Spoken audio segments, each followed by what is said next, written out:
Ернст Теодор Амадей Гофман. Малюк Цахес на прізвисько Цинобер. Розділ перший. Маленький виродок. Небезпека, що загрожувала пасторовому носові. Як князь Пафнутій запроваджував у своїй країні освіту, а фея Рожа Бельверде попала до притулку благородних дівчат. Недалеко від одного привітного села, біля самого шляху, на розпеченій сонцем землі, лежала у знемозі бідна, обідрана селянка. Змучена голодом і спрагою, вкрай знесилена, ледве переводячи подих, нещасна впала під тягарем короба, вщерть набитого хмизом, який вона ледве не збирала в лісі поміж чагарями й деревами.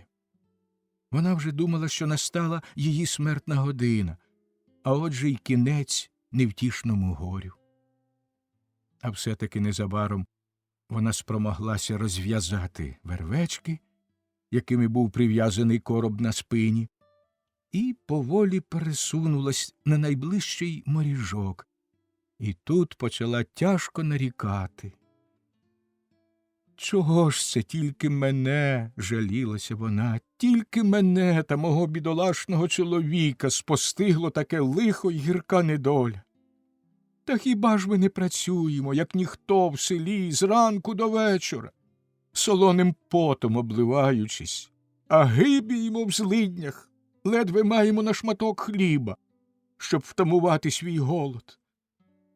3 роки тому чоловік, копаючи в садку, знайшов горщик із золотими червінцями. То ми вже й гадали собі, нарешті й до нас щастя завітало. Нарешті нам полегшає. І що ж сталося? Злодії вкрали гроші, хата й клуня згоріли дощенту, жито на полі витолочило градом. І щоб міру наших страждань наповнити вщерть, покарало нас небо оцим маленьким виродком, якого я привела на світ собі на ганьбу й на посміх людям. На Лавріна, чому малюкові буде вже 2,5 роки, а він ще на своїх павучих ногах не може ні стояти, ні ходити, і тільки мурчить та нявкає, немов кошеня, замість того, щоб говорити. А жерти жере, ненатла потвора, так, як добрий 8-літній хлопчисько. Та тільки не йде їжа йому ані трохи на пожиток. Боже милосердний, змилуйся над ним і над нами, не допусти, щоб довелося годувати його, аж поки він виросте нам на муку, та на ще гірші злидні. Бо ж їсти й пити він буде щораз більше, а працювати зась? Ні, такої вже біди ніхто в світі витримати не годен. Ох, коли б уже вмерти, тільки вмерти. І вона почала плакати і ридати, аж поки не заснула, знесилена і знеможена журбою. Справді, бо жінка мала всі підстави нарікати на бридкого виродка, що прийшов на світ 2,5 роки тому. Те, що на перший погляд можна було цілком сприйняти за химерно скрючений цурпалок дерева, було не що інше, як потворний малюк, якихось 2 п'яді на зріст, що досі впоперек лежав у коробі, а тепер виліз і борсався та вурчав у траві. Голова в потвори глибоко запала між плечима, на спині виріс горб, як гарбуз, а зразу ж від грудей звисали тонкі, немов ліщинові палички, ноги. тож весь він був схожий на роздвоєну редьку. На обличчі неуважне око нічого б і не розгледіло, але, придивившись пильніше, можна було помітити довгий гострий ніс, що витикався з-під чорного розкошленого чуба, пару маленьких чорних очиць, що виблискували на зморщеному, як у старого, обличчі. Проява, та й годі. І ось коли жінку, прибиту горем, зморив глибокий сон, а син її борсався коло неї, трапилося так, що панна фон Рожа-Гожа, патронеса близького притулку, саме тією дорогою верталася з прогулянки.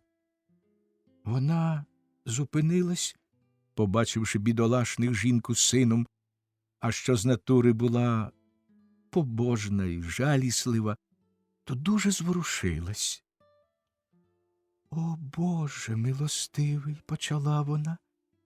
«Скільки горя й злиднів є ще на землі, нещасна жінка! Навряд чи вона й рада, що живе на світі, бо працює понад силу, а голод і турботи геть її пригнітили. Аж тепер я відчула, яка я убога та безсила. Ах, коли б я могла допомогти так, як хотілося б. Але тим, що в мене ще залишилось, тим невеличким хистом, якого ворожа сила не спромоглася вкрасти в мене й знищити, я ще володію і до кінця скористаюся ним, щоб залагодити сердего твоє горе. Бо коли б я навіть і мала гроші, вони б тобі не стали в пригоді, а може й довели б до більшої біди. Тобі і твоєму чоловікові не судилося багатство, а кому воно не судилось, у того червінці щезають з кишені хто зна як, лише гризоту йому завдають. І чим більше золота йому перепадає, тим він стає бідніший. Але я знаю, над усе лихо, над усі нестатки гризе твоє серце думка про цю малу потвору, що висить на тобі зловісним тягарем, який ти мусиш нести ціле своє життя.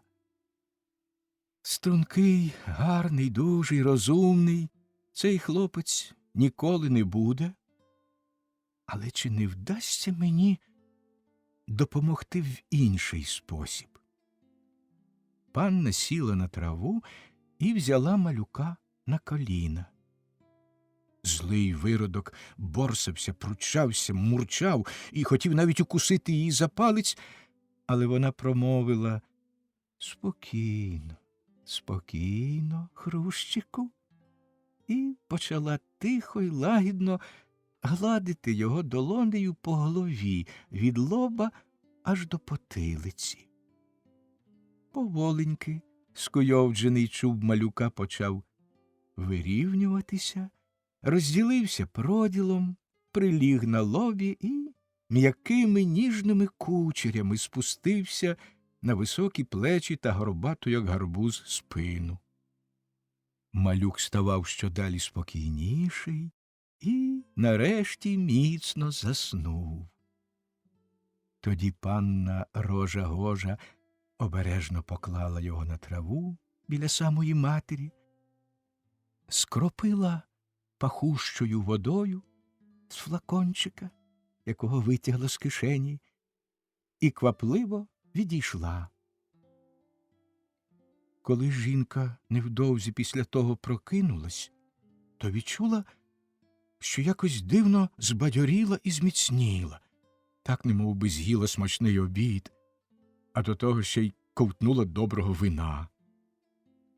«Ти ба», – сказала вона, – «наче й спала недовго, а як мені полегшало, скільки сили додалося. Але ж сонечко ось-ось спуститься за гори, нумо скоріш додому».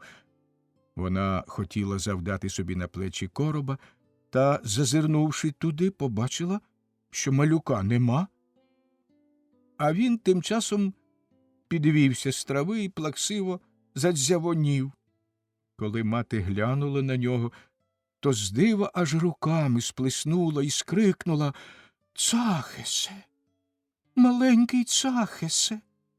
Хто ж це тобі встиг так гарно розчесати чуба? Цахесе, маленький Цахесе! Як би тобі личили ці кучері, коли б ти був не такий гидкий. Ну йди ж, іди, залазь у короб».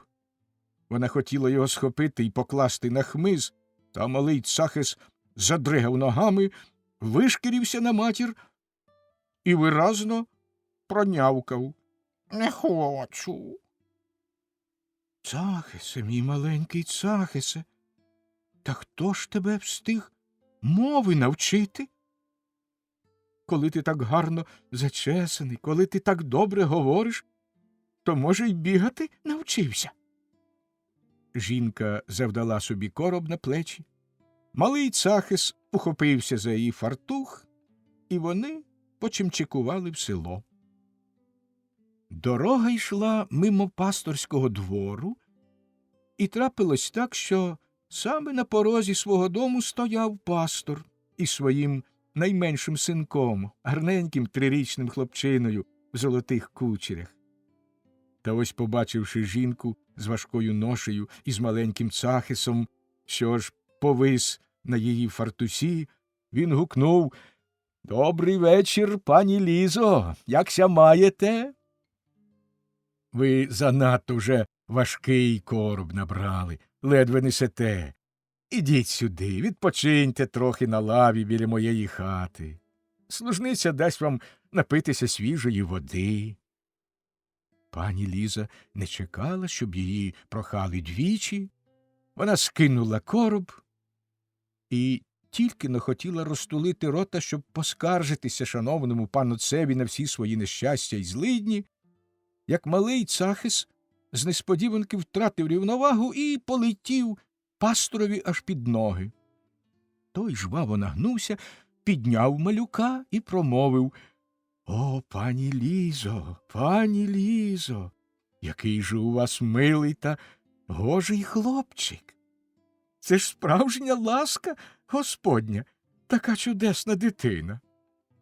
Він узяв малюка на руки, почав його пестити і зовсім, здається, не помічав, як негречний малюк огидно мурчав та нявчав і намагався навіть укусити за носа шановного панотця. А пані Ліза стояла приголомшена пасторовими словами, втупивши в нього погляд, і зовсім не знала, що й подумати.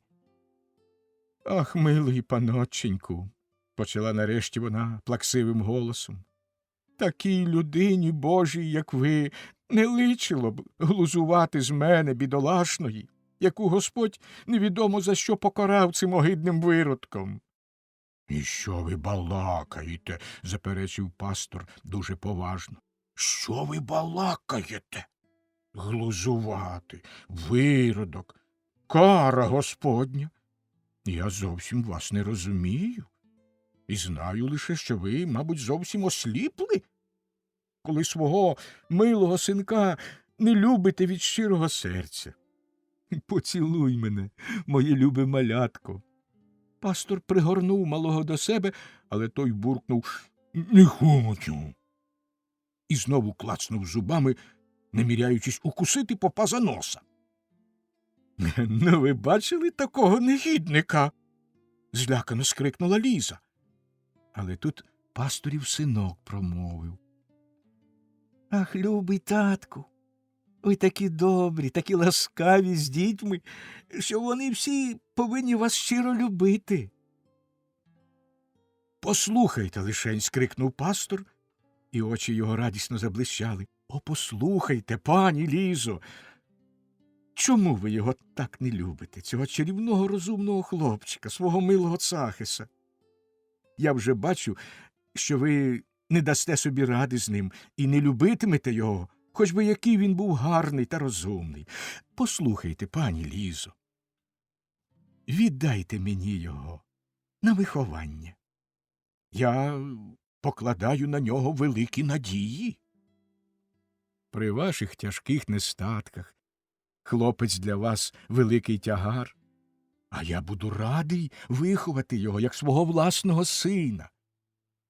Ліза отетеріла з подиву і, не вірячи своїм вухам, перепитала: «Ох, любий паноченьку, невже ж ви справді берете цю малу потвору, цього виродка, на виховання, а мене звільняєте від тяжкої біди, яку я терплю через нього?»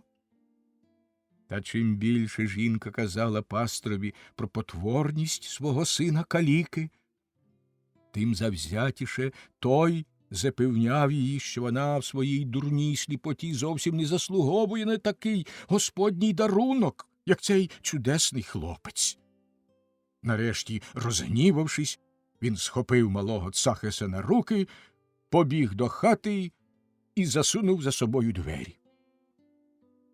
А пані Ліза стояла, немов скам'янівши, перед дверима пасторового дому і не знала, що їй про все це думати і гадати.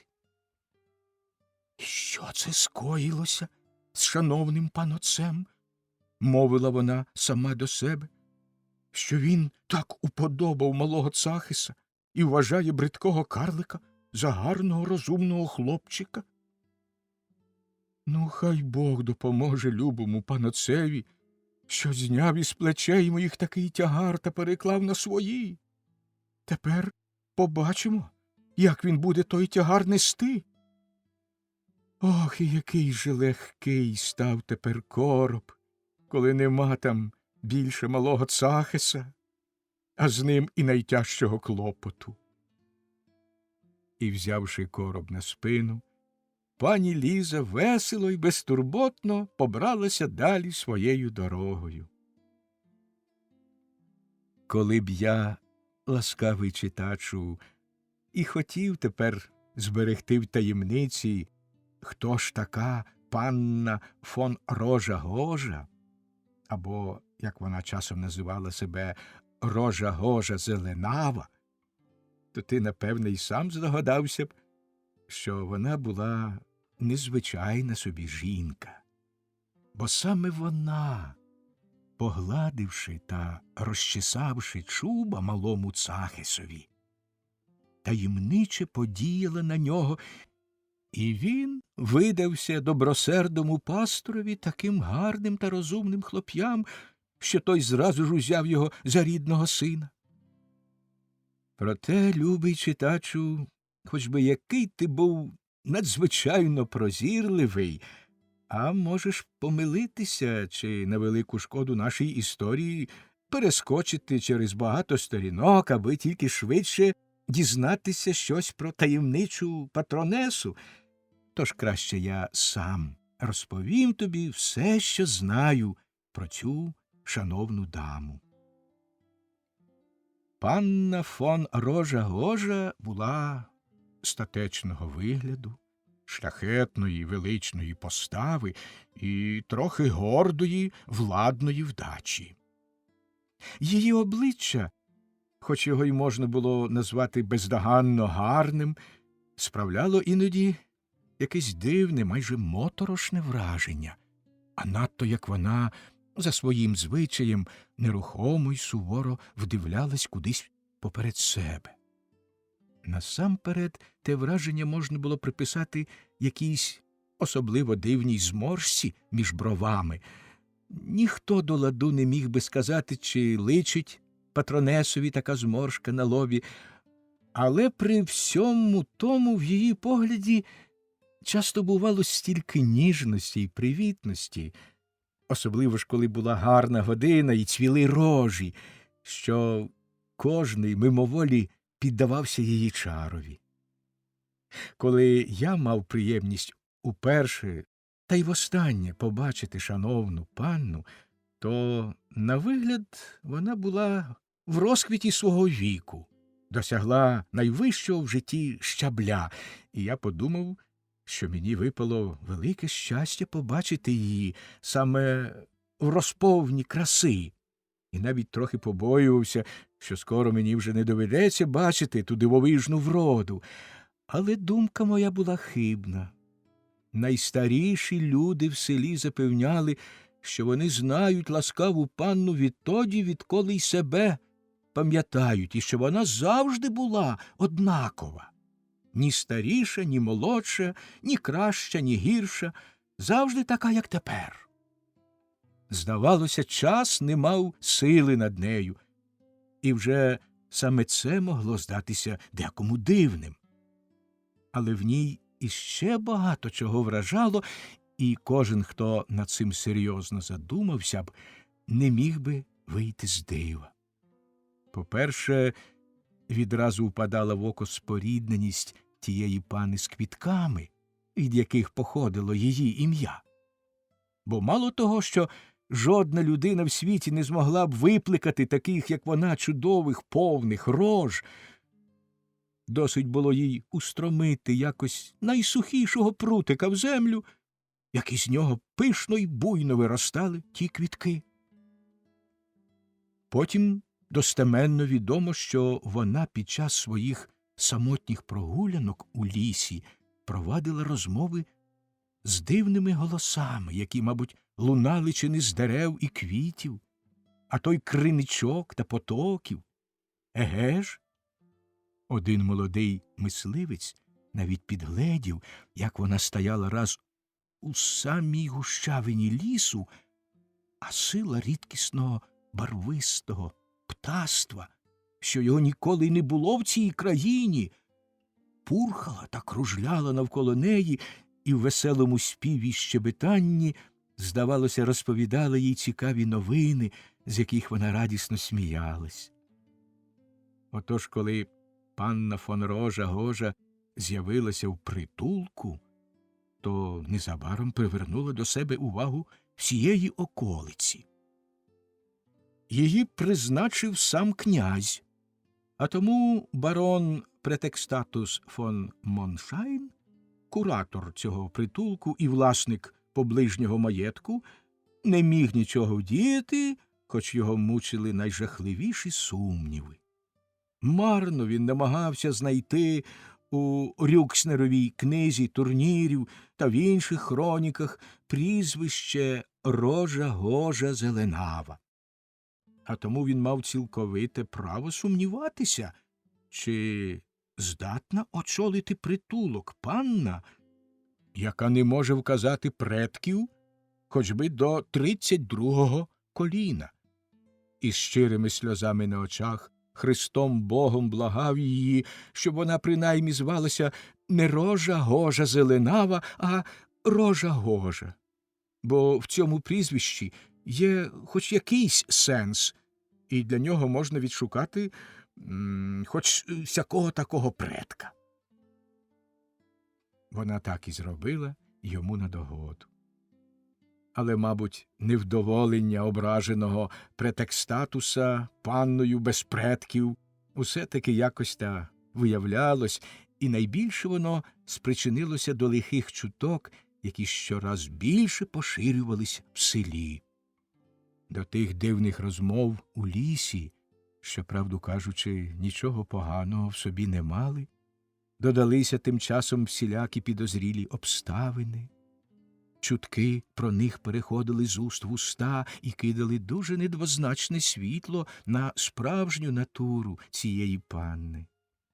Старостиха Анна твердо заявила, що коли панна, виглянувши у вікно, міцно чхне, то по всьому селі скисає молоко.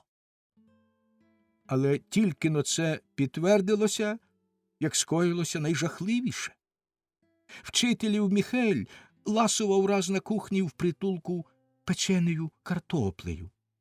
Панна його застукала там і, всміхаючись, насварилась на нього пальцем. І в хлопця рот так і лишився роззявлений, немов би там застрягла гаряча картоплина. Відтоді йому доводилось носити капелюха широкими крисами, а то дощ лив йому просто в рот. А незабаром начебто справдилося і те, що панна вміє замовляти вогонь і воду. викликати хмару й град, насилати ковтун тощо. І ніхто вже не сумнівався, коли чабан вибовкав, ніби опівночі, пойнятий жахом бачив, як вона мчала на мітлі, аж свистіло, а перед нею летів величезний розсохач, між рогами в якого палахкотіло блакитне світло. Ось тепер усе заворушилося. Всі заважали її смерті, і сільський суд вирішив ні більше, ні менше, як, витягши її з притулку, кинути в воду, щоб вона витримала звичайну відьомську пробу. Барон Претекстатус не втручався і тільки, посміхаючись, казав сам до себе: «Отак воно й буває з простими людьми без предків, що не мають такого шляхетного походження, як Моншайни».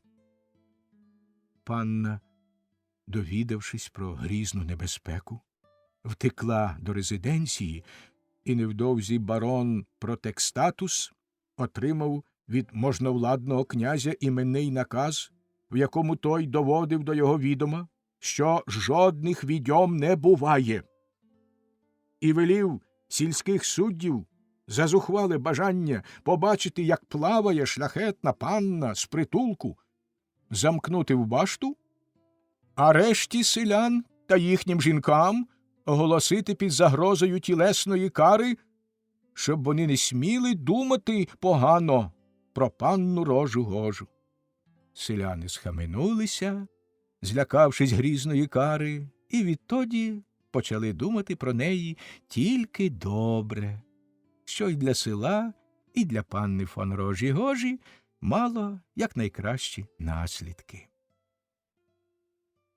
У князевому кабінеті добре знали, що панна фон Рожа-Гожа не хто інша, як славетна на весь світ відома фея Рожебельверде. Справа стояла ось як. На всьому широкому світі навряд чи можна знайти ще таку пречудесну країну, як маленьке князівство, де лежав маєток барона Претекстатуса фон Маншайна, і де перебувала панна фон Рожа-Гожа. Одне слово, де сталося усе те, про що я тобі, любий читачу, саме й хочу докладніше розповісти. Оточена високими горами, вкрита зеленими пахучими лісами та квітучими луками, оздоблена дзвінкими потоками та веселими водоспадами, нехай навіть і без жодного міста, зате з привітними селами, а подекуди й замками. Країна та схожа була на дивовижний прекрасний сад, де мешканці немовби гуляли задля своєї втіхи, не відаючи тяжких життєвих турбот. Кожний знав, що в країні володарював князь Деметрій, але ніхто не відчував його влади, і всі були тим дуже вдоволені. Особи, що полюбляють свободу в усіх її проявах, чудесні краєвиди, лагідний клімат, не могли б вибрати кращого місця для життя, ніж те князівство. Отож і сталося так, що серед інших оселилися тут і прекрасні феї доброго плем'я. А феям тепло і свобода, як відомо, найбільше до серця. Якраз вони були причиною, що майже в кожному селі, а особливо в лісах, дуже часто траплялися найприємніші дива, і що кожний мешканець країни, захоплюючись і втішаючись ними, щиро вірив у дивовижне, і навіть сам того не відаючи, через те був веселим, добрим громадянином. Ласкаві феї, що тут серед цілковитого дозвілля влаштувалися, немов у справжньому Джинністані, охоче б уготували чудовому князеві Деметрію вічне життя, та не мали на те сили. Деметрій помер, і країною став володарювати молодий Пафнутій. Ще за батькового життя Пафнутія мучила таємна внутрішня гризота через те, що народ і країна були такі жахливо занедбані і темні. Він почав керувати по-справжньому і негайно ж призначив на першого міністра країни свого камердинера Андреса, який якось, коли Пафнутій забув гаманця з грішми в корчмі за горами, позичив йому 6 дукатів і тим визволив його з великої халепи. «Я хочу володарювати, мій любий», – сказав йому Пафнутій. Андрес прочитав з очей свого пана, що діялося в його душі, припав йому до ніг і скрикнув: «Сір, велика година пробила! Ви піднімете цю державу з вічного хаосу до блискучих вершин. Сір, вас благає найвірніший васал. Тисячі голосів бідного нещасного народу зітхають у цих грудях, промовляють цими устами: сір, запровадьте освіту». Пафнутія вразили до глибини душі високі думки міністра. Він підвів його, палко пригорнув до своїх грудей і, ридаючи, мовив: «Міністре Андресе, я винен тобі 6 дукатів, ще більше своє щастя, свою державу, о вірний розумний слуго».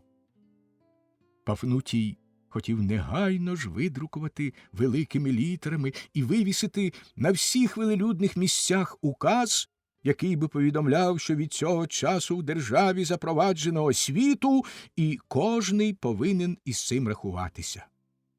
Та Андрес вигукнув: «Найславніший володарю, так нічого не вийде». «А як же, мій любий?» – запитав Пафнутій. Він схопив свого міністра за петельку, потяг до кабінету і зачинив за собою двері. «Бачите», – почав Андрес, сівши на низенькому дзиглику навпроти свого князя, «бачите, найласкавіший пане, чинність вашого князівського указу про освіту може бути ганебно зведена на нівець, якщо ми не поєднаємо його ще з деякими заходами, хоч і суворими, але продиктованими розважністю. Перш ніж розпочнемо освіту, себто перше ніж вирубаємо навколишні ліси, зробимо річку судноплавною, розведемо картоплю, полагодимо школи, понасаджуємо тополь і акацій, молодь навчимо співати на 2 голоси вранішніх та вечірніх пісень, прокладемо дороги і накажемо прищепити віспу. Треба буде вигнати з країни всіх людей небезпечних настроїв, що самі не слухаються розуму і інших зводять з глузду своїми витребеньками. Ви читали «1001 ніч», найясніший князю, бо я знаю, що покійний князь, ваш батько, хай йому Господь дарує солодкий спокій у могилі, любив такі шкідливі книжки і вам давав у руки, як ви ще їздили на палиці і їли позолочені коржики. Ну от, із тієї препоганої книжки ви, напевне, вже знаєте, найласкавіший пане, про так званих фей. Але, мабуть, і гадки не маєте, що чимало тих небезпечних осіб поселилося і чинить усілякі неподобства у вашій власній любій країні, ось тут, біля самого вашого палацу. Як? Що ти кажеш, Андресе, міністре? Феї?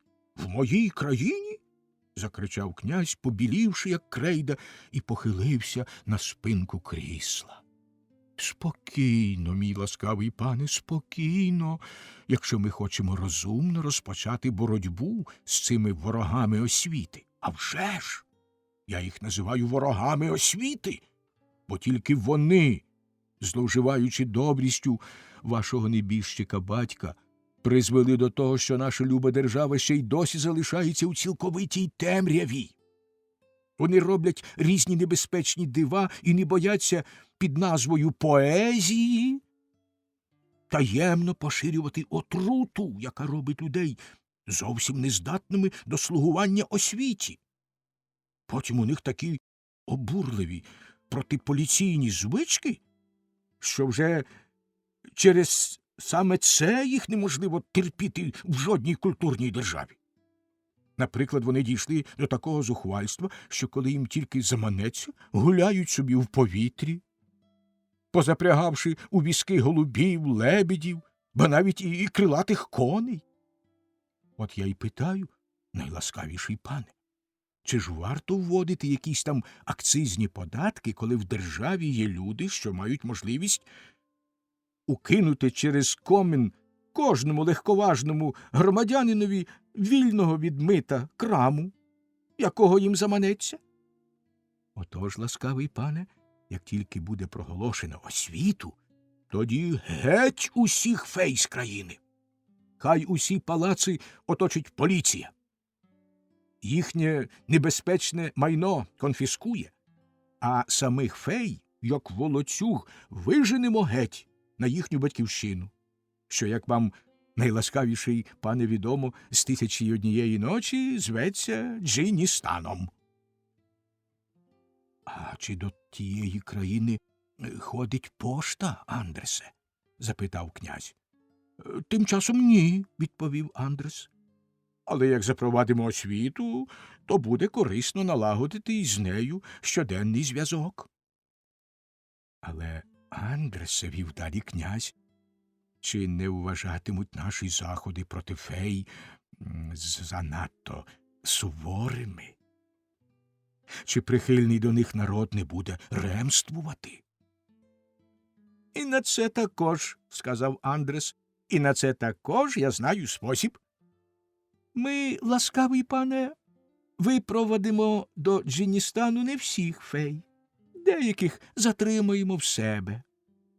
Але не тільки відберемо у них будь-яку можливість шкодити освіті, а навпаки, вживемо всіх засобів, щоб перетворити їх на корисних членів освіченої держави. Якщо вони не захочуть узяти шлюб, як усі пристойні люди, то зможуть десь під суворим наглядом робити якусь корисну роботу, плести на армію шкарпетки під час війни або що.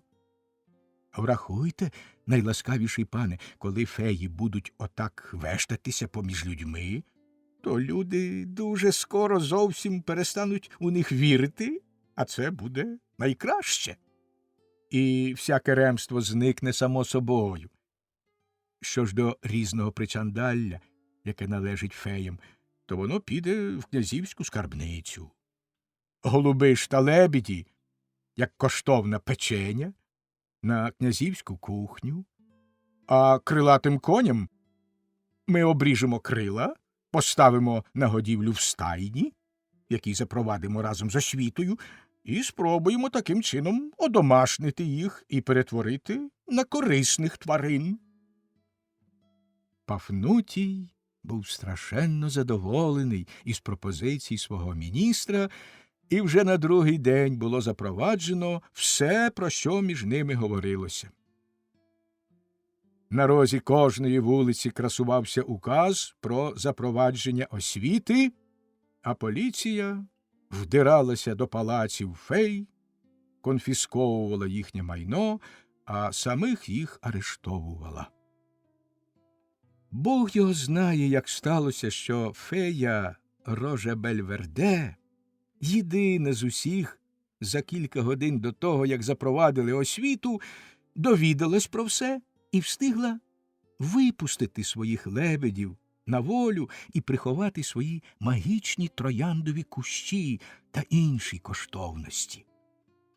Вона знала навіть, що її вирішено залишити в країні, і, хоч дуже не радо, а скорилася. А взагалі ні Пафнутій, ні Андрес не могли збагнути, чому це феї, яких висилають у Джинністан, так радіють, і все запевняють, що їм ані трохи не шкода того майна, яке вони мусять покинути. Зрештою, обурено скрикнув Пафнутій, зрештою виходить, що Джинністан багато краща країна, ніж моя, і вони висміюють і мене, і запроваджену мною освіту, що аж тепер повинна як слід розквітнути. Придворному географові з істориком наказано подати докладні відомості про ту країну. Обидва погодилися на тому, що Джинністан – жалюгідна країна, без культури, освіти, вченості, акацій, без щеплення віспи. Власне, вона і зовсім не існує. А що може бути гіршого для людини або для цілої країни, яка зовсім не існує? Пафнутій заспокоївся. Коли чудесний квітучий гай, де стояв покинутий палац феї Рожа-Бельверде, був вирубаний, і Пафнутій, даючи приклад, особисто прищепив віспу всім телепням у найближчому селі, фея підстерегла таки князя в лісі, через який він з міністром Андресом вертався в свій замок. Тут вона дотепною мовою, а переважно деякими зловісними штуками, які їй пощастило приховати від поліції, так загнала князя на слизьке, що він почав Христом Богом благати її вдовольнитися єдиним у країні, а тому найкращим притулком для панночок, де вона, незважаючи на указ про освіту, могла б порядкувати, як собі схоче. Фея Рожа-Бельверде прийняла пропозицію і таким чином попала в притулок для благородних дівчат, де вона, як про це вже було сказано, назвалася панною фон Рожа-Гожа-Зеленава, але потім, поступаючись невідступним благанням барона Протекстатуса фон Моншайна, погодилася назватися панною фон Рожа-Гожа. Розділ 2. Про невідомий народ, який відкрив під час своєї подорожі вчений Птоломеус Філадельфус. Університет у Керепесі. Як студентові Фабіанові мало не влучила в голову пара Ботфортів, і як професор Мош Терпін запросив студента Бальтазара на чай.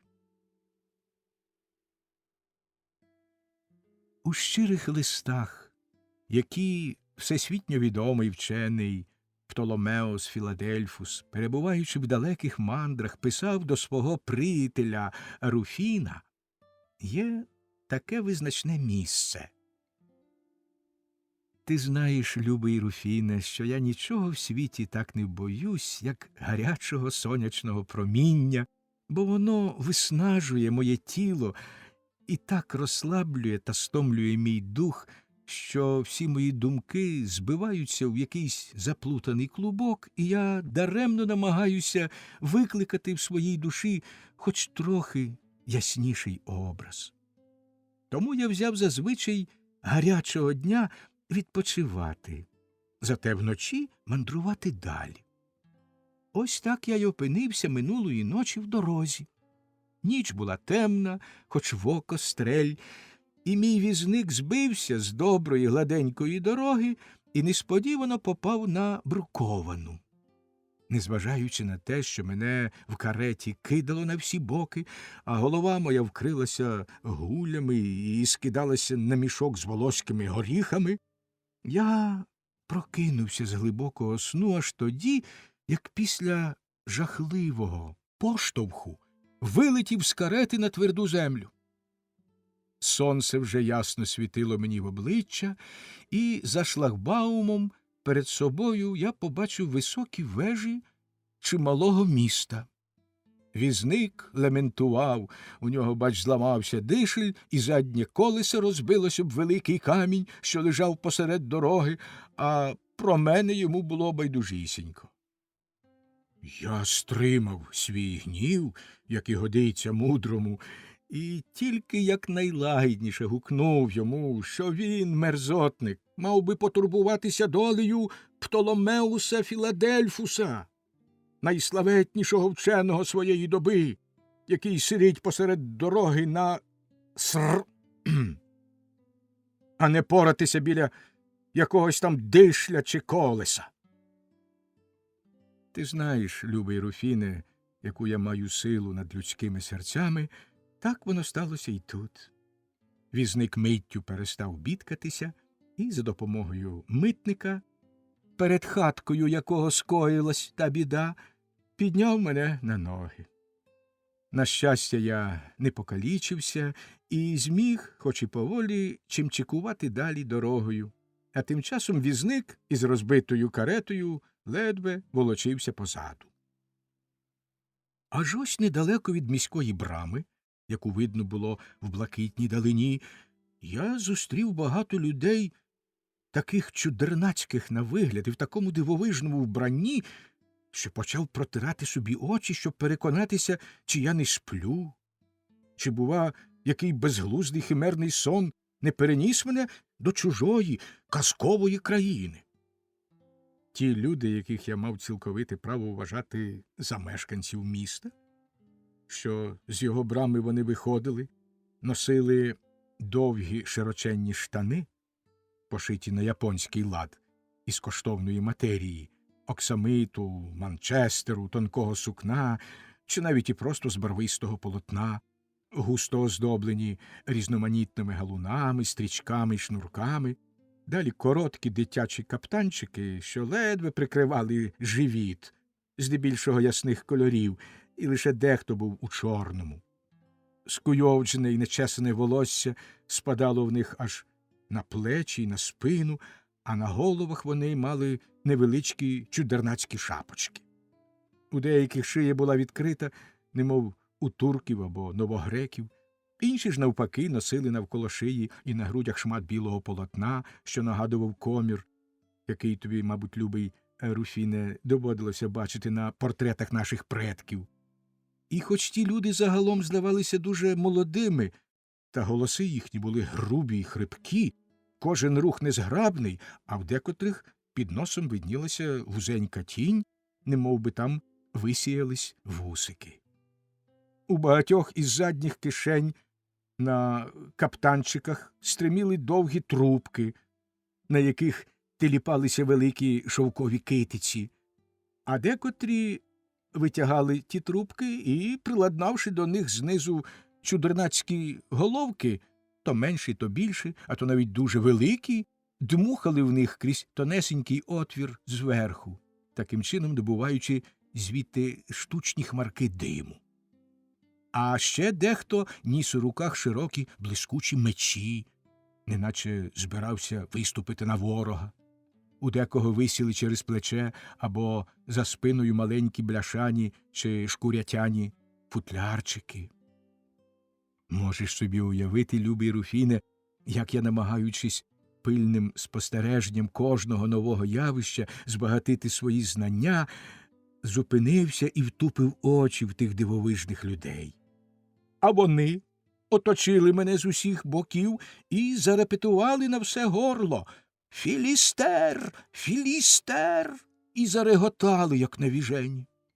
Це роздратувало мене, бо ж, коханий Руфіне, хіба є щось образливіше, як зарахувати великого вченого до того народу, що кілька тисяч років тому був вбитий ослячою щелепою? Я опанував себе з властивою мені гідністю і голосно гукнув до чудернацького натовпу навколо себе, що, певне ж, я попав до цивілізованої держави, а тому звернуся до поліції й суду, щоб помститися за таку образу. Ото вже вони щинили галас. Навіть і ті, що досі не димили, повитягали з кишень димарські машини і почали пускати мені просто в обличчя справжні хмари густого диму, який, я аж тепер помітив, смердів просто таки нестерпно і глушив усі мої почуття. Далі вони прокричали наді мною своєрідне прокляття, таке мерзенне, що я тобі не можу його передати. Мене самого й досі поймає жах, як я його згадаю. Нарешті вони пішли, глузливо регочучи, і до моїх вух наче долинуло слово «Канчук». Мій візник, що все те чув і бачив, аж руками сплеснув і сказав: «Ах, любий пане, нема ради. Коли вже таке сталося, то ні за що не йдіть у це місто. Жодний собако, як то кажуть, тепер і шматка хліба від вас не візьме, і над вами весь час висітиме загроза, що вас бити». Я не дав чесному простолюдцеві договорити і звернув якомога швидше до найближчого села. І тут, у самотній комірчині єдиного сільського заїзду, я й пишу тобі, мій дорогий Руфіне, про все це. Наскільки буде можливо, я зберу відомості про чудний варварський народ, що проживає у цьому місті, про його звичаї, нору, про його мову тощо. Я вже почув дещо надзвичайно дивне, і все тобі скоро якнайдокладніше опишу, і так далі, і так далі. Бачиш, любий читачу, можна бути великим ученим, а не знати звичайнісіньких життєвих явищ і про всяку дурницю, відому кожному в світі, снувати найхимерніші здогади. Птоломеос Філадельфус багато дечого вистудіював, але не знав про студентів, навіть і гадки не мав, що сидів у селі Гох-Якобсгаймі, недалеко від славетного Керепеського університету, коли писав своєму приятелеві про події, які в його уяві обернулися на чудернацьку пригоду. Щиросердий Птоломеус злякався, натрапивши на студентів, що весело і в доброму гуморі гуляли собі за містом. А який страх охопив би його, коли б він прибув до Керепеса на якусь годину раніше і випадком опинився перед домом професора природничих наук Моша Терпіна. Тоді сотні студентів, ринувши з помешкання, оточили б його, галасуючи, дискутуючи і так далі. Тоді ще й не такі химери скочили б у голову. Бо в Керепесі студенти найчастіше відвідували саме лекції Моша Терпіна.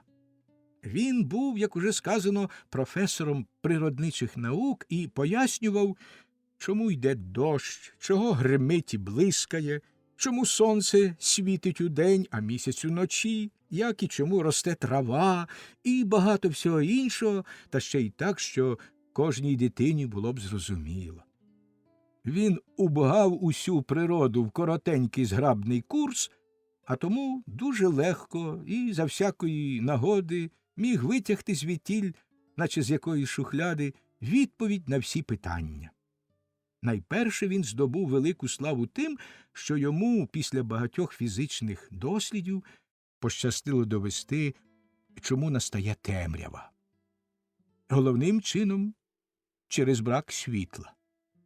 Це відкриття, а також його вміння спритно обертати свої фізичні досліди на цікаві штуки, не гірше за найкращого штукаря, вабило до нього неймовірні юрми слухачів.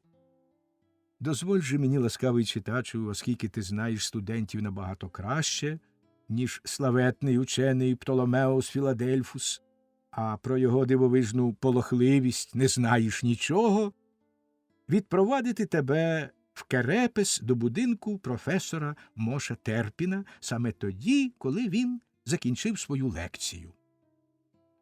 Один із-поміж того потоку студентів одразу приверне твою увагу. Ти помітиш стрункого юнака, років 23 чи 4, із темних блискучих очей якого переконливими словами промовляє жвавий і ясний розум. Його погляд можна було б назвати майже сміливим, коли б не мрійна туга, що легким серпанком лягла на бліде обличчя і пригасила жагуче проміння очей. Його сюртук із чорного тонкого сукна облямованого оксамитом, пошитий майже на давнонімецький зразок. До сюртука дуже личить вишуканий, білий, як сніг, мереживний комірець, а також оксамитовий берет, що покриває гарного темно-каштанового чуба. А личить йому цей одяг через те, що він усім своїм серцем і зовнішнім виглядом, ходою, поставою і поважним обличчям, наче справді належить до любих старожитніх часів. І це не манірність, що часто виявляється в дріб'язковому мавпуванні погано витлумачених давніх зразків і так само погано витлумачених вимог сучасності. Цей юнак, що тобі, любий читачу, з першого погляду так припав до вподоби, не хто інший, як студент Бальтазар, син порядних і заможних батьків, скромний, розумний, пильний до роботи хлопець, про якого я тобі, о мій читачу, маю розповісти багато дечого в цій дивній історії, що оце саме надумав написати. Поважний і замислений, як завжди, Бальтазар, вийшовши від професора Моша Терпіна, не подався, як усі, на фехтувальний майданчик, а рушив до міської брами, щоб прогулятися в привітнім гайку, що лежав за якихось кількасот ступнів від Керепеса. Його товариш Фабіан, гарний хлопець, веселий і на вигляд, і на вдачу, кинувся за ним і наздогнав його біля самої брами. — Бальтазаре! — гукнув Фабіан. — Бальтазаре! Ти що? Знов хочеш блукати в лісі на самоті, наче меланхолійний філістер? Поки браві студенти хоробро вправлятимуться в шляхетному мистецтві фехтування. Благаю тебе, Бальтазаре, кинь нарешті свою дурну негарну звичку. Будь знову жвавим і веселим, як колись. Ходімо трохи пофехтуємо. А потім, як схочеш прогулятися, то і я піду з тобою. — У тебе добра думка, — промовив Бальтазар. — У тебе добра думка, Фабіане, тому я не хочу сваритися з тобою через те, що ти бігаєш слідом за мною по всіх усюдах, мов невіжений, і позбавляєш мене іноді втіхи, про яку не маєш ніякісінької уяви. Ти саме належиш до тих диваків, які, побачивши, що хтось блукає на самоті, вважають його за меланхолійного дурня і хочуть переробити на свій копил і по-своєму вилікувати, як той придворний Лакуза, що хотів вилікувати достойного принца Гамлета. Але принц дав негідникові добру науку, коли той сказав, що не вміє грати на флейті.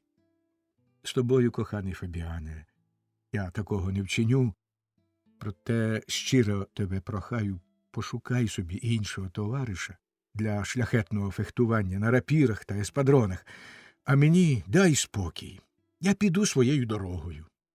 Ні, — вигукнув, сміючись, Фабіан, — так легко ти не відчепишся від мене, дорогий друже. Якщо ти не підеш зі мною на фехтування, то я піду з тобою в гайок. Обов'язок вірного друга — розвіяти твій сум. Тож ходімо, любий Бальтазаре, ходімо, коли ти нічого іншого не бажаєш. І, схопивши товариша під руку, він бадьоро пішов поруч із ним. Бальтазар зціпив зуби у тихій досаді і похмуро замкнувся в собі. Тим часом Фабіан, не вгаваючи, розповідав веселі історики. Доточував він і всілякі дурниці, як завжди буває, коли розповідають без угаву щось веселе. Та коли вони нарешті зайшли в холодок запашного лісу, коли кущі навколо зашепотіли, наче в тоскному зітханні, коли вдалині забриніли чудові мелодії дзвінких потоків і співи лісових птахів, будячи луну між пагорбами, Бальтазар раптом спинився і, широко розвівши руки, немов би хотів любовно обійняти дерева й кущі, сказав: О, тепер мені знов гарно, невимовно гарно. Фабіан трохи збентежено подивився на товариша, не розуміючи його і зовсім не знаючи, що йому робити. Тоді Бальтазар схопив його за руку і захоплено вигукнув: «Правда ж, брате, і твоє серце розкрилося, і ти також збагнув блаженну таємницю лісової самотності». «Я не зовсім тебе розумію, милий брате», – відповів Фабіан. «Та коли ти думаєш, що прогулянка в лісі на тебе впливає сприятливо, то я цілком із тобою згоден. Я й сам люблю гуляти, особливо в гарному товаристві, коли можна вести розумну і повчальну розмову. Наприклад, справжня втіха прогулятися за містом із нашим професором Мошем Терпіном. Він знає кожну рослинку, кожну травинку, як вона зветься, до якого класу належить, і розуміється добре на вітрах та погоді». «Досить!» – скрикнув Бальтазар. «Прошу тебе, досить! Ти зачепив те, що могло б мене розлютити, коли б я не мав тут такої розради. Коли професор починає говорити про природу, у мене душа розривається. Чи краще сказати, мене охоплює такий жах, ніби я бачу навіженого, що в зухвалій дурості уявляє собі, наче він коронований володар і пестить саморобну солом'яну ляльку, гадаючи, що обіймає королівську наречену. Його так звані досліди здаються мені огидним глумом з божественного єства, подих якого обвіває нас у природі і збуджує в найпотаємніших глибинах нашої душі найсвятіші почування. Частенько мене брала охота потрощити всі його склянки, всі колби, все причандалля, коли б не думка, що мавпа однаково не перестане гратися з вогнем, поки не обсмалить собі лап.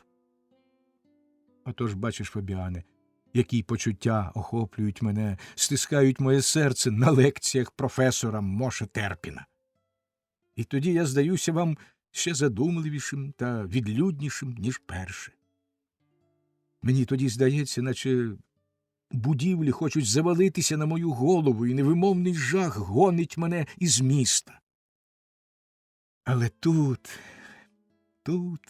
душа моя відчуває солодкий спокій. Лежачи на всіяній квітками траві, я дивлюся в далеку небесну блакить, а наді мною, над веселим лісом, линуть золоті хмарки, немов чудові мрії з якогось далекого світу, повного блаженної радості. О, Фабіане, тоді груди мої сповнює якийсь дивний дух, і я відчуваю, як він таємничими словами розмовляє з кущами, з деревами, з хвилями лісового потічка. Не можу навіть сказати тобі, яке блаженство, яка солодко-тужна знемога сповнює тоді все моє єство. «Ет!» – вигукнув Фабіан, – «це знову давня пісня про тугу та блаженство, про гомінкі дерева та лісові струмочки. Всі твої вірші рясніють цими приємними речами, і їх гарно слухати, вони можуть бути навіть корисні, якщо не шукати в них чогось більшого. Але скажи мені, мій найдорожчий меланхолікусе, коли тебе лекції Моше Терпіна справді так дратують і сердять, то чого ж ти на кожну з них бігаєш? Чого жоднісінької не пропустиш? Хоча й ніде правди діти сидиш на них мовчазний і заціпенілий, і заплющеними очима, як сновида. «Не питай мене», – відповів Бальтазар, – «не питай мене про це, милий друже. Якась невідома сила тягне мене кожного ранку до Терпінового дому. Я наперед відчуваю свою муку, а проте не можу опертися. Якась темна сила пориває мене туди». «Ха-ха!» – весело сміявся Фабіан. «Як гарно, як поетично, як таємниче! Невідома сила, що вабить тебе до Терпінового дому ховається в синіх очах прекрасної Кандіди, що ти по самі вуха закоханий у гарненьку професорову доньку, ми всі давно знаємо, а тому й пробачаємо твої фантазії, твою безглузду поведінку. Бо ж у закоханих завжди так. Ти перебуваєш у першій стадії любовної хвороби і до кінця свого юнацького віку мусиш пройти через усі ці дивацтва, які ми, я та багато інших, дякувати Богові, перебули ще в школі, та ще й так, щоб не надто впадало в око. Але повір мені, голубе, Фабіан знову взяв свого друга під руку і швиденько подався з ним далі. Тільки-но вони вийшли з гущавини на шлях, що пролягав серединою лісу, як Фабіан помітив удалині коня без вершника, що в хмарі куряви мчав просто на них. «Глянь!» – скрикнув він, уриваючи свою мову. «Глянь! Мабуть, та проклятуща шкапа схарапудилась і скинула свого їстця. Треба її впіймати і відшукати вершника в лісі». Сказавши це, він став посеред дороги. Шкапа підбігала чимраз ближче, і вже видно було, що по обидва боки її теліпаються ботфорти, а на сідлі вовтузиться і рухається щось чорне. Раптом коло самого Фабіана розляглося голосне й довге «трррррр! Трррррр!». Тієї ж миті коло його голови майнула пара ботфортів, і якась чудернацька маленька річ покотилась йому під ноги. Великий кінь став, наче вкопаний, і, витягнувши шию, почав обнюхувати свого маленького господаря, що борсався в піску, аж поки насилу звівся на ноги.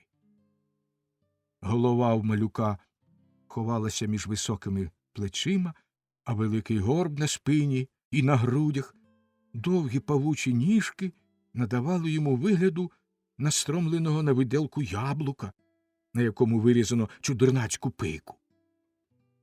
Коли Фабіан побачив перед собою дивну маленьку потвору, він голосно зареготав, та малюк, сердито натягнувши на самі очі берета, якого щойно підняв з землі, пронизав Фабіана лютим поглядом і запитав грубим, хрипким голосом: «Чи це дорога на Карепес?» «Так, добродію», – лагідно, поважно відповів Бальтазар і подав малюкові ботфорти. Та малюк марно намагався взутися в них. Він раз у раз спотикався і, стогнучи, падав у пісок. Бальтазар поставив чоботи рядком, легенько підняв малюка вгору і так само легенько спустив його вниз, встромивши йому ніжки в широкі важкі ботфорти. Малюк з гордим виглядом, одну руку вперши в бік, а другу приклавши до берета, вигукнув: «Дякую, мій пане!» І, підійшовши до коня, він узяв його за вуздечку. Та знову ж таки дарма він намагався дістати стременно й видряпатися на коня. Бальтазар так само поважно й лагідно підійшов до нього і підсадив у стремено. Та малюк, мабуть, занадто розігнався в сідло, бо у ту ж мить, коли він хотів сісти, перекинувся і впав із другого боку додолу. «Не так спритно, найласкавіший мосьє!» – вигукнув Фабіан і знов гучно зареготав. «Чорт вам, найласкавіший мосьє, а не я!» – люто крикнув малюк, обтрушуючи пісок з одягу. «Я студіозус! І коли ви також, то ви образили мене, сміючись мені у вічі. Тому ж завтра в Карепесі мусите зі мною битися!» «О, туди в біса!» – скрикнув Фабіан і далі регочучи. «Оце то відчайдушний студіозус, хлопець хоч куди, і хоробрий, і про студентську честь дбає». Сказавши це, він підняв малюка вгору, хоч як той опирався й відбрикувався, і посадовив на коня. який весело заіржав і миттю подався далі зі своїм господарем. Фабіан аж за боки взявся, мало не лускаючи зі сміху. «Жорстоко», – сказав Бальтазар, – «жорстоко висміювати людину, що її природа так жахливо скривдила, як цього малого вершника. Коли він справді студент, то ти мусиш із ним битися. Ще й до того на пістолях, хоч це й суперечитиме всім академічним звичаям, бо на рапірах чи шаблях, ясна річ, він не зможе». «Як поважно», – сказав Фабіан, – «як поважно й похмуро ти все це сприймаєш, мій любий Бальтазаре. Я ніколи й гадки не мав глузувати з каліцтва. Але скажи мені, чи ж личить такому горбаневі з мізинчик завбільшки сидіти на коні, через шию якого він і не визирне? Чому він уліз у такі величезні ботфорти? Чого натягнув таку вузесеньку куртку з безліччю китичок, шнурків та інших цяцьок? Чи личить йому носити той чудернацький оксамитовий берет? Чи сміє він так бундючитись та пишатися? Чи сміє він звертатися до нас таким по-варварському хрипким голосом? Чи сміє, питаюсь я, і чи не маю я права поглузувати з нього, як із справжнісінького блазня? Але мені треба бігти. Я мушу подивитися на Веремію, яка щиниться на вулицях, коли той лицар Студіозус в'їде до міста на своєму баскому коні. З тобою, бачу, сьогодні пива не звариш. Бувай здоров!» І Фабіан щодуху подався через ліс до міста. Бальтазар звернув з дороги в ліс, пірнув у найгустіші чагарі, і там, охоплений, ба навіть пригнічений гіркими почуттями, сів на мох. Цілком можливо, що він справді кохав прекрасну Кандіду, але те кохання ховав, як солодку таємницю, в найглибшому куточку своєї душі, ховав від усіх людей, навіть і від самого себе.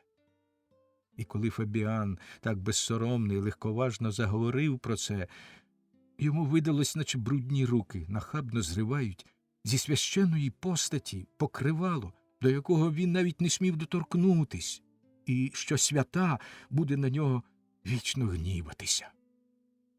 Так Фабіанові слова видались йому огидним глузуванням з його єства, з його найсолодших мрій. «Отже», – вигукнув він з великою досадою, – «отже ти вважаєш мене закоханим йолопом, Фабіане, таким собі дурним, що бігає на лекції Моша Терпіна, щоб хоч годину побути під одним дахом з прекрасною Кандідою, що блукає в лісі на самоті, щоб видумувати жалюгідні вірші для коханої і писати ще жалюгідніше, що псує дерева, вирізуючи безглузді вензелі на їхній гладенькій корі, що в присутності дівчини неспроможний сказати жодного розумного слова, і тільки зітхає, охкає та плаксиво кривиться, неначе в корчах, що носить на грудях зів'ялі квіти, які вона носила на грудях, або навіть рукавичку, яку вона загубила. Одне слово, робить тисячі сміховинних дурниць. Тому, Фабіане, ти й дражниш мене, тому всі студенти глузують із мене, тому й сам я. І весь мій внутрішній світ, що відкрився мені, для вас стали посміховиськом. А мила, люба, чудесна Кандіда.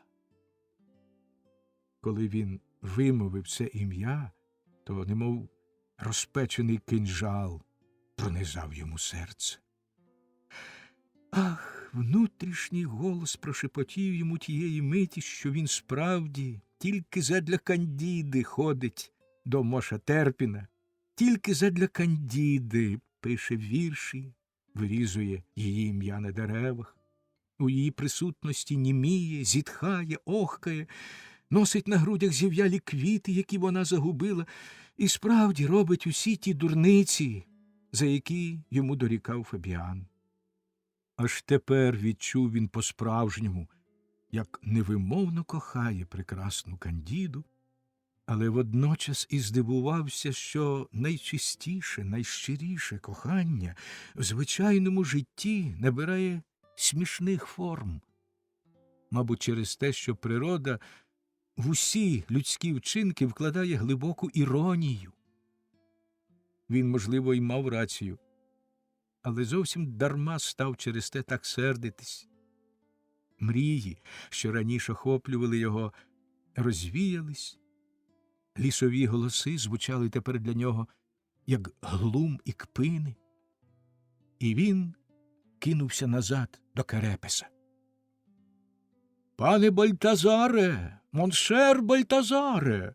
– покликав хтось його. Він підвів очі і зупинився, як зачарований, бо назустріч йому йшов професор Моштерпін, ведучи під руку свою дочку. Кандіда, як завжди, весело й приязно привітала студента, що закам'янів на місці, як статуя. «Бальтазаре! Моншер Бальтазаре!» – вигукнув професор. «Ви справді найретельніший і найкращий із моїх слухачів. Я помітив, що ви так само, як і я, любите природу з усіма її дивами, а я люблю її нестямно. Напевне, ви знову ботанізували в нашому гайку. Що знайшли ви там корисного? Час би нам познайомитися ближче.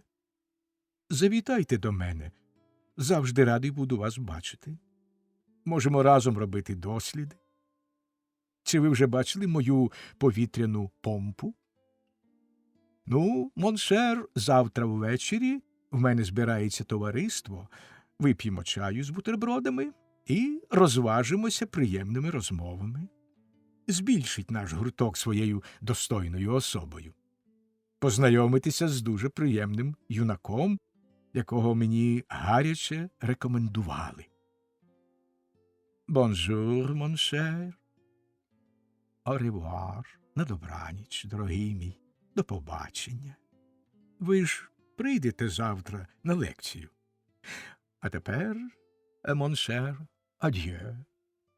І, не чекаючи на Бальтазарову відповідь, професор Моштермін пішов собі далі з донькою. Бальтазар був такий збентежений, що не зважився навіть очей підвести, але Кандідин погляд горів у його грудях. Він відчував її віддих і солодко тремтів усім тілом. Весь гнів його щез, він захоплено дивився услід прекрасній Кандіді, аж поки вона зникла за деревами. Тоді повільно вернувся назад у ліс, щоб віддатися мріям ще прекраснішим, ніж перше. Розділ 3. Як Фабіан не знав, що сказати, Кандіда і панночки, яким не можна було їсти риби, літературне чаювання у Моштерпіна, юний принц. Коли Фабіан біг стежкою навпростець через ліс, то мав на думці випередити чудернацького малюка, який промчав перед ним. Але не встиг, бо, вийшовши з чагарника, побачив удалині, що малюк, а з ним іще якийсь поставний вершник, що приєднався до малюка дорогою, вже в'їжджали в Керепеську браму. «Хм», – сказав Фабіан сам до себе, – хоч цей лускунчик і випередив мене на коні, але я все-таки встигну на Веремію, яка щиниться, коли він приїде. Якщо той дивак і справді студіозус, то його справлять до крилатого коня, а як він там зупиниться і тпрукне, як полетять Ботфорти, і сам він разом з ними, лютий і роздратований. Коли студенти зарегочуть, от тоді почнеться справжня Веремія.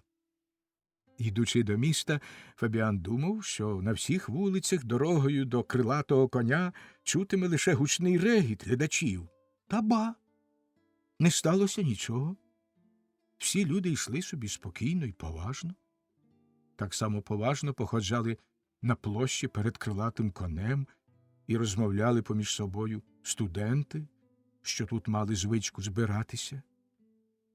Фабіан вирішив, що малюк не заїздив сюди, аж раптом помітив, кинувши погляд на подвір'я заїзду, що до стайні повели дуже примітного малюкового коня. Він підбіг до першого, що трапився йому, знайомого, і запитав, чи не проїжджав тут часом чудернацький малюк. Той нічогісінько про нього не знав, як не знали й усі інші. Кому Фабіан розповів тепер, що сталося між ним та малюком, нібито студентом. Усі дуже реготали, а проте запевняли, що такої дивовижі, як він описує тут, не чувано й не бачено. Але, щоправда, хвилин 10 тому два дуже стрункі вершники на чудових конях прибули до заїзду крилатий кінь. А чи не сидів один із них на коні, якого щойно відведено до стайні? — запитав Фабіан. — А як же? — сказав знайомий. — Звісно, сидів. Він був невеличкий на зріст, але тендітної постави, з приємними рисами обличчя і найкращими в світі кучерями. До того ж він показав себе пригарним їзцем, бо скочив з коня так спритно, з такою гідністю, ніби найкращий стаєний нашого князя. — І не згубив своїх ботфортів? — скрикнув Фабіан. — Не скотився вам під ноги? — Боронь Боже! — відповіли всі в один голос. — Боронь Боже! Що в тебе за думки, друже? Такий гарний їздець той малий. Фабіан не знав, що й сказати. Тим часом на вулиці з'явився Бальтазар. Фабіан кинувся до нього і, тягнучи його за собою, розповів, що той малий Курдупель, якого вони спіткали перед міською брамою і який упав з коня, щойно прибув сюди, і всі його вважають за гарного стрункого юнака та чудового їзця. — От бачиш, — сказав Бальтазар спокійно й поважно, — от бачиш, любий Фабіане, не всім так, як тобі, подобається жорстоко глузувати з скривдженого самою природою. — Але ж, Боже ж ти мій! — перебив його Фабіан. — Йдеться зовсім не про глузи й жорстокість, а про те, чи можна карлика, якихось 3 лікті на зріст, і таки геть подібного до редьки, назвати гарним, струнким юнаком. Бальтазарові довелося визнати, що коли говорити про зріст і вигляд малого студента, то Фабіан має рацію. Решта всі запевняли, що маленький їздець гарний, стрункий юнак, і тільки Фабіян і Бальтазар стояли на своєму, що огиднішого карлика їм не доводилось ніколи бачити. На цьому й скінчили, і всі розійшлися дуже спантеличені. Був уже пізній вечір, і приятелі пішли додому. Та дорогою Бальтазар, сам не знаючи, як проговорився, що він зустрів професора Моша Терпіна, і той запросив його назавтра на вечір до себе в гості. — Ти щасливець! — скрикнув Фабіан. — Найщасливіший у світі. Ти ж там побачиш свою Любку, ніжну мамзель Кандіду, почуєш її, розмовлятимеш із нею. Бальтазар знов дуже образився, вирвався від Фабіана і хотів піти геть, проте опам'ятався, зупинився і сказав, насилу стримавши свою досаду: — Можливо, ти й маєш рацію, любий брате, коли вважаєш мене за дурного, закоханого блазня. Мабуть, я й справді такий, але моя дурість — глибока болюча рана, що ятрить моє серце, і той, хто брутально торкається її, може завдати мені великого горя і підбити на всілякі безглузді вчинки. Тому, брате, коли ти мене справді любиш, то не згадуй про Кандіду. Ти знову, відповів Фабіан, ти знову сприймаєш усе, мій любий друже Бальтазаре, страшенно трагічно. Та, власне, чогось іншого від тебе й чекати не можна в такому стані. Але щоб не заходити з тобою у всілякі небажані суперечки, обіцяю тобі, що мої вуста аж тоді вимовлять Кандідине ім'я, як ти сам даси мені привід. Тільки дозволь мені ще сказати, що ти через свою закоханість зазнаєш чимало різних неприємностей. Кандіда дуже миле, чудове дівча, але до твоєї меланхолійної, мрійної вдачі вона аж ніяк не пасує. Коли ти познайомишся з нею ближче, то й побачиш, що її щирій, веселій натурі бракує поетичності, яка тобі скрізь така потрібна. Тебе охоплять різні химерні мрії, і все закінчиться жахливим, як здаватиметься тобі, горем і розпачем. А зрештою, і мене, так само, як і тебе, запрошено на завтра до нашого професора, який розважить нас дуже цікавими дослідами. Ну, на добраніч, мрійнику. Спи, коли зможеш заснути перед таким важливим днем, як завтрашній. З тим і покинув Фабіан свого приятеля, що впав у глибоку задуму. Фабіан і справді недарма пророкував всілякі патетичні незлагоди, що могли виникнути поміж Кандідою та Бальтазаром, бо вони таки й справді були зовсім різної вдачі. Кандіда, хоч би на чию думку, була гарна, як намальована, з променистими очима, що аж серце пронизували, з пухкими рожевими губками. Щоправда, я забув, біляві чи каштанові були в неї коси, які вона пригарно заплітала і химерно вкладала на голові, тільки дуже добре пам'ятаю їхню дивну особливість. Що довше на них було дивишся, то вони стають темніші.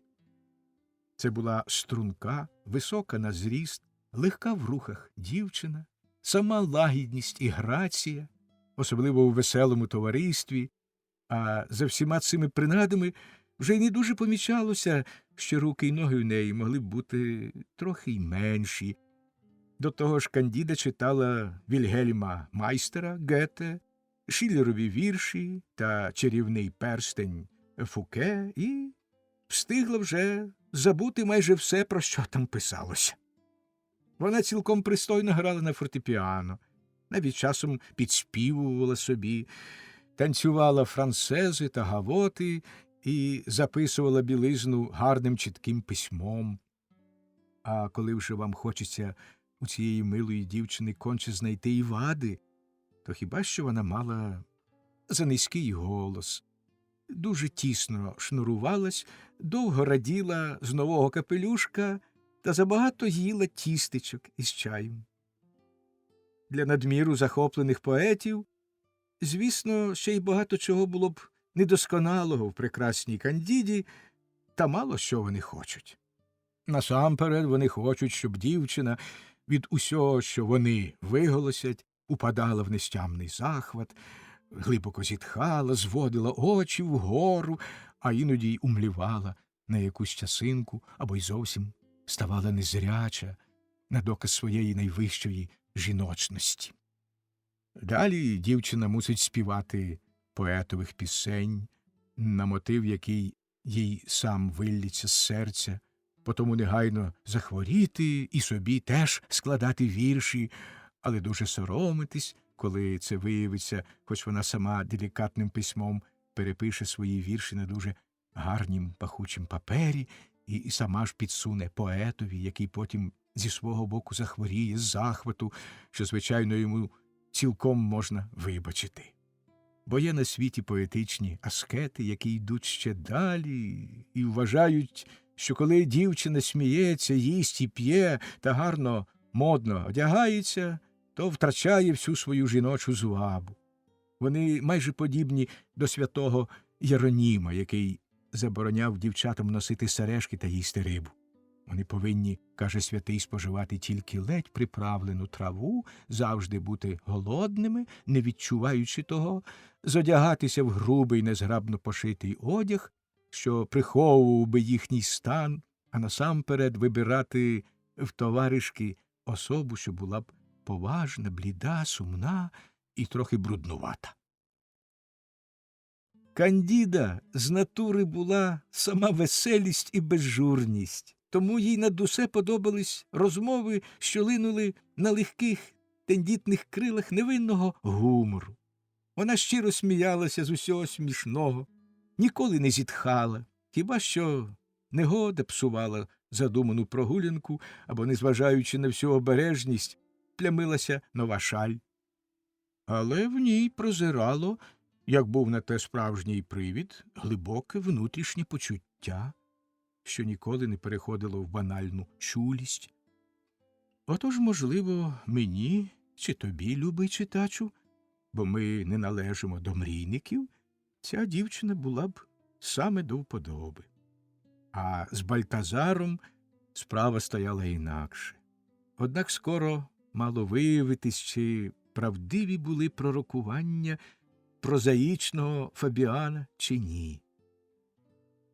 Не дивина, що Бальтазар із великого неспокою та з невимовно солодкого хвилювання не міг цілу ніч заснути. Заполонений думками про кохану, він сів до столу і скомпонував чимало пристойних милозвучних віршів, де описав свій стан у містичній історії соловейкового кохання до пурпурової рожі. Він надумав їх узяти з собою на літературне чаювання до Моша Терпіна, щоб там при першій нагоді вразити беззахисне Кандідине серце. Фабіан посміхнувся, коли, зайшовши в умовлений час до свого приятеля, застав його таким причепуреним, як ніколи.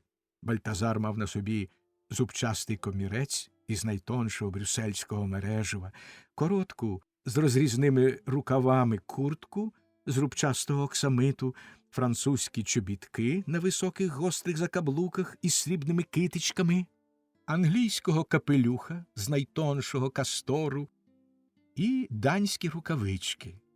Отже, був задягнений цілком по-німецькому, і вбрання дуже личило йому, тим більше, що він гарно накрутив чуба і добре причесав маленькі вусики. Серце в Бальтазара затремтіло з захоплення, коли в Терпіновім домі назустріч йому вийшла Кандіда, одягнена в давньонімецький дівочий убір, привітна й зваблива, в погляді, у слові, у всій своїй істоті, як зрештою і завжди.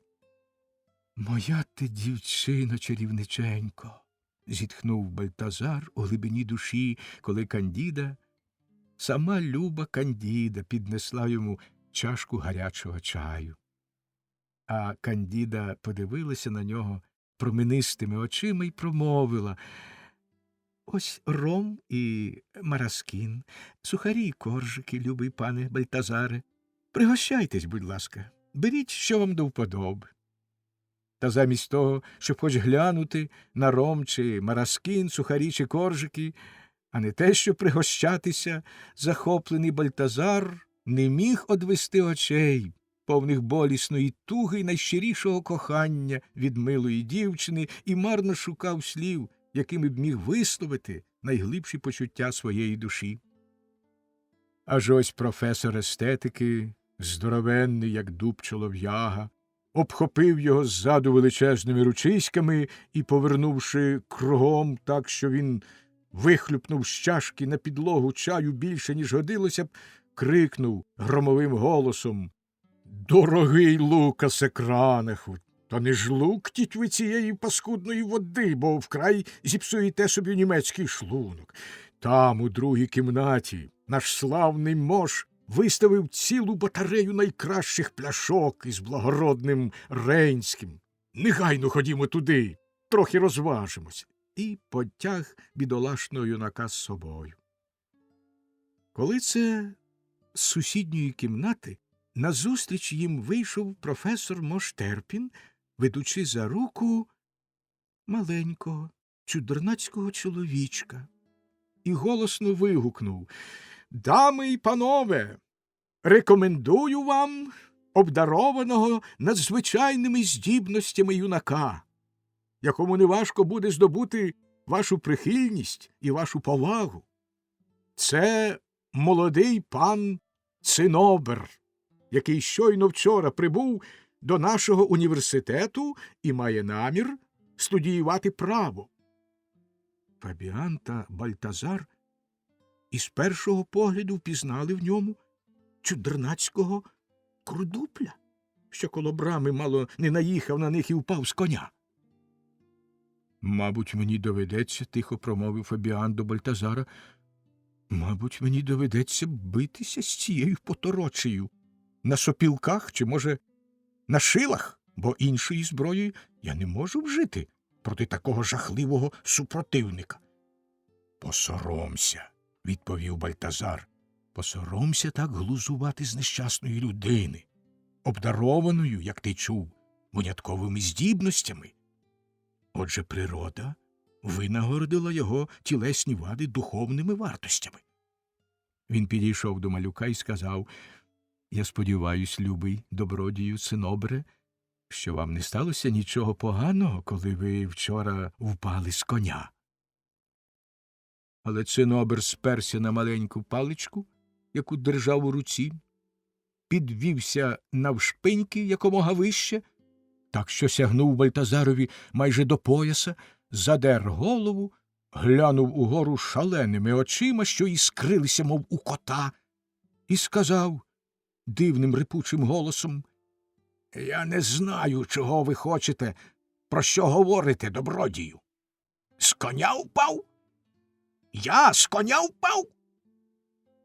Ви не знаєте, певно, що я найкращий їздець, який тільки може бути, що я ніколи з коня не падаю, що я служив добровольцем у кирасирах і відбув із ними похід, навчав у манежі офіцерів та солдатів верхової їзди. З коня впав! Я з коня упав!» Він хотів швидко повернутись, та паличка, на яку він опирався, вислизнула у нього з рук, і малюк полетів шкереберть. Бальтазарові під ноги. Бальтазар кинувся допомогти йому і якось ненароком торкнувся його голови. Малюк так пронизливо заверещав, що аж луна пішла по всій залі, і гості злякано посхоплювались із своїх місць. Бальтазара оточили і почали питати одне поперед одного, чого це він так жахливо кричав. «Не ображайтесь, любий пане Бальтазаре», – сказав професор Моштерпін, – «але це був такий чудернацький жарт. Ви, мабуть, хотіли, щоб ми подумали, ніби тут хтось наступив котові на хвіст?» «Кіт, кіт, проженіть кота!» – скрикнула одна нервова дама і миттю знепритомніла. «Кіт, кіт!» – загукали двоє літніх добродіїв, хворі на таку саму ідіосинкразію, і кинулись до дверей. Кандіда, виливши цілий флакон нюхальної води на знепритомнілу даму, сказала тихо Бальтазарові: «Бачите, якого лиха ви накоїли своїм огидним нявканням, любий пане Бальтазаре». А той зовсім не знав, що сталося. Почервонівши з сорому й досади, він не міг вимовити й слова, сказати, що це ж малюк Цинобер, а не він, так жахливо нявкав. Професор Моштерпін, побачивши, що він так страшенно збентежився, підійшов до нього і приязно сказав: «Ну, любий пане Бальтазаре, заспокойтесь. Я добре все бачив. Пригнувшись до землі, лазячи рачки, ви чудово вдавали роздратованого кота. Я сам полюбляю такі природничі жарти, але тут, на літературному чаюванні. Але ж пробачте, – урвав його мову Бальтазар, – це ж був не я. Найшановніший пане професоре. Ну, гаразд, гаразд, перебив його професор. До них підійшла Кандіда. Заспокойно, сказав їй професор, заспокойно бідолашного Бальтазара, бо його ця біда зовсім пригнітила. Добрій Кандіді стало жаль Бальтазара, що стояв перед нею геть збентежений, опустивши очі. Вона подала йому руку й прошепотіла, лагідно усміхаючись. Але й кумедні бувають люди. Так страшенно бояться котів. Бальтазар палко притиснув Кандідину руку до своїх уст. Її блакитні очі лагідно дивились на нього. Бальтазар почував себе на сьомому небі і більше не думав ні про цинобера, ні про котячий нявкіт. Метушня вляглася, в залі знов запанував лад. Коло чайного столика сиділа нервова дама і смачно споживала сухарики, вмочаючи їх у ром і запевняючи, ніби це бадьорить душу, коли їй загрожує ворожа сила, і тоді слідом за раптовим страхом іде палка надія. Двоє літніх добродіїв, що в них на дворі справді проскочив між ногами величезний кіт, також вернулися заспокоєні назад, шукаючи столика, як і багато інших, щоб сісти до карт. Бальтазар, Фабіан, професор естетики і ще кілька юнаків сіли біля жінок. А пан Цинобер тим часом підставив ослінчика й виліз на канапу, де вмостився між двома дамами і позирав навколо себе гордим блискучим поглядом. Бальтазар подумав, що настав час виступити зі своїми віршами про кохання соловейка до пурпурової рожі. Тому він сором'язливо оголосив, як і належить молодим поетам, що коли б не боявся надокучити та викликати нудьгу, коли б смів сподіватися на прихильність шановних зборів, то відважився б прочитати одну поему, найсвіжіший витвір своєї музи. А що жінки давно вже перебалакали про всі новини, які сталися в місті, а паночки про останній бал у президента, ба навіть дійшли згоди щодо капелюшків, а чоловіки могли сподіватися на нове частування не раніш, як за 2 години, то всі почали прохати Бальтазара не позбавляти товариства такої чудової втіхи. Бальтазар вийняв чистенько переписаний рукопис і почав читати. Його власний твір, що таки справді вилився з глибини поетичної душі, повний сили й молодого життя, надихав його щораз більше. Він читав усе палкіше, виливаючи всю пристрасть свого закоханого серця. Він затремтів з радощів, коли тихі зітхання, ледве чутні жіночі «ах» або чоловічі «чудово», «надзвичайно», «божественно» переконали його, що поема захопила всіх. Нарешті він закінчив.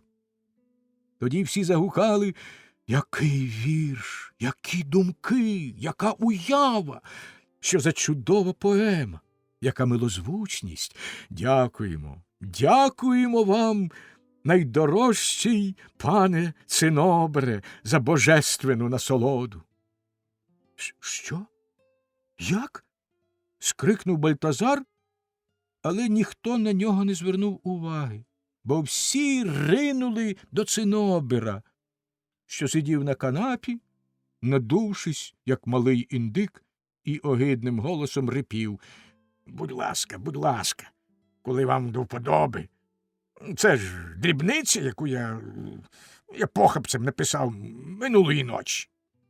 Але професор естетики репетував: «Чудовий, божественний Цинобере! Щирий друже, ти ж після мене перший поет на світі. Та я тебе обійму, серденько моє». І він схопив малюка з канапи, підняв його вгору і почав голубити та цілувати. Цинобер поводився вкрай непристойно. Він махав маленькими ніжками, гамселив ними в товсте професорове черево і квакав: «Пусти мене, пусти мене! Мені болить! Болить, болить! Я видріпаю тобі очі! Відкушу тобі носа!» «Ні!» – скрикнув професор, садовлячи малюка на канапу. «Ні, любий мій друже, не треба бути аж надміру скромним». Мош Терпін також устав від картярського столу, узяв Цинобера за ручку, потис її і сказав дуже поважно: «Чудово, юначе! Не забагато, ні, замало розповідали мені про високий геній, що вас надихає». «Хто з вас?» – знов вигукнув, сповнений захвату, професор естетики. «Хто з вас, панночки, в нагороду поцілує незрівнянного Цинобера в уста, що висловили найглибші почуття найчистішого кохання?» І тоді встала Кандіда, підійшла, полум'яніючи, як жар, до малюка, вклякнула перед ним і поцілувала його в гидезний рот із синіми губами. «Так!» – скрикнув тоді Бальтазар, немов охоплений раптовим шаленством. «Так, Цинобере, божественний Цинобере, ти склав зворушливі вірші про Соловейка та Пурпурову рожу, і тобі належить чудова нагорода, яку ти отримав». Сказавши це, він потягнув Фабіана до сусідньої кімнати і промовив: «Будь ласка, глянь мені просто в очі і скажи одверто й чесно, чи я студент Бальтазар, чи ні? Чи ти справді Фабіан? Чи ми справді перебуваємо у Терпіновім домі? А може, це тільки сон? Може, ми збожеволіли? Вщипни мене за носа або струсни, щоб я прокинувся від цього проклятого марення». «Як ти можеш?» – відповів Фабіан. «Як ти можеш так шаленіти? І все через дурні ревнощі, що Кандіда поцілувала малюка. Ти ж повинен сам визнати, що вірші, які прочитав малюк, таки справді чудові». «Фабіане!» – скрикнув Бальтазар, страшенно здивований. «Що ти верзеш?» «А вже ж!» – вів далі Фабіан. «А вже ж, його вірш був чудовий і заслуговував, по-моєму, на Кандідин поцілунок. І взагалі, здається, у цьому дивному малюкові є щось таке, що вартіше за струнку постать. Та й коли взяти саму фігуру, то вона, мені здається, тепер не такою огидною, як спочатку. Коли він читав вірші, натхнення прикрасило риси його обличчя, і він мені здавався часом привабливим струнким юнаком, незважаючи на те, що ледве визирав із-за столу. Кинь свої дурні ревнощі, заприятелюй з ним, як поет із поетом». «Що?» – гнівно вигукнув Бальтазар. «Що? Ще й заприятелювати? З тим проклятим виродком, якого я задушив би цими руками?» «Ось бач», – сказав Фабіан, – «ось бач, ти таки не хочеш бути розважним. Але вернімося до зали. Там сталося щось нове, бо я чую гучну хвалу». Бальтазар машинально подався за товаришем. Коли вони увійшли, професор Мош Терпін, отетерілий з подиву, стояв ще посеред зали, тримаючи в руках прилади, що ними робив, мабуть, якісь фізичні досліди. Все товариство з'юрмилося навколо Цинобера, який, підпершись паличкою, сп'явся навшпиньки і з гордим виглядом сприймав хвалу, що сипалась до нього з усіх боків. Тоді всі обернулися до професора, який зробив ще одну дуже дотепну штуку, та щойно він закінчив, як усі знову, оточивши малюка, закричали: «Чудово! Знаменито, дорогий пане Цинобере!» Нарешті й сам Моштерпін кинувся до малюка і закричав у 10 дужче, ніж інший: «Чудово! Знаменито! Любий пане Цинобере!» Серед товариства був також юний принц Грегор, що вчився в університеті. Принц був прекрасної вроди, кращою годі собі й уявити, а поведінки такої шляхетної і невимушеної, що зразу виявлялось і його високе походження, і звичка бувати в найвищих колах. Тепер принц Грегор не відходив від Цинобера і над усяку міру вихваляв його і як найкращого поета, і як найдотепнішого фізика. Чудно було дивитися на них, як вони стояли вкупі. Поряд із струнким Грегором малесенький карлик, що, високо задерши носа, ледве тримався на тоненьких ніжках і мав химерний вигляд. Очі всіх жінок були спрямовані туди, але не на принца, а на малюка, який то спинався навшпиньки, то опускався, коливаючись то вгору, то вниз, наче картезіанський чортик. Професор Моштерпін підійшов до Бальтазара і запитав: «Ну, що ви скажете про мого протеже любого Цинобера? У нього багато чого є за душею, і коли я пильно гляну на нього, то відчуваю, що він непростий собі юнак. Пастор, що його виховав і мені рекомендував, висловився про його походження дуже загадково. Бо ж гляньте тільки на його величну постать, на його благородну, невимушену поведінку. Він, напевне, князівської крові, а можливо, що й королівський син». Тієї миті сповістили, що вечеря готова. Цинобер пришкандибав до Кандіди, незграбно схопив її за руку і повів у їдальню. Як несамовитий кинувся нещасний Бальтазар темної ночі крізь бурю й дощ додому. Розділ 4. Як скрипаль-італієць з Біока нахвалявся запроторити пана Цинобера в контрабас, а референдарій Пульхер не міг дістати посади в Міністерстві закордонних справ. Про службовців митниці та затримані дива для хатнього вжитку. Як Бальтазара було зачаровано за допомогою головки ціпка. Бальтазар сидів на високому, оброслому мохом камені в лісовій глушині і замислено дивився вниз у яр, де поміж скель та густих чагарів пінився й шумів струмок. Темні хмари сунули по небу і зникали за горами. Шелест дерев і дзюрчання води звучали, немов глухе скавуління, до якого іноді домішувався крик хижих птахів, що зіймалися з темних хащів до високого неба і линули слідом за хмарами. Бальтазарові здавалося, ніби він у дивних голосах лісу вчуває жалібні скарги природи, ніби він сам мусить потонути в тих скаргах, ніби вся його істота – це тільки почуття найглибшого нестерпного болю.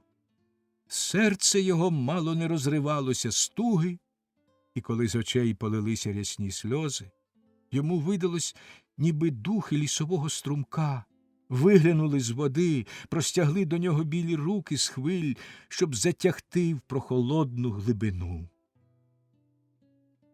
Коли це десь іздалеку долинув чистий веселий звук ріжка і трохи звеселив його душу. В ньому прокинулась невимовна туга і водночас солодка надія. Він озирнувся навкруги, і поки лунав ріжок, йому здавалося, що зелені лісові тіні вже не такі сумні, шум вітру, шепотіння чагарів не таке жалісне. Немов настрій його вилився в слова: Ні. Вигукнув він, схопившися з місця і радісно глянувши вдалину. Ні. Ще не всі надії згасли. Певне, тільки те, що якась похмура таємниця, якісь зловісні чари вдерлися в моє життя. Але я зламаю ці чари, хоч би мені довелося навіть загинути. Коли я, захоплений, переможений почуттям, що мало не розривало мені груди, освідчився нарешті любій, солодкій Кандіді в коханні, то хіба ж не прочитав у її очах, хіба не відчув у потиску її руки своє щастя? Але як тільки з'являється той проклятий малий виродок, усе її кохання переходить до нього. Вона не зводить з мерзенної потвори очей. І як тільки клишоногий малюк наблизиться до неї, або хоч торкнеться її руки, з її уст вихоплюються тужні зітхання. Тут мусить бути захована якась таємниця. І коли б я вірив у безглузді бабські казки, то сказав би, що малюка зачаровано, і він, як то кажуть, наводить на людей ману. Хіба ж не диво дивне, що всі глузують і сміються з потворного, огидного курдупля, а щойно він з'явиться, то починають його вихваляти як найрозумнішого, найученішого, ба навіть найвродливішого з-поміж усіх студентів. Та що й казати? Хіба ж зі мною діється не те саме? Хіба мені не здається часом, що цинобер і розумний і гарний? Тільки в присутності Кандіди лихі чари не мають наді мною сили. Тоді цинобер залишається дурним потворним виродком. Але хай там що, я стану проти ворожої сили. У моїй душі мріє перечуття, що якась несподіванка дасть мені в руки зброю проти лихої потвори. Бальтазар пішов назад до Керепеса. Йдучи узліссям, він помітив на шляху невелику, навантажену речами коляску, з якої хтось привітно махав до нього білою хустинкою.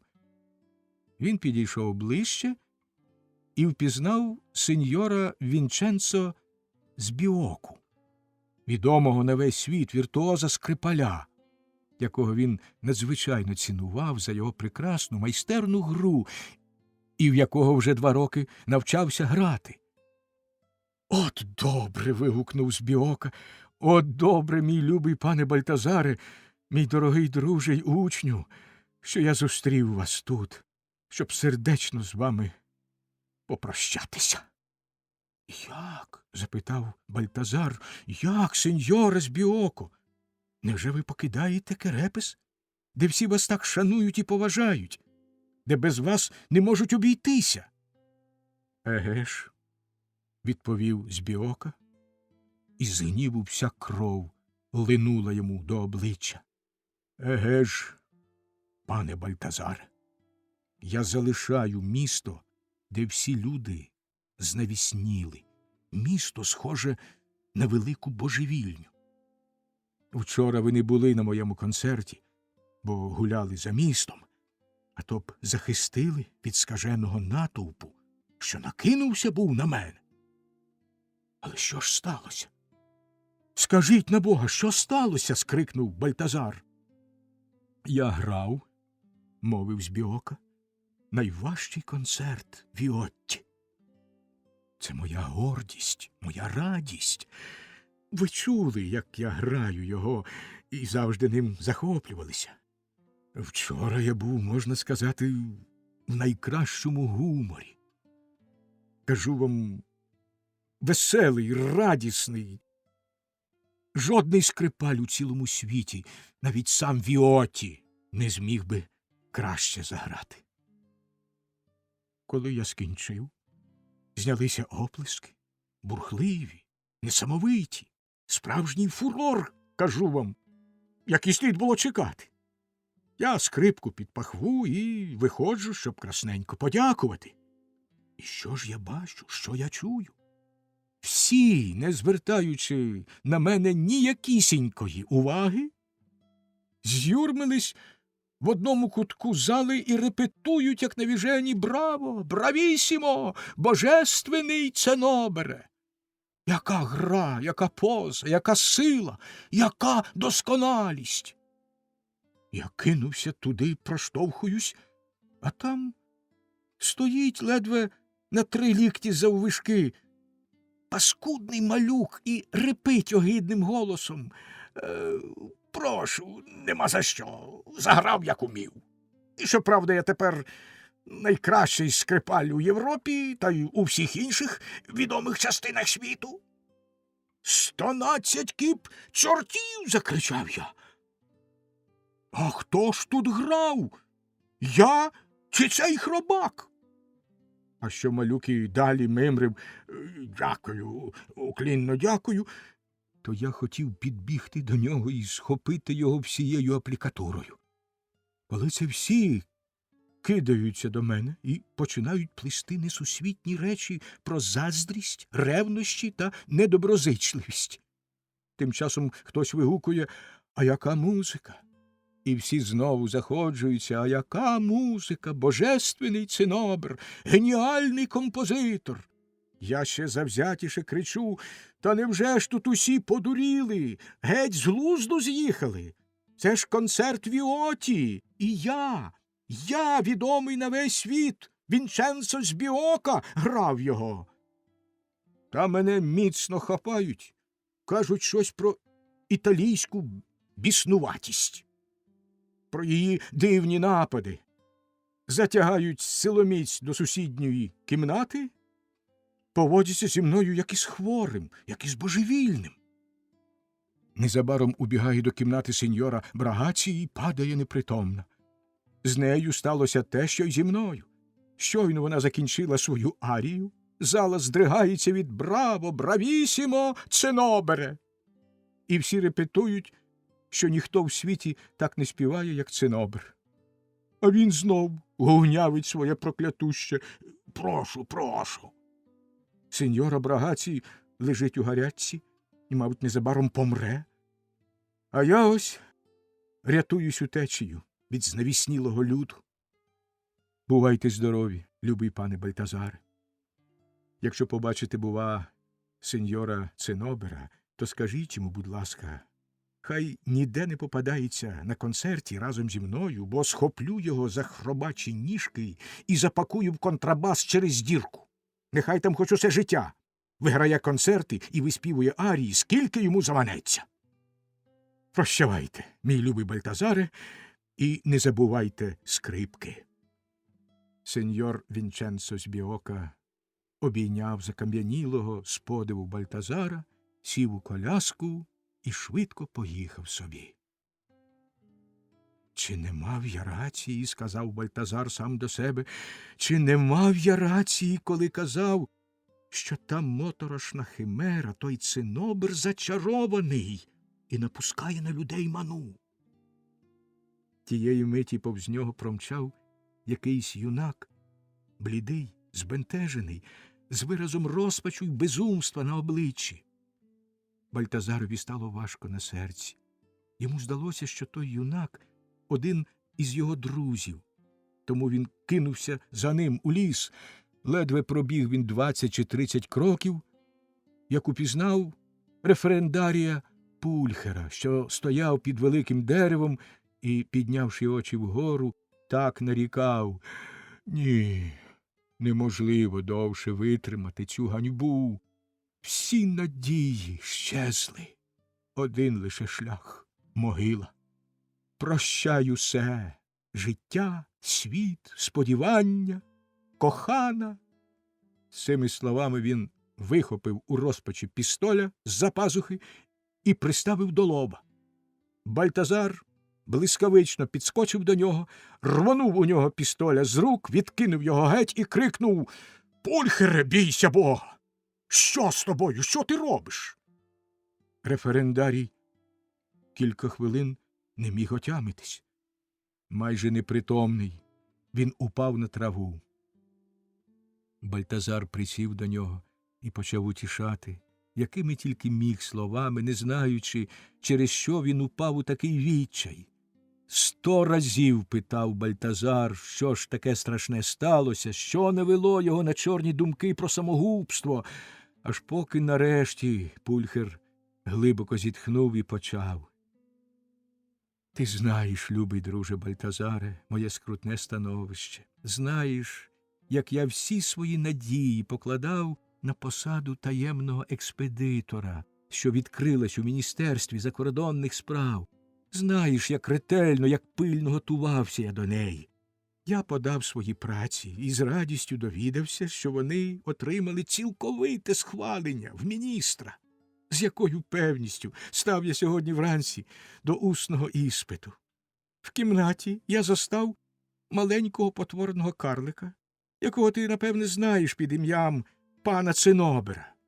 Радник посольства, якому доручено було провадити іспит, привітно підійшов до мене і сказав, що на ту саму посаду, яку я хочу отримати, зголосився також і пан Цинобер.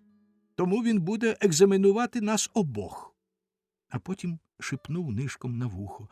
Ви можете не боятися свого супротивника, любий референдарію, бо праці, які подав малий Цинобер, просто жалюгідні. Іспити почалися. Жодного питання радника не залишив я без відповіді. А Цинобер не знав нічого, просто нічогісінько, і замість відповідати рохкав і квакав якусь нісенітницю, якої ніхто не розумів, і так непристойно хвицав ногами, що кілька разів навіть упав з високого стільця, і я мусив його піднімати. Серце моє аж затремтіло з радості. Приязні погляди, які радник кидав на малюка, я вважав за найгіршу іронію. Іспит закінчився. Але хто опише мій жах? Мов громом прибило мене, коли радник підійшов до малюка, обійняв його і сказав: «Найшановніший добродію, які знання, який розум, яка дотепність!» А потім до мене. Ви мене дуже розчарували, пане Пульхере. Ви ж нічогісінько не знаєте. І не ображайтеся, але таким способом підбадьорювати себе на іспитах, як оце ви, незвичайно та й непристойно. Ви не могли навіть на стільці всидіти. Кілька разів падали, і панові Циноберові довелося вас підводити. Дипломати мусять бути тверезі і розважні. Бувайте, пане референдарію.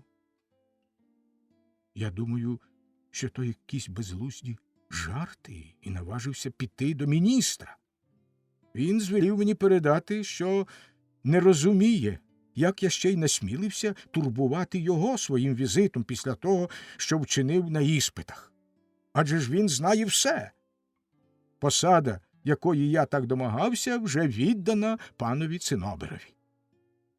Отак якась пекельна сила перекреслила мені всі надії, і я хочу добровільно відібрати собі життя, яке віддано на поталу таємному Фатумові. Залиш мене. Ні за що. Вигукнув Бальтазар.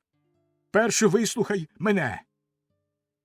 І він розповів йому все, що знав про Цинобера, починаючи від першої зустрічі з ним коло Керепеської брами, про те, що сталося між ним і малюком у Терпіновім домі, і про все, що тільки-но почув од Вінченцо з Біоки. Одне лише з певністю можна сказати, додав він наостанку, що в кожному вчинку тієї поторочі є щось таємниче, і повір мені, друже Пульхере, коли тут діють якісь пекельні чари, то треба тільки твердо опертися їм, і перемога буде наша. Аби лише мужність. А тому не вдавайся в тугу і не роби нічого, не подумавши. Об'єднаймося проти недолугого відьмака. Відьмак! Вигукнув, зрадівши референдарій. Еге ж, відьмак! Справжнісінький проклятий відьмак! Що правда, то правда. Але ж, друже Бальтазаре, що це з нами? Чи нам не сниться? Відьмаки, відьми, чар. Хіба ж не позникало все це давним-давно? Хіба ж багато років тому князь Пафнутій Великий не запровадив освіти і не вигнав з країни всієї нечисті, всього незбагненного? Та як же та клята погонь зуміла все-таки тайкома пролізти до нас? 100 кіп чортів, та ж треба звернути на неї увагу поліції, митників. Але ні-ні. Тільки людське божевілля, або, чого я найдужче боюся, величезне хабарництво винні в нашому нещасті. Проклятущий цинобр, мабуть, неймовірно багатий. Недавно він стояв перед монетним двором, а люди, показуючи на нього пальцями, казали: «Гляньте-но на цього маленького, гарного пана. Йому належать усі гроші, які там карбують». Мовчи, відповів Бальтазар, мовчи, друже. Не грішми орудує ця потвора, тут щось інше. Щоправда, князь Пафнутій запровадив освіту на добро і користь свого народу і своїх нащадків, а проте дещо дивовижне й незрозуміле в нас залишилось. Так би мовити, приємні дива для хатнього вжитку. Наприклад, із нікчемної насінини виростають височезні струнки дерева, або всілякі овочі та городина, якою ми напихаємо своє черево.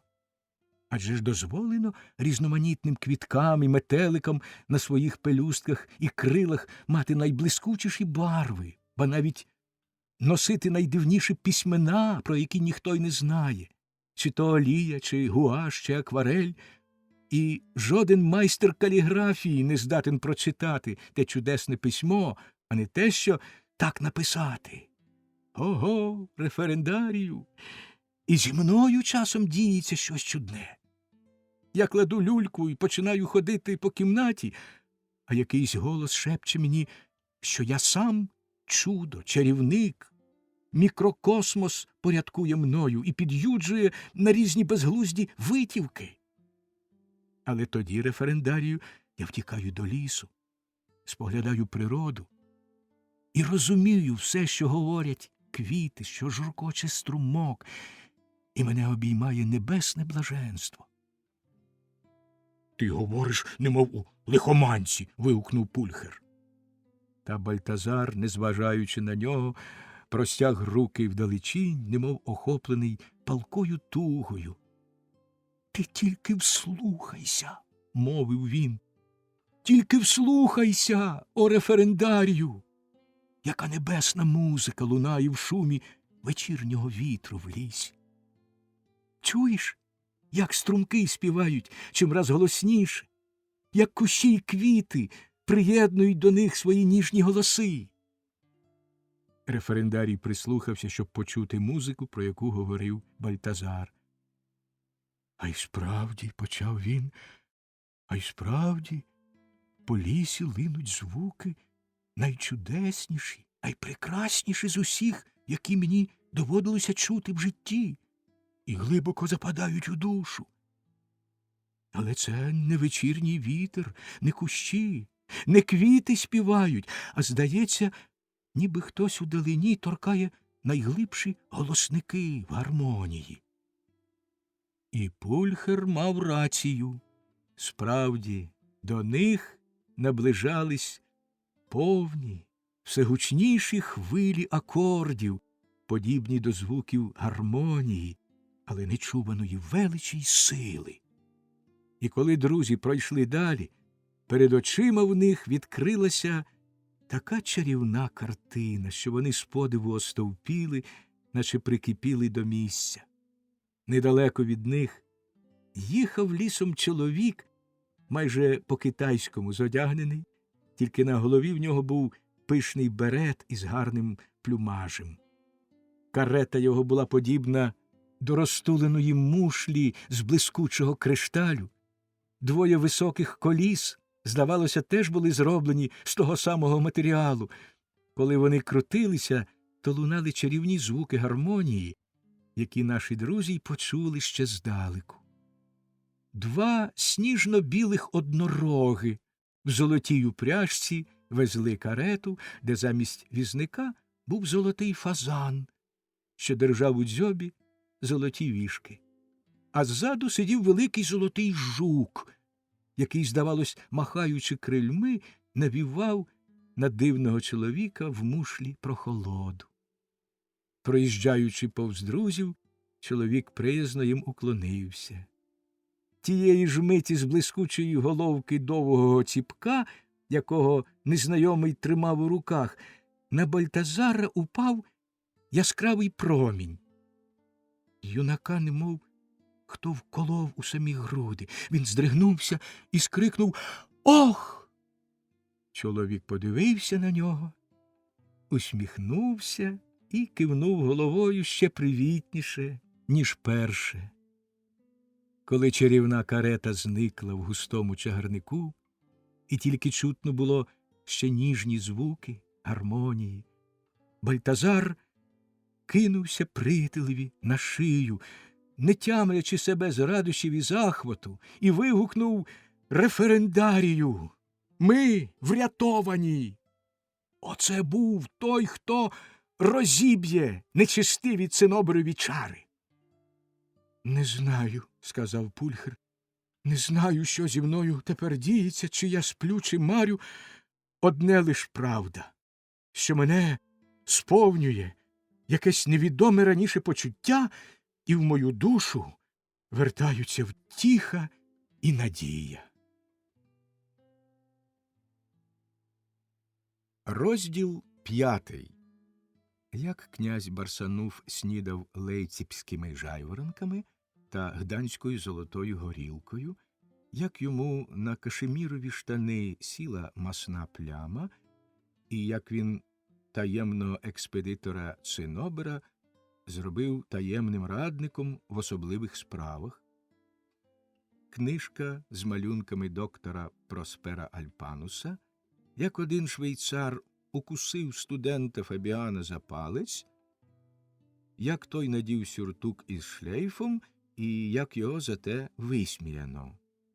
Бальтазарова втеча. Нема чого довше приховувати, що міністр закордонних справ, при якому пан Цинобер заступив на посаду таємного експедитора, був нащадком того барона Протекстатуса фон Монтшайна, який у книзі турнірів та хроніках надаремне шукав родовід феї Рожа Бельверде. Він звався, як і його предок, Претекстатус фон Монтшайн, мав найкращу освіту, найприємніші звички, ніколи не плутав мене і мені, вам і вас, виводив своє ім'я французькими літерами чи до того розбірливим письмом і навіть часом працював сам, переважно як була погана погода. Князь Барсанув, один із наступників великого Пафнутія, ніжно любив його, бо той на кожне питання мав готову відповідь. У години відпочинку грав з князем у скраклі, добре розумівся на грошових справах і танцював гавот, як ніхто. Трапилось так, що барон Претекстатус фон Монтшайн запросив князя на сніданок із лейпцигських жайворонків та на чарку гданської золотої горілки. Прийшовши до Монтшайна, князь застав у передпокої між кількома приємними дипломатичними особами і малого Цинобера, який, спираючись на паличку, лупнув на князя своїми оченятами і, не звертаючи більше на нього уваги, став запихатися смаженим жайворонком, якого щойно поцупив зі столу. Помітивши малюка, князь ласкаво усміхнувся до нього і запитав міністра: «Моншайне, хто той невеличкий, приємний, розумний юнак у вашому домі?» Чи це не він часом так чудово складає і таким прекрасним письмом пише мені доповіді, які я почав отримувати від вас? Він самий, вельможний пане, відповів Моншайн. Доля послала мені в його особі найрозумнішого і найздібнішого працівника. Цей достойний юнак зветься Цинобер.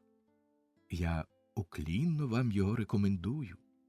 Будьте до нього ласкаві й прихильні, мій дорогий князю. Він лише кілька днів, як працює в мене. А тому, озвався один гарний юнак, наблизившись до князя, а тому, коли ваша ясновельможність дозволить мені зауважити, мій малий колега нічогісінько ще не надіслав, а доповіді, яким випало щастя звернути на себе увагу вашої ясновельможності, складав я. Чого вам треба від мене? Звернувся до нього князь. А Цинобер, що, чавкаючи, жадібно вминав жайворонка, тим часом підійшов до князя впритул. Доповіді таки справді писав той юнак, що звернувся був до князя, але князь знов крикнув: «Чого вам треба? Ви, мабуть, і пера в руках не тримали. Та ще й тут, біля самого мене, жерете смажених жайворонків. Навіть мушу зауважити на превелику свою досаду, посадили масну пляму на мої кашемірові штани. До того ж бридко чвакаєте, еге ж? Все це переконливо свідчить, що ви зовсім не здатні до дипломатичної діяльності. Ідіть собі, любенько, додому і не навертайтесь мені на очі. Хіба що принесете якийсь добрий засіб вивести пляму на моїх штанях. Тоді я, може, стану знов до вас ласкавіший. І, звертаючись до Цинобера, промовив: такі юнаки, як ви, шановний Цинобере, окраса вітчизни. Вони заслуговують на те, щоб володарі їх відзначали. Ви будете таємним радником в особливих справах. Найкрасніше дякую, рохнув Цинобер, ковтаючи останній шматок і витираючи пику обома руками. Найкрасніше дякую. Це для мене ніщо. Зроблю все як слід. Чесна самовпевненість, промовив князь, підвищивши голос. Чесна самовпевненість свідчить про внутрішню силу, що має бути притаманна достойному державному діячеві. І, сказавши цю сентенцію, князь випив чарку золотої гданської, яку міністр власноручно подав йому і яка йому дуже припала до смаку. Нового радника посадовили між князем і міністром. Він жер, як не в себе, жайворонків, пив малагу і гданську впереміж, рохкав, бурмотів крізь зуби і через те, що ледве виглядав з-за столу кінчиком гострого носа, дуже вимахував ручками й ніжками. Після сніданку князь і міністр сказали: цей таємний радник в особливих справах справжній англієць. У тебе, сказав Фабіан своєму приятелеві Бальтазарові, в тебе такий радісний вигляд, очі твої аж світяться. Ти почуваєш себе щасливим? Ах, Бальтазаре, ти сниш, мабуть, чудесний сон. Але, як приятель, я мушу тебе збудити. А що таке? Що сталося? Стурбовано спитав Бальтазар. Так, вів далі Фабіан, так, я мушу тобі все сказати. Тільки не впадай у розпач, мій друже. Пам'ятай, що, хоч, можливо, жодне лихо в світі не вражає так боляче, як це, але й не забувається так легко. Кандіда На Бога. Скрикнув, жахнувшись, Бальтазар. Кандіда, що з нею? Її вже немає на світі. Вмерла. Заспокойся, сказав далі Фабіан. Заспокойся, мій друже. Не вмерла твоя Кандіда, але для тебе все одно, що вмерла. Знай же, що малюк Цинобер став таємним радником і нібито вже заручений з Кандідою, яка бозна чого донестями закохалась у нього. Фабіан думав, що Бальтазар вибухне розпачливими прокльонами й скаргами, але він натомість промовив спокійним голосом: коли це й усе, то ще не така біда, щоб я засмутився. Хіба ж ти вже не кохаєш Кандіди? Запитав Фабіан, страшенно здивований. Кохаю, відповів Бальтазар. Як не кохати такого ангела, такої чудової дівчини? Кохаю від щирого серця, з усією пристрастю, яка тільки може вибухнути в молодечих грудях. І знаю, ах, добре знаю, що й Кандіда мене кохає.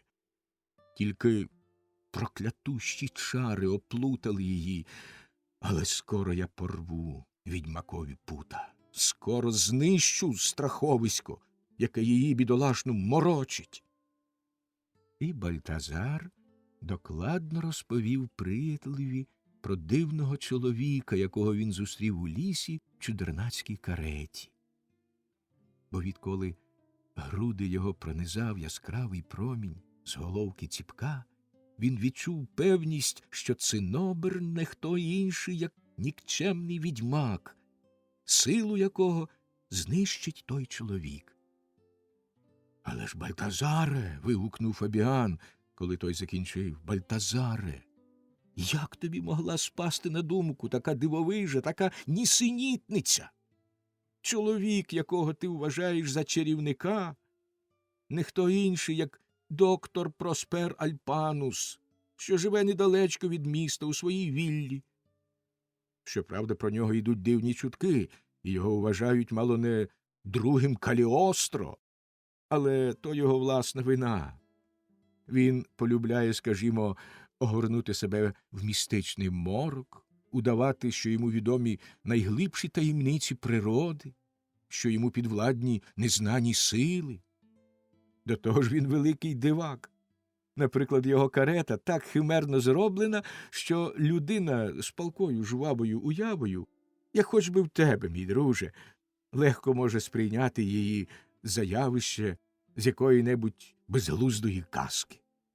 Отож слухай. Його кабріолет має вигляд мушлі і скрізь посріблений, а поміж колесами вміщено Катеринку, що сама грає, як тільки закрутяться колеса.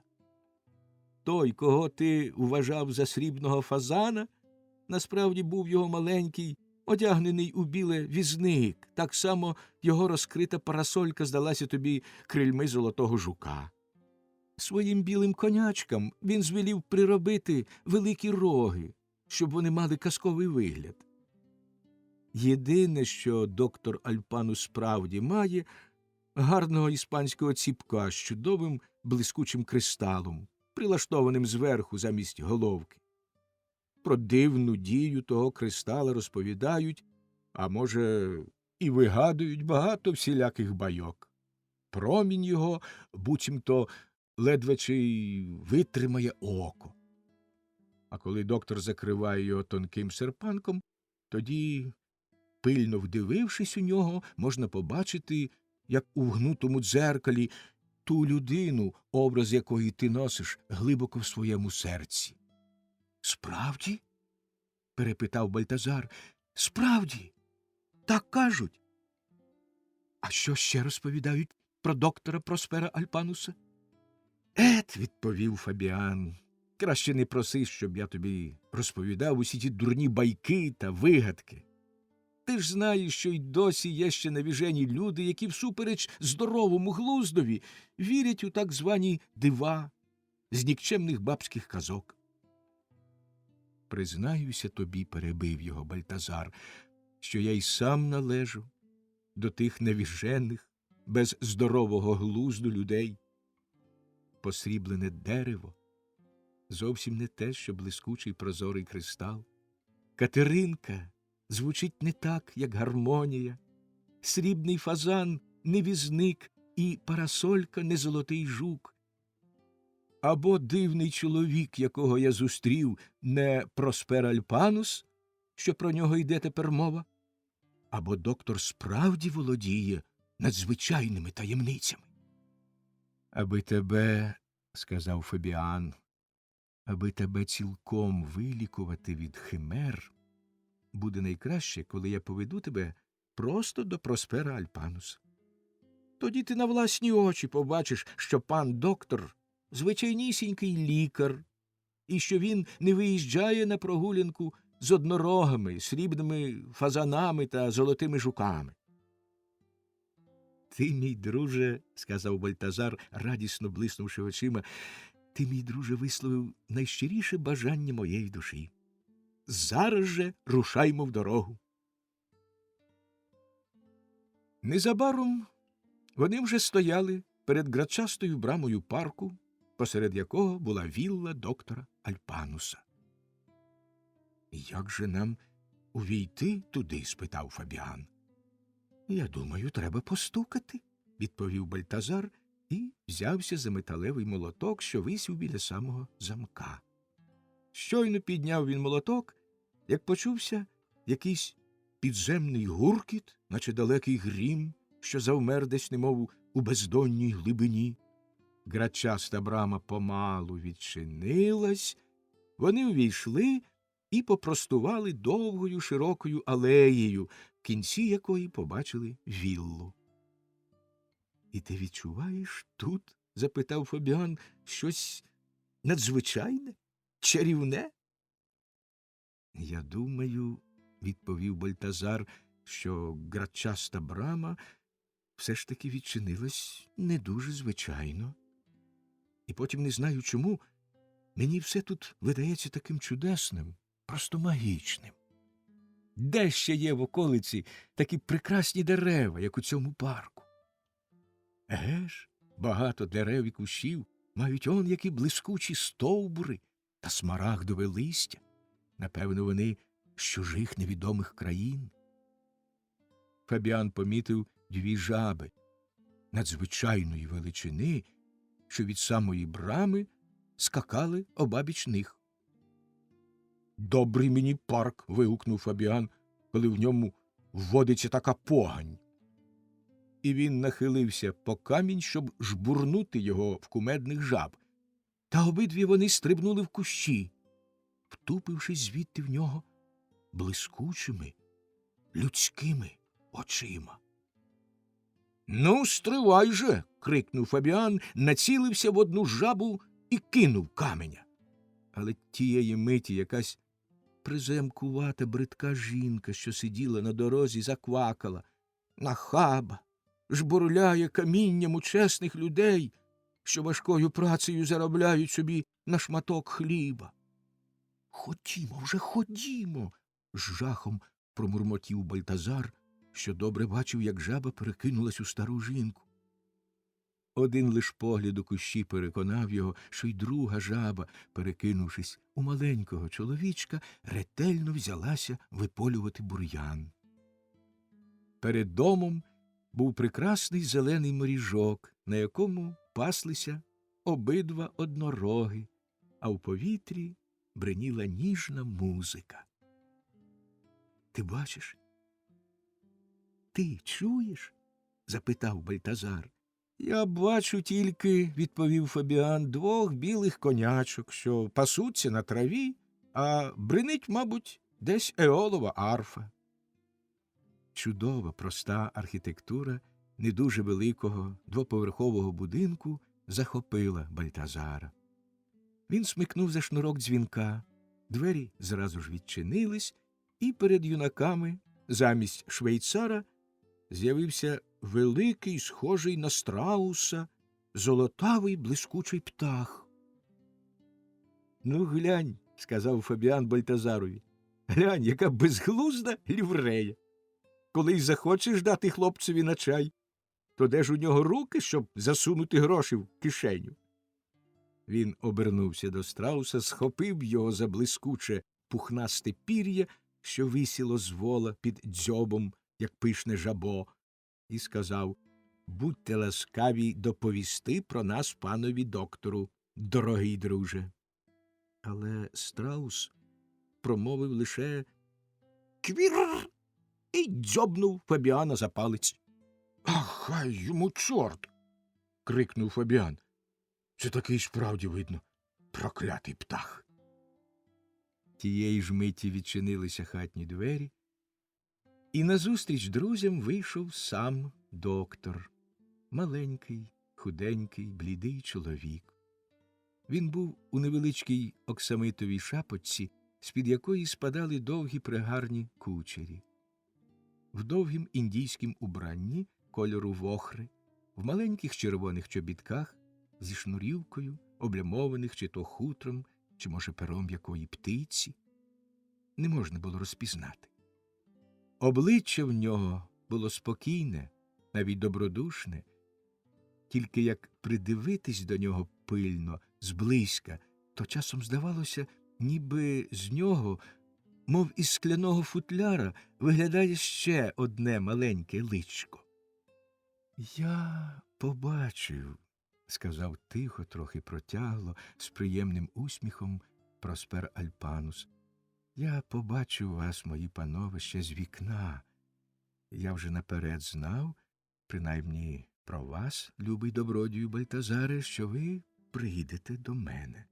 Отже, прошу ласкаво, ходімо зі мною». І Проспер Альпанус повів їх до високої круглої кімнати, позавішуваної блакитними запонами. Через пророблене в стелі вікно світло падало просто на блискучий глянцований мармуровий столик, що стояв посеред кімнаті на сфінксові замість лапок. Більше в кімнаті не видно було нічого особливого. «Чим можу вам служити?» – запитав Проспер Альпанус. Тоді Бальтазар набрався відваги і розповів усе, що сталося з малим Цинобером, відколи той уперше з'явився в Керепесі. І на закінчення сказав, як у нього виникла тверда впевненість, що тільки він, Проспер Альпанус, є той добродійний маг, який покладе край негідним і мерзенним чарам Цинобера. Проспер Альпанус глибоко замислився. Нарешті, аж через кілька хвилин, він сказав поважно, притишивши голос: «З вашої розповіді, Бальтазаре, видно, що малий Цинобер, напевне, оточений якимись таємницями. Але ж треба найперше знати ворога, з яким доведеться боротись, знати причину тих чарів, що їх треба знищити. Можливо, малий Цинобер не хто інший, як домовик Коренячок? Зараз побачимо». Проспер Альпанус смикнув за один шовковий шнурок, що їх повно спускалося зі стелі. Одна запона зашурхотіла, розсунулась, відкриваючи великі фоліанти, всі в позолочених палітурках, і донизу спустилась легесенька гарна драбинка з кедрового дерева. Проспер Альпанус піднявся нею вгору, витяг із горішньої полиці один фоліант і поклав його на мармуровий столик, старанно обмахнувши з нього порох чималим віничком із блискучого павиного пір'я. У цьому трактаті йдеться про домовиків-коренячків. Вони всі тут намальовані. Можливо, ви знайдете між ними і свого ворога, Цинобера. Тоді він попаде в наші руки.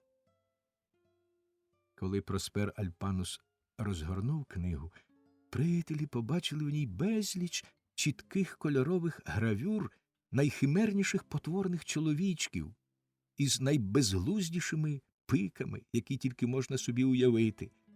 Але тільки-но Проспер торкнувся одного з них у книзі, як той ожив, вискочив з аркуша на мармуровий стіл і почав кумедно, втішно танцювати, ляскати пальчиками і виробляти кривими ніжками піруети, антраша, ще й приспівувати «квір, квап, пір, пап». Аж поки Проспер не схопив його за голову і не поклав назад в книгу, де він скоро сплющився і обернувся на кольоровий малюнок. У такий спосіб вони переглянули всі гравюри, але хоч Бальтазарові часто хотілося крикнути «Ось він! Ось цинобр!», та, придивившись пильніше, він на великий свій жаль мусив визнати, що то зовсім не цинобр.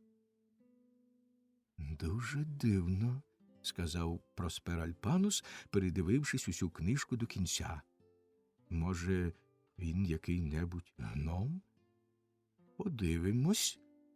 І він надзвичайно спритно поліз знову на кедрову драбинку, дістав другий фоліант, старанно витер із нього порох, поклав на мармуровий столик і розгорнув його. У цьому творі йдеться про гномів. Можливо, ми впіймаємо тут цинобера. Друзі знову побачили безліч чітких кольорових гравюр з огидними рудими потворами, і тільки-но Проспер Альпанус їх торкався, як вони починали плаксиво нарікати, і нарешті важко виповзали з книжки на мармуровий стіл, стогнали, охкали, аж поки доктор знов не вкладав їх у книжку. Але й тут Бальтазар не знайшов цинобера. «Дивно, дуже й дуже дивно», – сказав доктор і глибоко задумався. «Королем жуків», – повів далі він, – «королем жуків він не може бути, бо той, мені добре відомо, перебуває тепер в іншому місці. Павучим маршалом також ні, бо павучий маршал, хоч, правда, й бридкий, але розумний і спритний, живе з своїх рук, не привласнюючи собі чужої праці. Дивно, дуже дивно». Він знов кілька хвилин помовчав, і тепер стало виразно чути всілякі чудні голоси, то окремі звуки, то цілі хвилі акордів, що бриніли навколо. «У вас тут звідусюди чутно приємну музику, любий пане докторе», – сказав Фабіан. Але Проспер Альпанус, здавалося, зовсім не звертав на Фабіана уваги. Він тільки Бальтазара не спускав з очей.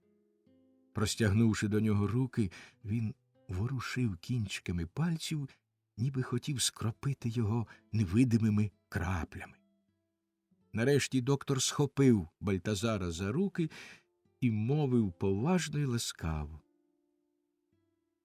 «Тільки найчистіша співзвучність психічних принципів за законом дуалізму сприятиме операції, яку я зараз почну. Ідіть за мною». Друзі пройшли за доктором через кілька кімнат, де не було нічого особливого, хіба що кілька дивовижних тварин, які читали собі, писали, малювали, танцювали тощо. Нарешті перед ними відчинилися двійчасті двері, і приятелі зупинились перед щільною завісою, за якою Проспер Альпанус зник, залишивши їх у цілковитій темряві. Аж ось завіса розсунулась, і друзі опинились, як їм здалося, в округлій залі, де розливалося магічне притьмарене світло. Коли вони поглядали на стіни, то їхній погляд ніби губився в неозорих зелених гаях, на квітучих луках із дзюркотливими струмками й джерелами. Таємничі, невідомі пахощі клубочились у повітрі, іначе доносили солодкі звуки гармонії. Проспер Альпанус з'явився одягнений у все біле, як брамін, і поставив посеред зали велике кругле кришталеве свічадо, накинувши на нього серпанок. Підійдіть, сказав він глухим, урочистим голосом, підійдіть до цього свічада, Бальтазаре. Спрямуйте всі свої думки на Кандіду, побажайте від усієї душі, щоб вона з'явилась вам тієї миті, яка тепер існує в просторі й часі. Бальтазар зробив так, як йому наказано. Тим часом Проспер Альпанус став позаду і почав обома руками описувати круг нього кола. Минуло кілька секунд, і з свічада знявся блакитний дим. Кандіда, мила Кандіда з'явилася там у всій своїй красі і розповні життя. Але поруч із нею, зовсім близько, від неї сидів бридкий цинобр, тиснув їй руки, цілував її, а Кандіда обіймала однією рукою потвору й пестила його. Бальтазар мало не крикнув, та Проспер Альпанус міцно схопив його за плечі, і крик завмер у нього в грудях. «Спокійно», – тихо сказав Проспер, – «спокійно, Бальтазаре.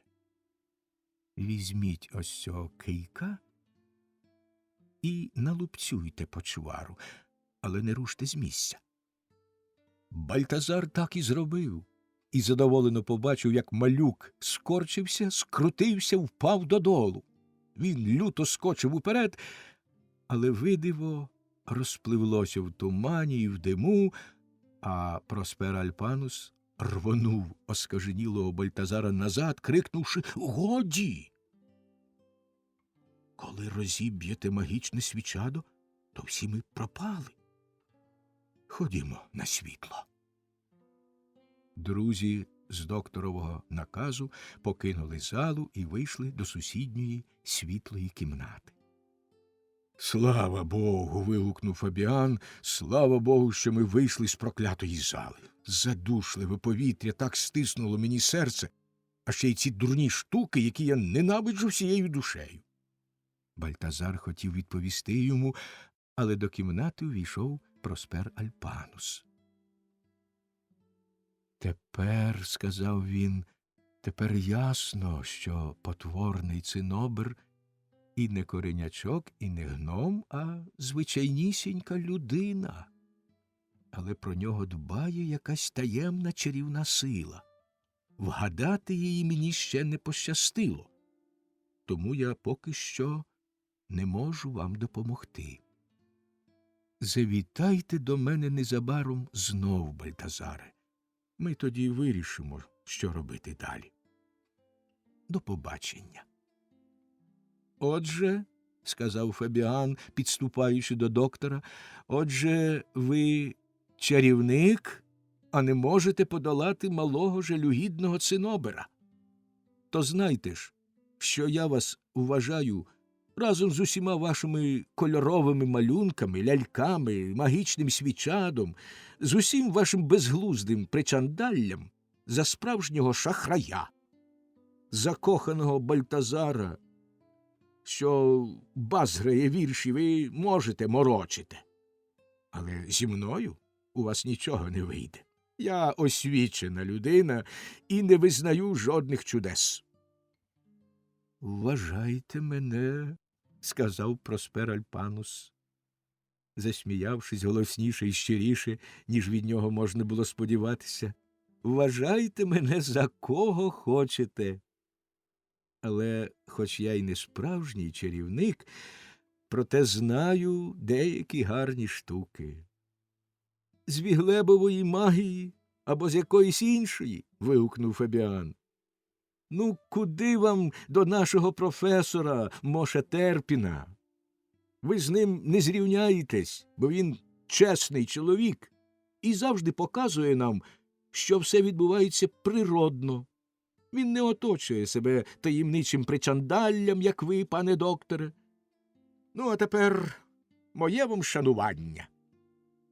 «Ну, – сказав доктор, – невже ви такі розгнівані і підете від мене?» І він погладив кілька разів Фабіанові руки від плеча до зап'ястків.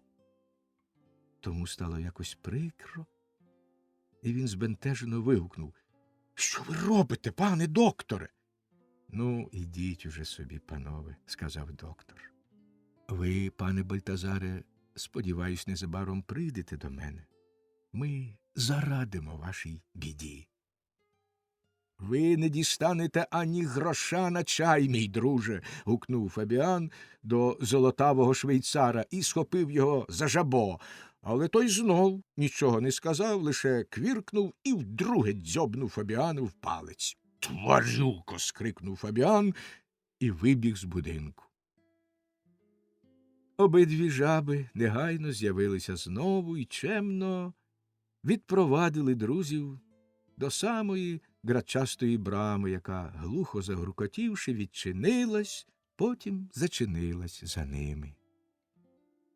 «Я не розумію», – сказав Бальтазар, ідучи дорогою позад Фабіана. «Зовсім не розумію, брате, що це сьогодні на тобі за дивний сюртук з такими страшенно довгими полами й коротенькими рукавами». Фабіан глянув на себе і вражено побачив, що його коротенький сюртук ззаду подовшав до самої землі, зате рукави підскочили аж до ліктів. «Сто кіп чортів, що ж це таке?» – вигукнув він і почав натягувати та обсмикувати рукави. Спершу було ще сяк так, але тільки-но вони перейшли міську браму, рукави, хоч як він їх обсмикував та натягував, підскочили знову аж до самих плечей, оголивши Фабіанові руки, а ззаду волочився шлейф, що чимраз довшав. Усі зустрічні зупинялися й мало не лопали з реготу, а дітлахи цілими юрмами бігли за ним, радісно галасуючи, глузували з довгої ряси, смикали і рвали її з усіх боків. А коли Фабіан наважився знов оглянутись, то побачив, що шлейф не тільки не вкоротився, а став ще довший. Люди на вулиці реготали і кричали все дужче, аж поки нарешті Фабіан, мало не збожеволівши, не вскочив у якийсь дім. Тієї ж миті зник і шлейф. Бальтазар не мав часу довго чудуватися з Фабіанових дивних чарів, бо референдарій Пульхер, схопивши його, затяг якнайдалі в провулок і сказав: «Чого ж ти й досі не втік? Чого прилюдно вештаєшся, коли за тобою гоняться з наказом про арешт?» «А що таке? Про що ти говориш?» – запитав украй здивований Бальтазар. «Тебе так далеко, – вів далі референдарій, – тебе так далеко завели шалені ревнощі, що ти порушив хатнє право, вдерся в дім Моша Терміна, напав на цинобера коло його нареченої і мало не до смерті налупцював потворного малюка». «Схаменися!» – закричав Бальтазар. «Та ж мене цілий день не було в Керепесі. Це нахабна брехня!» «Отихше, тихше!» – мовив Пульхер. «Лише Фабіанова безглузда витівка, отой шлейф, урятує тебе. І ніхто не зверне тепер на тебе уваги. Мерщій тікай від ганебного арешту, а все інше ми вже якось уладнаємо. Тобі тепер не можна з'являтися додому. Дай мені ключі, я тобі все перешлю. Швидше йди до Гох-Якобсгайма».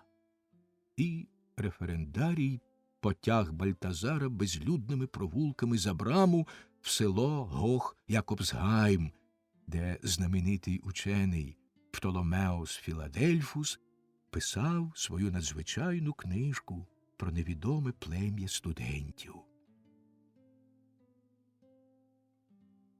Розділ 6. Як таємний радник в особливих справах цинобер причісувався в своєму саду і приймав росяну ванну, орден зелено-плямистого тигра, щаслива вигадка театрального кравця, як панна Рожа-Гожа облилася кавою, а Проспер Альпанус запевняв її в своїй приязні. Професор Мош Терпін аж млів від радості. «Чи міг я, – казав він сам до себе, – чи міг я сподіватися більшого щастя, як те, що шановний таємний радник прийшов до мене в дім ще студентом? Він одружиться з моєю донькою і буде моїм зятем. Через нього я доскочу ласки в найсвітлішого князя Барсануфа і піднімусь драбиною, якою піднімається і мій чудовий циноберик. Щоправда, я й сам часом не збагну, як це така дівчина, як моя Кандіда, могла донестями закохатися в малюка. Бо, звичайно, жінки звертають увагу більше на гарну зовнішність, аніж на особливі духовні якості. А я іноді, як придивлюся до цього радника в особливих справах, то мені здається, що його не можна назвати дуже гарним. Він навіть горбатий. Ша, бо й стіни мають вуха. Він же князів улюбленець. Буде весь час підніматися вгору. До того ж мій зять. Мош Терпін казав правду. Кандіда виявляла надзвичайну прихильність до малюка, і коли дехто з тих, на кого цинобер не міг наслати мани, натякав їй, що таємний радник в особливих справах шкідлива, бридка потвора, то й тоді вона миттю звертала розмову на чудові кучері, якими наділила його природа. Але, чуючи ці її слова, ніхто не посміхався так глузливо, як референдарій Пульхер. Він ходив назирці за цинобером, а допомагав йому таємний секретар Адріан. Той самий юнак, який через циноберові чари мало не позбувся місця в канцелярії міністерства і знов повернув собі прихильність князя лише тим, що здобув для нього чудовий засіб виводити плями. Таємний радник в особливих справах жив у пригарному будинку з іще кращим садом, посеред якого була галявина, оточена густими кущами, де квітли чудові троянди. Люди помітили, що цинобер через кожні 9 днів тихенько вставав на світанку, хоч як йому було важко, сам без служника одягався, спускався в сад і зникав у кущах, які оточували галявинку. Пульхер і Адріан, відчуваючи якусь таємницю і довідавшись від циноберового камердинера, якої ночі його пан мав піти на галявину, наважились перелізти через садовий мур і сховатися в кущах. Тільки-но почало світати, як вони побачили малюка, що плентався грядкою, пирхаючи й чхаючи, бо росяні стебла та віти били його по носі. Коли він прийшов на моріжок із трояндами, над кущами неначе забринів вітерець, і троянди запахли ще чутніше. Якась прекрасна жінка в серпанку з крильми за плечима спустилася додолу, сіла на гарний стілець, що стояв серед трояндових кущів, і, тихо промовивши «Йди, моя люба дитино», взяла цинобера й почала розчісувати золотим гребінцем довгі кучері, що спадали йому аж на спину. Здавалось, малюкові було дуже приємно, бо він блимав оченятами, витягав ніжки й муркотів, як кіт. Так тривало, мабуть, хвилин 5, потім чарівниця ще раз провела пальцем уздовж його тім'я, і Пульхер та Адріан помітили на голові у цинобера вузьку, блискучу, як вогонь, смугу. Тоді жінка сказала: «Ну, прощавай, любий хлопчику. Будь розумним, яким тільки зможеш». Малюк сказав: «Бувайте, матусю, я і так розумний, вам нема чого казати це щоразу». Жінка помалу знялась і зникла в повітрі. Пульхер і Адріан отетеріли з подиву. Коли цинобер хотів уже йти, вони вискочили з кущів і крикнули: «Доброго ранку, пане таємний раднику в особливих справах! Ох, як же вас гарно причесали!»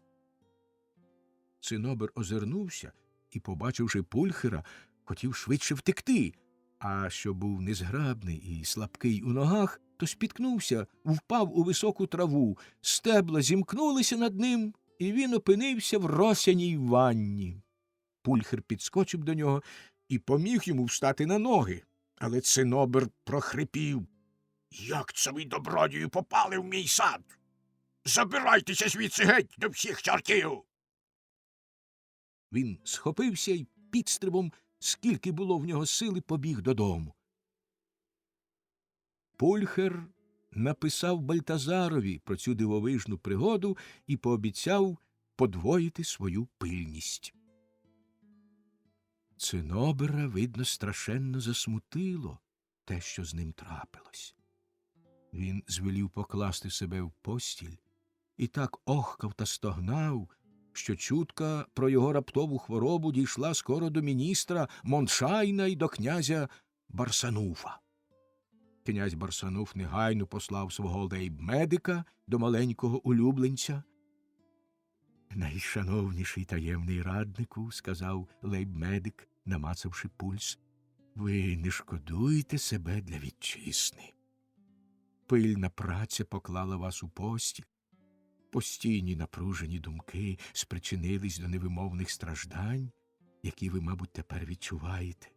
Ви зблідли, змарніли, а ваша дорога голівка аж пашить. Ой-ой, хоч би не було запалення мозку. І оце ви, дбаючи про добробут держави, довели себе до такого. Аж подумати страшно». «Ану, стривайте, лишень». Лейб-медик, мабуть, помітив ту саму червону смугу на циноберовій голові, яку відкрили Пульхер та Адріан. Зробивши кілька магнетичних рухів звіддаля і подмухавши з усіх боків на хворого, який у відповідь нявчав і скавулів, лейб-медик хотів погладити його рукою по голові і ненароком торкнувся тієї смуги. Цинобер аж підстрибнув, знавіснівши з люті, і маленькою кощавою рукою дав такого ляпаса лейб-медикові, який саме нахилився до нього, що аж луна пішла по кімнаті. «Чого вам треба від мене?» – заверещав цинобер. «Чого вам треба від мене? Що ви дряпаєте мене по голові? Я зовсім не хворий. Я здоровий, цілком здоровий. Я зараз устану і піду в міністерство на конференцію. Геть звідси, до біса!» Лейб-медик, украй переляканий, квапливо пішов від нього. А коли він розповів князеві Барсануфу про свою пригоду, той захоплено вигукнув: «Яка відданість державній службі! Яка гідність! Яка велич у поведінці! Що за людина той цинобер!» «Мій дорогий таємний раднику», – сказав міністр претекстатус фон Моншайн до малого цинобера, – «як добре, що ви, незважаючи на свою хворобу, прийшли на конференцію. Я тут склав записку з приводу Какатузького двору. Сам склав. І прошу вас доповісти князеві, бо в вашій натхненній доповіді вона виграє, і князь тоді визнає мене її автором. Записку, що нею хотів заробити собі славу, міністр склав, проте ніхто інший, як Адріан. І міністр пішов із малюком до князя. Цинобер витяг з кишені записку, яку йому дав міністр, і почав читати. А що з його читання нічого не виходило, і він тільки невиразно мимрив і плів якусь нісенітницю, то міністр узяв у нього папірця і почав читати сам. Князь, видно, був страшенно захоплений і виявляв своє задоволення, щоразу вигукуючи «Прекрасно! Добре сказано! Чудово! Знаменито!» Як тільки міністр закінчив, князь підійшов до малого Цинобера, високо підняв його, притиснув до своїх грудей, якраз там, де в нього, в князя, сяяла велика зірка зелено-плямистого тигра. І, схлипуючи й затинаючись, бо сльози аж лилися йому з очей, промовив: «Ні, яка людина, який талант, яка старанність, яка любов, яке самозречення!» Потім додав, опанувавши себе: «Цинобере, я призначаю вас своїм міністром. Будьте вірний і відданий вітчизні. Будьте чесним слугою Барсануфа, який любитиме вас і шануватиме».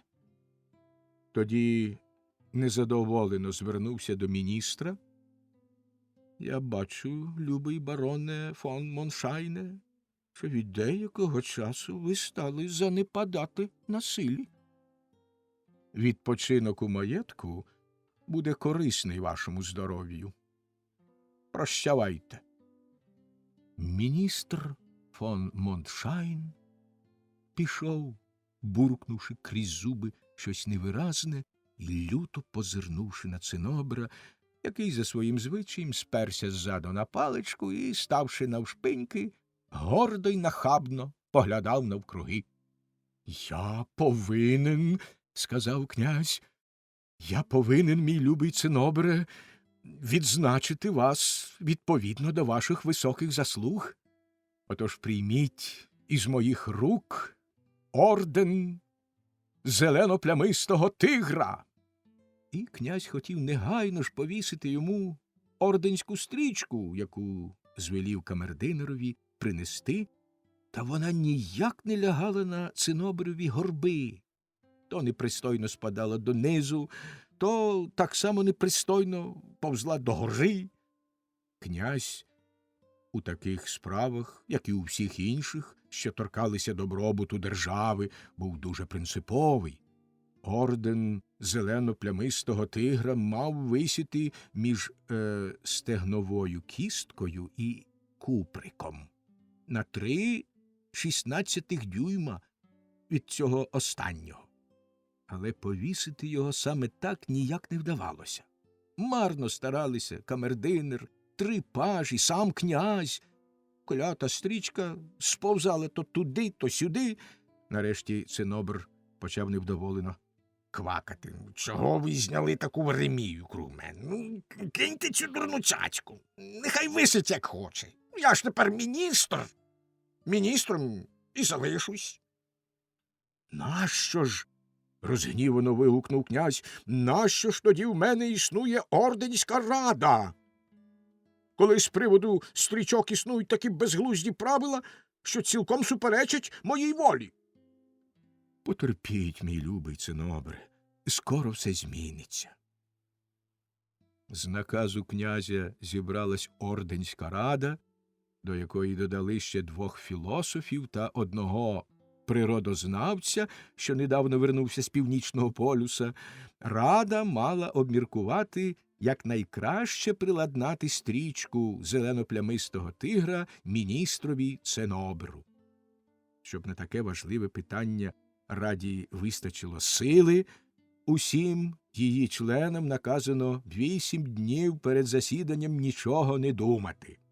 А щоб той наказ виконати і водночас не занехаяти державної служби, їм належало робити рахунки.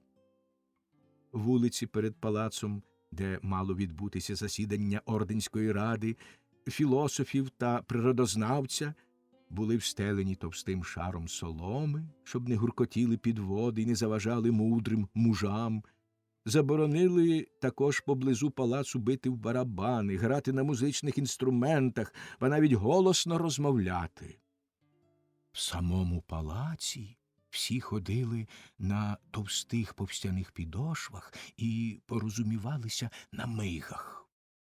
Цілісіньких 7 днів з раннього ранку до пізнього вечора тривало засідання, але кінця йому ще й не видно було. Князеві урвався терпець, він раз по раз слав до них накази, що повинні ж вони, хай йому 100 чортів, дійти нарешті якогось висновку. А нічого не помагало. Природознавець, як лише міг, досліджував циноберову природу, зміряв ширину й висоту горба на спині і дав Орденській раді найдокладніші обрахунки. Він, власне, й запропонував нарешті покликати на засідання ще й театрального кравця. Хоч яка дивна була ця пропозиція, але в тому страху і скруті, в якому всі вони перебували, її прийняли одноголосно. Театральний кравець, добродій Кес, був дуже спритний і хитрий чоловік. Як тільки члени ради розповіли йому про свою безвихідь, він переглянув обрахунки природознавця і вмить придумав, як найкраще почепити орденську стрічку, а саме на груди й на спину пришити певну кількість гудзиків і застібати на них стрічку. Усе владналося якнайкраще. Князь був захоплений і схвалив постанову Орденської ради запровадити кілька ступенів ордена зелено-плямистого тигра, залежно від кількості гудзиків, з якими будуть його давати. Наприклад, орден зелено-плямистого тигра з 2 гудзиками, з 3 гудзиками і так далі. Міністр Цинобер отримав особливу нагороду, якої ніхто інший не смів домагатися – орден з 20 діамантовими гудзиками, бо саме 20 гудзиків і треба було до його чудернацької фігури. Кравець Кес отримав орден зелено-плямистого тигра з 2 золотими гудзиками, але, незважаючи на його мудру вигадку, князь мав його за поганого кравця і не хотів у нього одягатися. А все ж призначив дійсним таємним князівським гроскостюмером. Доктор Альпанус замислено дивився з вікна своєї вілли в парк. Цілісіньку ніч він тільки те й робив, що складав Бальтазарів гороскоп, а заразом довідався дещо й про малого Цинобера. Та найважливішим здавалося йому те, що трапилося з малюком у саду, коли його застукали там Пульхер з Адріаном. Проспер Альпанус хотів саме погукати своїх однорогів, щоб вони запрягались у мушлю, бо він хотів поїхати в Гох Якобсгайм, коли це раптом заторохтіла якась карета і зупинилась перед грачастою брамою парку. Служник доповів, що з ним бажає поговорити панна фон Рожа-Гожа. «Ласкаво прошу», – сказав Проспер Альпанус, і дама ввійшла до кімнати. Вона була в довгій чорній сукні, обличчя її, мов у тих матрон, ховав серпанок. Проспер Альпанус, охоплений дивним перечуттям, узяв свій ціпок і спрямував блискучий промінь головки на даму, і враз навколо неї немовби замиготіла блискавка, і панна в її сяйві постала в легкім білім убранні з мерехтливими прозорими крильми за спиною, з білими й червоними трояндами в косах.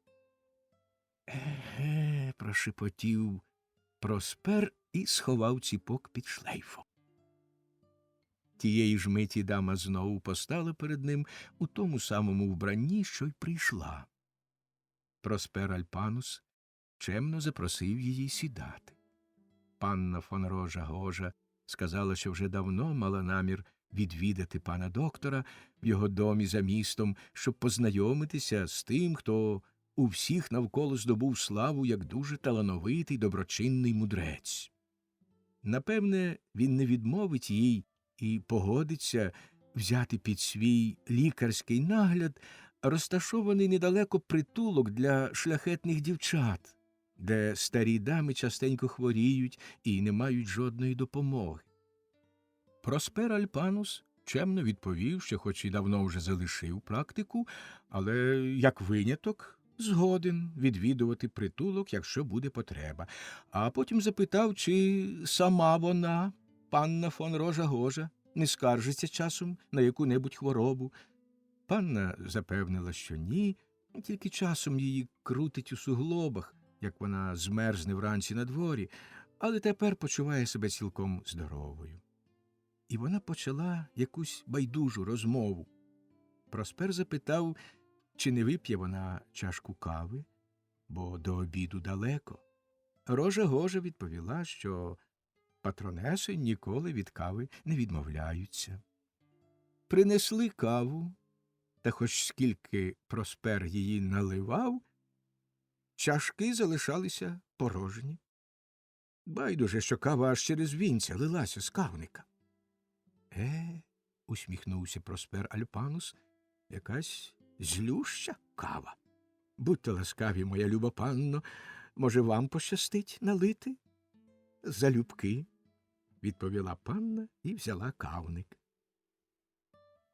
Та хоч кави з кавника не вилилось ні краплі, чашки ставали все повніші й повніші, і кава полилась через вінця на стіл, патронесі на сукню. Вона швиденько відставила кавник, і кава зникла без сліду. Обоє, Проспер Альпанус і патронеса, мовчки і якось дивно з хвилину дивились одне на одного. Ви, здається, почала панна, ви, здається, пане докторе, читали якусь цікаву книжку, коли я увійшла. Так і справді, відповів доктор, у цій книжці пишеться про найдивовижніші речі. Він хотів розгорнути маленьку книжку в позолоченій оправі, що лежала перед ним на столі, але марно. Вона, ляснувши, щоразу згорталася знову. Отакої, сказав Проспер Альпанус. А чи не спробуєте часом ви, моя шановна панно, дати раду з цією свавільною книжкою? І він подав їй книжку. Але щойно панна торкнулась до неї, як книжка сама розгорнулася, аркуші розсипались, побільшали і зашурхотіли по всій кімнаті. Панна злякано відсахнулася. Тоді доктор міцно згорнув книжку, і всі аркуші зникли. Однак, мовив Проспер Альпанус, лагідно усміхаючись, і підвівся з місця, однак, моя шановна, ласкава панно, навіщо нам гайнувати час на такі жалюгідні штуки? Адже ж те, що ми зараз робимо, звичайнісінькі розваги за столом, краще перейдемо до поважніших речей. Мені вже треба йти, крикнула панна і встала. Ні, сказав Проспер Альпанус, ви не підете без мого дозволу, бо мушу вам сказати, шановне добродійко, що ви тепер цілком у моїй владі. У вашій владі? Гнівно вигукнула панна. У вашій владі, пане докторе? Безглузда похвальба. І вона розгорнула своє шовкове вбрання та й знялася під стелю, як чудовий чорний метелик. А доктор Альпанус тієї ж миті задзищав і забринів слідом за нею, як великий жук-рогач. Цілком знеможений метелик спустився на підлогу і перекинувся маленькою мишкою, але жук-рогач стрибнув на неї сірим котом. Мишка знялася знов, як блискучий колібрі. Тоді навколо дому загуділи якісь дивні голоси, і різні чудернацькі комахи з'явились і задзищали в повітрі, а разом з ними дивне лісове птаство, наче золота мережа, зависіла вікна. Цим разом фея Рожа-Гожа Зеленава з'явилась у всій своїй пишноті та величі, в осяйному білому вбранні, підперезана блискучим діамантовим поясом, з білими й червоними трояндами в чорних косах, і стала посеред кімнати. А перед нею маг у золотом гаптованій мантії, з блискучою короною на голові, тримаючи в руці ціпок із вогненно-променистою головкою. Рожа-Гожа Зеленава ступила до мага, але раптом з її кіс упав золотий гребінець і розбився, наче скляний, на мармуровій підлозі. «Горе мені! Горе мені!» – скрикнула фея. І раптом вони знову опинилися за столом. Патронеса фон Рожа-Гожа у довгій чорній сукні, а навпроти неї доктор Проспер Альпанус. «Я гадаю, – спокійно мовив Проспер Альпанус, наливаючи в китайські чашки без усяких перешкод чудесну гарячу каву мокко. Я гадаю, вельмишановна панно, що ми вже тепер досить знаємо одне одного. Мені дуже шкода, що ваш прекрасний гребінець розбився на моїй твердій підлозі. Я сама винна, – сказала панна, попиваючи з задоволенням каву. Винна, що не догледіла. На цій підлозі треба бути обережною, щоб чого не кинути, бо, якщо я не помиляюся, це каміння вкрите чудодійними ієрогліфами, які іншим можуть видатися тільки мармуровими жилками. То все тільки використані талісмани, шановна, тільки використані талісмани і більше нічого. Але ж, дорогий докторе, запитала панна, як могло статися, що ми з вами досі не були знайомі, що й досі наші дороги ніде не перетнулися? Різне виховання, шановна панно, відповів Проспер Альпанус. Різне виховання, на жаль, цьому виною.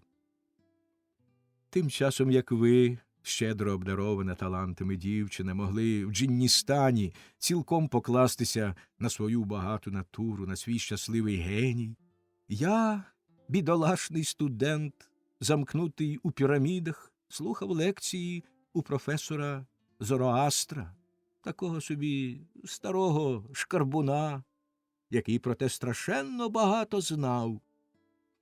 За панування достойного князя Деметрія я оселився в цій маленькій чудовій країні. Як? – здивувалася панна. І вас не вигнали, коли князь Пафнутій запроваджував освіту? А вже ж ні, – відповів Проспер. Мені навпаки пощастило цілком заховати своє власне я, бо що стосується освітніх справ, то я намагався виявити особливі знання в різних рукописах, які я тоді поширював. Я там доводив, що без волі князя не може бути ні грому, ні блискавки, що ми гарну годину чи добрий урожай маємо завдячувати тільки зусиллям князя та його дворян, бо вони десь там у залах дуже мудро радять раду, тим часом як простий люд у полі лише орей сіє. Князь Пафнутій призначив мене тоді таємним верховним президентом освіти.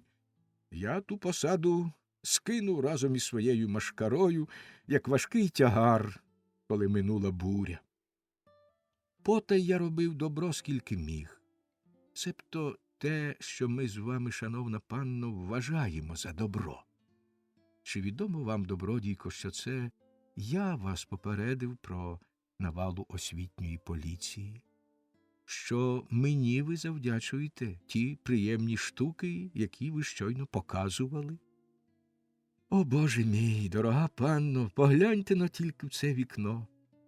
Невже ж ви не впізнаєте того парку, де так часто і так весело гуляли і розмовляли з приязними духами, що мешкали в кущах, квітах, струмках?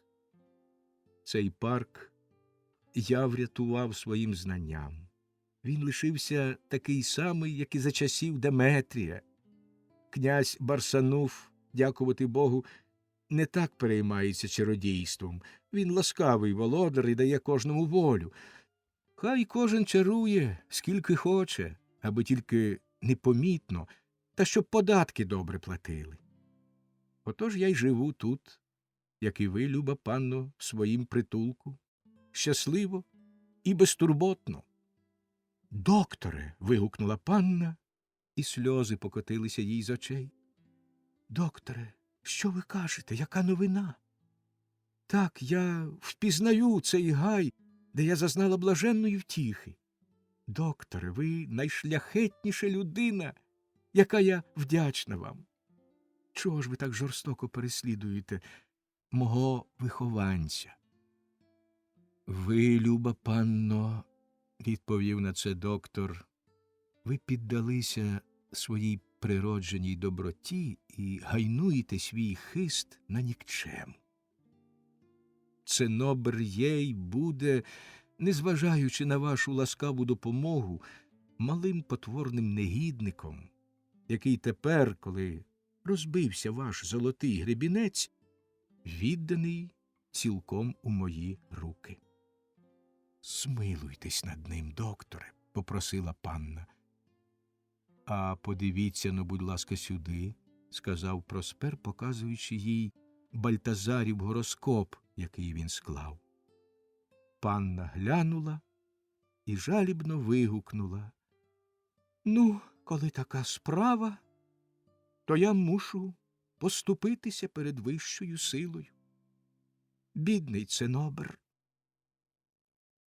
«Признайтесь, шановна панно, – сказав, усміхаючись, доктор, – признайтесь, що жінки часом дуже легко піддаються дивацтвам, безоглядно задовольняючи якусь примху, що зародилася в одну мить, вони не зважають на страждання, яких завдають іншим.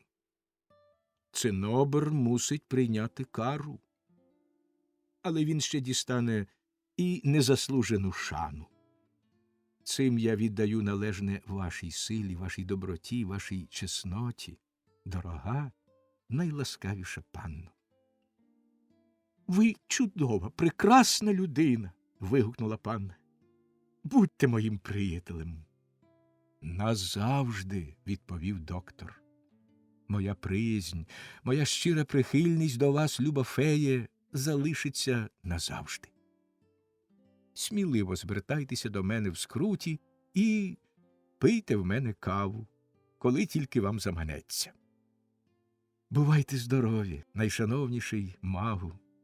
Ніколи не забуду вашої ласки, вашої кави», – промовила панна і, зворушена до глибини душі, встала, щоб попрощатися.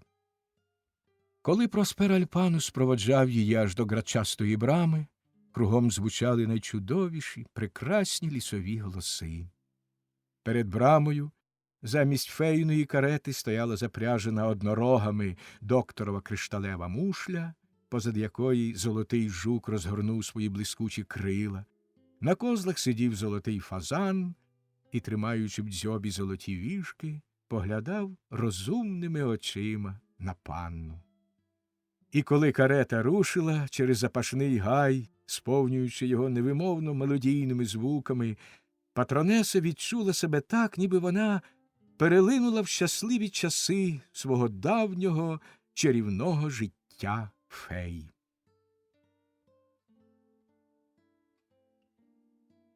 Розділ 7. Як професор Моштерпін у князівській винарні досліджував природу, розпач студента Бальтазара, добрий вплив гарно устаткованої вілли на родинне щастя, як Проспер Альпанус подарував Бальтазарові черепахову табакерку, а потім виїхав. Бальтазар, що ховався в селі Гох-Якобсгайм, отримав від референдарія Пульхера такого листа. «Справи наші, любий друже Бальтазаре, йдуть щораз гірше. Наш ворог, огидний Цинобер, тепер уже міністр закордонних справ і отримав орден зелено-плямистого тигра з 20 гудзиками. Він попав у князеві улюбленці і робить усе, що тільки йому заманеться. Професор Моштерпін так напендючився, що мало не лусне з дурної пихи. Через свого майбутнього зятя він отримав посаду генерал-директора всіх природничих справ у державі, що дає йому багато грошей та інших прибутків. Як генерал-директор природничих справ, він цензирує та ревізує сонячні й місячні затемнення, а також передбачення погоди в дозволених у державі календарях, а особливо досліджує природу в резиденції та її околицях. Маючи таку посаду, він отримує з князівських лісів найрідкісніших птахів, найкращих звірів, і, щоб дослідити їхню природу, велить засмажити їх і з'їдає. Він також пише тепер, чи принаймні запевняє, що пише, трактат про те, чому вино має інший смак, ніж вода, та інакше впливає, і хоче присвятити цей трактат своєму зятеві. Цинобер також поклопотався, щоб Моштерпін міг увесь час студіювати цю тему в князівській винарні. Він простудіював уже таким чином пів Оксгофта старого Рейнського і кількадесят пляшок шампанського, а тепер узявся саме до бочки Аліканте. Наглядач винарні руки ламає. Отож живеться професорові, а він, як тобі відомо, найбільший ласун у світі, і мав би справді райське життя, якби не мусив виїжджати раптово на село, коли виб'є градом поля, і з'ясовувати князівським орендарям, чому йде град, щоб ті бісові діти хоч трохи вхопили науки і в майбутньому стереглись такого лиха, і не сміли щоразу з цієї причини вимагати пільг за оренду, бо самі винні. Міністр ніяк не може забути про чухана, що дістав від тебе. Він заприсягся помститись, і тобі ніяк не можна з'являтися тепер у Керепесі. Та й мені також добре перепадає за те, що я підгледів, як дивно зачісувала його крилата дама. Поки Цинобер буде князевим улюбленцем, мені, мабуть, годі й думати про якусь пристойну посаду. Моя лиха доля завжди зводить мене з цим виродком, там, де я й гадки не мав його зустріти. А кожна зустріч стає для мене фатальною. Недавно міністр у повному параді зі шпагою, зіркою та орденською стрічкою був у зоологічному кабінеті і за своєю звичкою, спираючись на паличку, стояв і гойдався навшпиньки перед скляною шафою, де сиділи дуже рідкісні американські мавпи. Чужинці, які оглядали кабінет, підійшли до шафи, і один із них, побачивши потворного курдупеля, вигукнув: «Ой, яка гарна мавпочка, яка мила тваринка, окраса всього кабінету! Ой, як же ця мавпочка зветься? З якого вона краю?» Тоді доглядач, торкнувши Цинобера за плече, цілком поважно сказав: «Еге ж, це дуже гарний екземпляр, чудова бразильська мавпа, так звана ревун Вельзевул». Лінєєва мавпа Вельзевул, чорна бородата, на ступнях і коло хвоста темно-червона. Тобто ревун. Добродію! Визвірівся курдупель на доглядача. Ви що? Схибнулися? Чи, може, зовсім збожеволіли? Який я мам Вельзевул? Який ревун? Я Цинобер, міністр Цинобер, кавалер ордена зелено-плямистого тигра з 20 гудзиками. Я стояв недалеко і зареготав. Не міг утриматись, навіть якби мене хто вбив за те на місці. І ви також? Також тут, пане референтарію? Прорипів він до мене, і його відьмацькі очі спалахнули червоним блиском. Бозна як так сталося, але чужинці й далі вважали Цинобера за найкращу і найрідкіснішу мавпу, яку будь-коли бачили, і хотіли погодувати його волоськими горіхами, що їх дістали з кишень. Цинобер з люті мало не луснув, дух йому захопило, ніжки відмовились служити. Він покликав камердинера, і тому довелося на руках віднести його в карету. Я навіть сам собі не можу пояснити, чому ця пригода викликала в мене проблиск надії. Це перша неприємність, що спіткала відьмака. Стало, напевне, відомо, що недавно Цинобер вернувся вранці з садка дуже розгублений. Крилата жінка, мабуть, не прийшла, бо зникли його прекрасні кучері. Чуб у нього кудлами спадав на плечі, аж князь Барсанув сказав: «Не занедбуйте так туалету, шановний міністре, я пришлю вам свого перукаря». На що Цинобер нібито дуже ввічливо відповів, коли, мовляв, той прийде, він звелить виконати його у вікно. «Велика душа, до вас і не підступися», – сказав князь і гірко заплакав. Прощай, любий Бальтазаре, не втрачай надії і ховайся добре, щоб тебе не впіймали.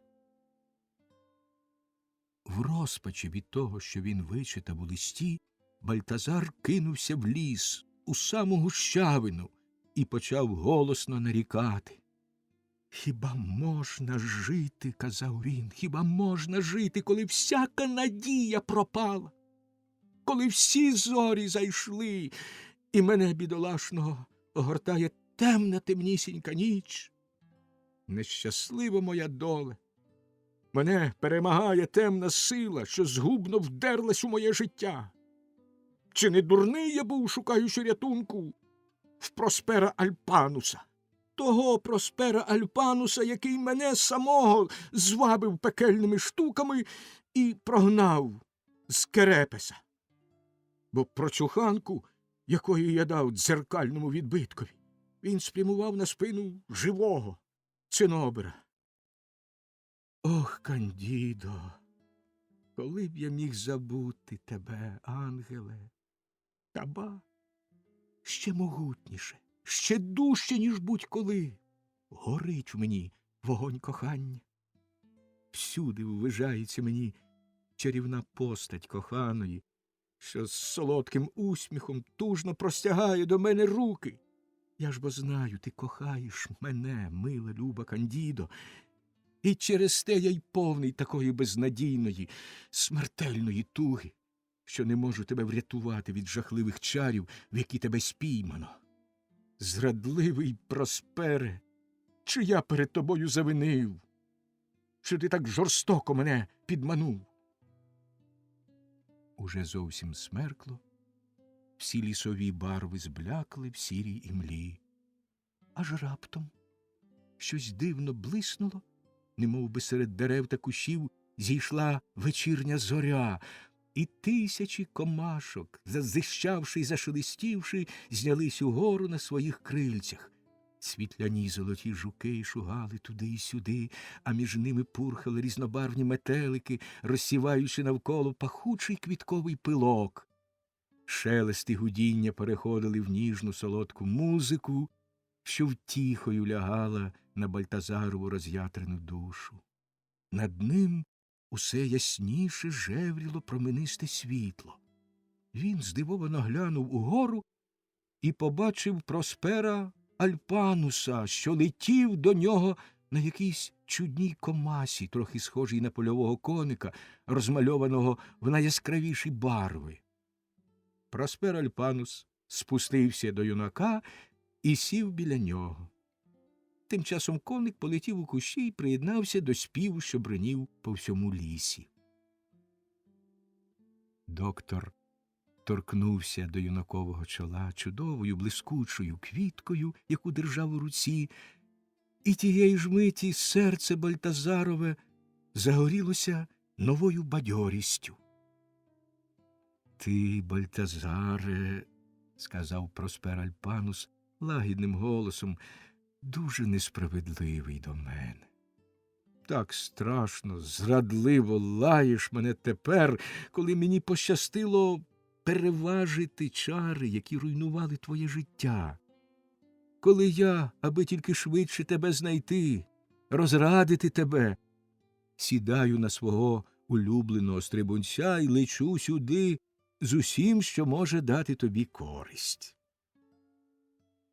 Але немає нічого гіршого за муки кохання. Ніщо не може зрівнятися з нетерпінням душі, яка впала в розпач з кохання й туги. Тому я тобі прощаю, бо таке було й зі мною, коли я приблизно 2000 років тому закохався був в одну індійську принцесу на ім'я Бальзаміна і в розпачі вирвав бороду своєму найкращому приятелеві, чарівникові Лотосу. Через що, як ти бачиш, і сам не ношу бороди, щоб і зі мною не сталося такого. Але докладно розповідати про це та ще й у такому місці було б дуже недоречно, бо кожний закоханий хоче почути лише про своє кохання. Тільки воно, мовляв, уваги варте, як і кожний поет хотів би слухати тільки свої вірші. Отож до справи. Знай же, що Цинобер – це жалюгідний каліка, син однієї бідної селянки, і що зветься він, власне, малюк Цахес, тільки з пихи узяв він пишне ім'я Цинобер. Патронеса фон Рожа-Гожа, чи, власне, славетна фея Роже-Бельверде, бо це саме вона і є, знайшла малу потвору на дорозі.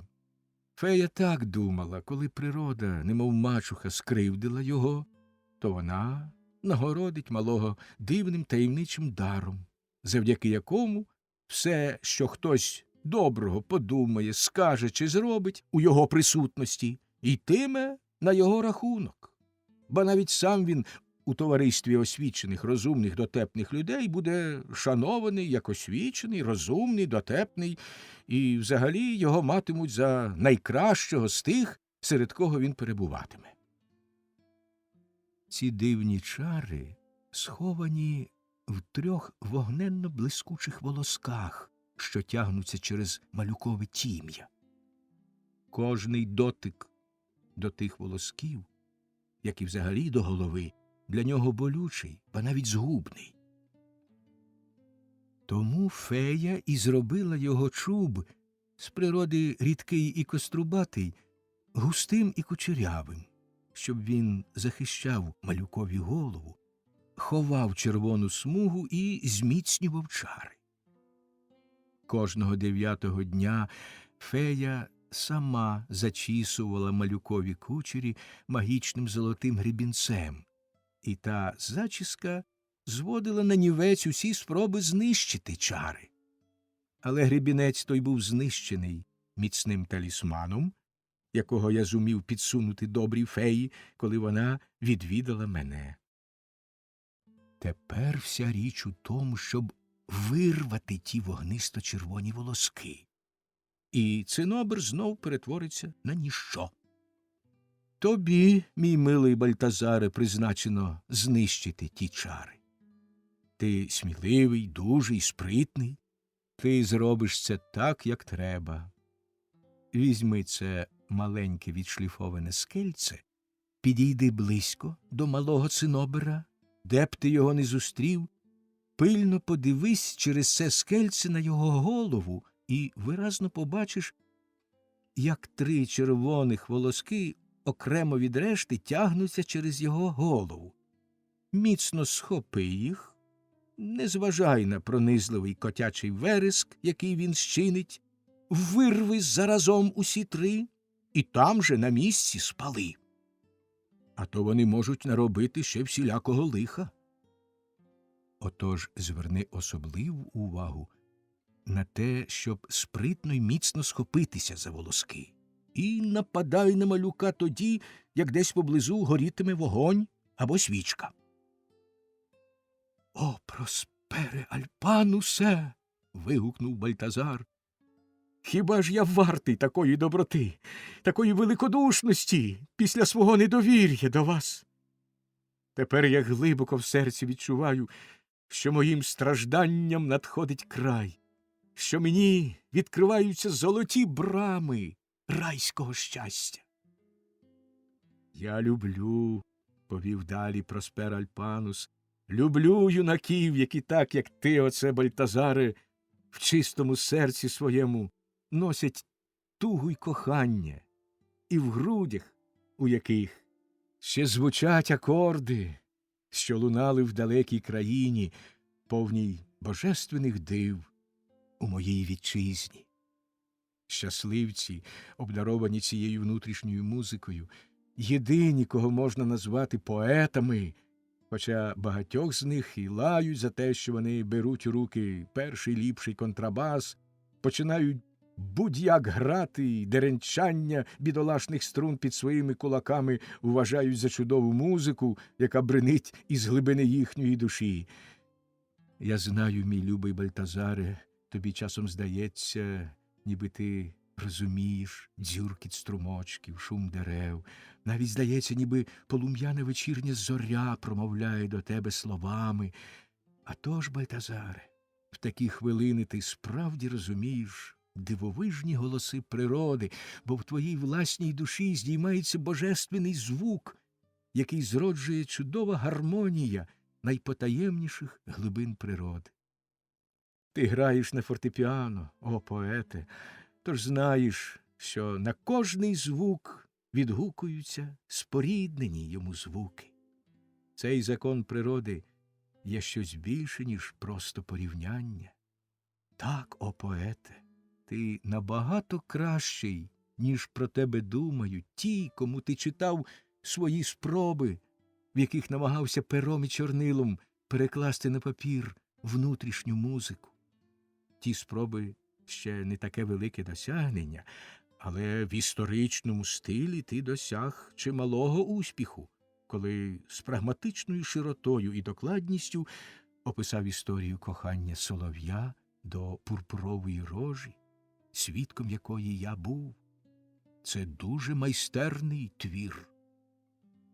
Проспер Альпанус замовк, а здивований Бальтазар дивився на нього, широко розплющивши очі, і не знав, що сказати, бо вірша, якого він вважав за найфантастичнішого з усіх своїх писань, Проспер зарахував до історичних спроб. «Ти, мабуть, — повів далі Проспер Альпанус, і на його обличчі з'явилася лагідна усмішка, — ти, мабуть, дивуєшся з моїх слів. Можливо, багато чого в мені здається тобі дивним, але не забувай, на думку всіх розважних людей, я особа, що має право виступати лише в казках. А ти знаєш, любий Бальтазаре, що такі особи можуть чинити різні дивацтва і молоти різну нісенітницю, яка їм тільки спаде на думку, а особливо тоді, коли за всім тим є щось таке, чого не можна заперечити. А тепер далі. Коли фея Роже Бельверде так завзято допомагає потворному циноберові, то ти, мій Бальтазаре, цілком під моїм захистом. Тож послухай, що я для тебе надумав зробити.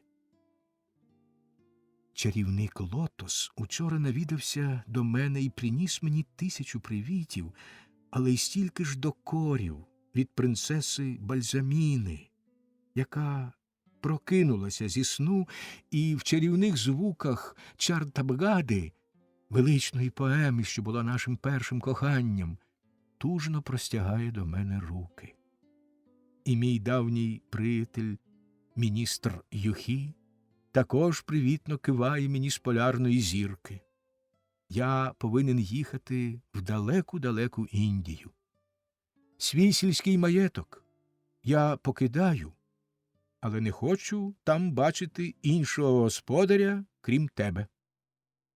Завтра я йду в Керепес і накажу виготовити формальний дарчий запис, де назвуся твоїм дядьком.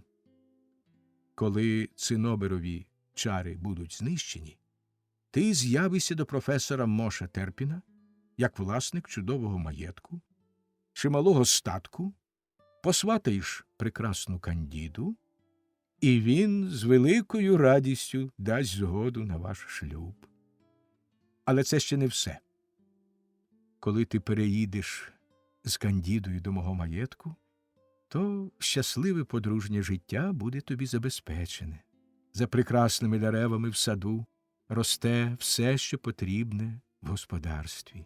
Крім найчудовіших фруктів, ти побачиш там найкращу капусту і взагалі добірну смачну городину, якої не знайдеш ніде навколо. Твоя дружина матиме найперший салат, найпершу спаржу.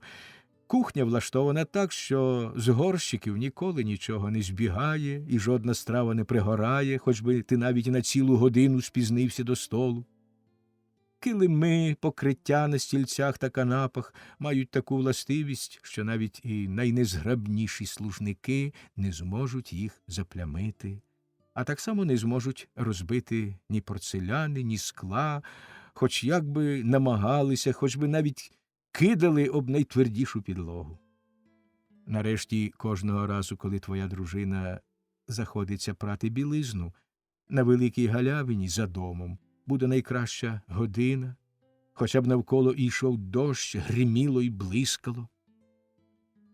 Одне слово, Бальтазаре, там зроблено все, щоб ти міг біля своєї любої Кандіди спокійно і безтурботно втішатися домашнім щастям. Але тепер мені час додому, щоб у товаристві свого приятеля Лотоса приготуватися до скорого від'їзду. Прощай, Бальтазаре.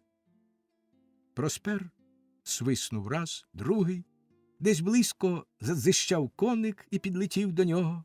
Загнуздавши його, Проспер скочив у сідло, але вже трохи відлетівши, раптом затримався і вернувся до Бальтазара. «Я мало не забув», – сказав він, – «про твого товариша Фабіана».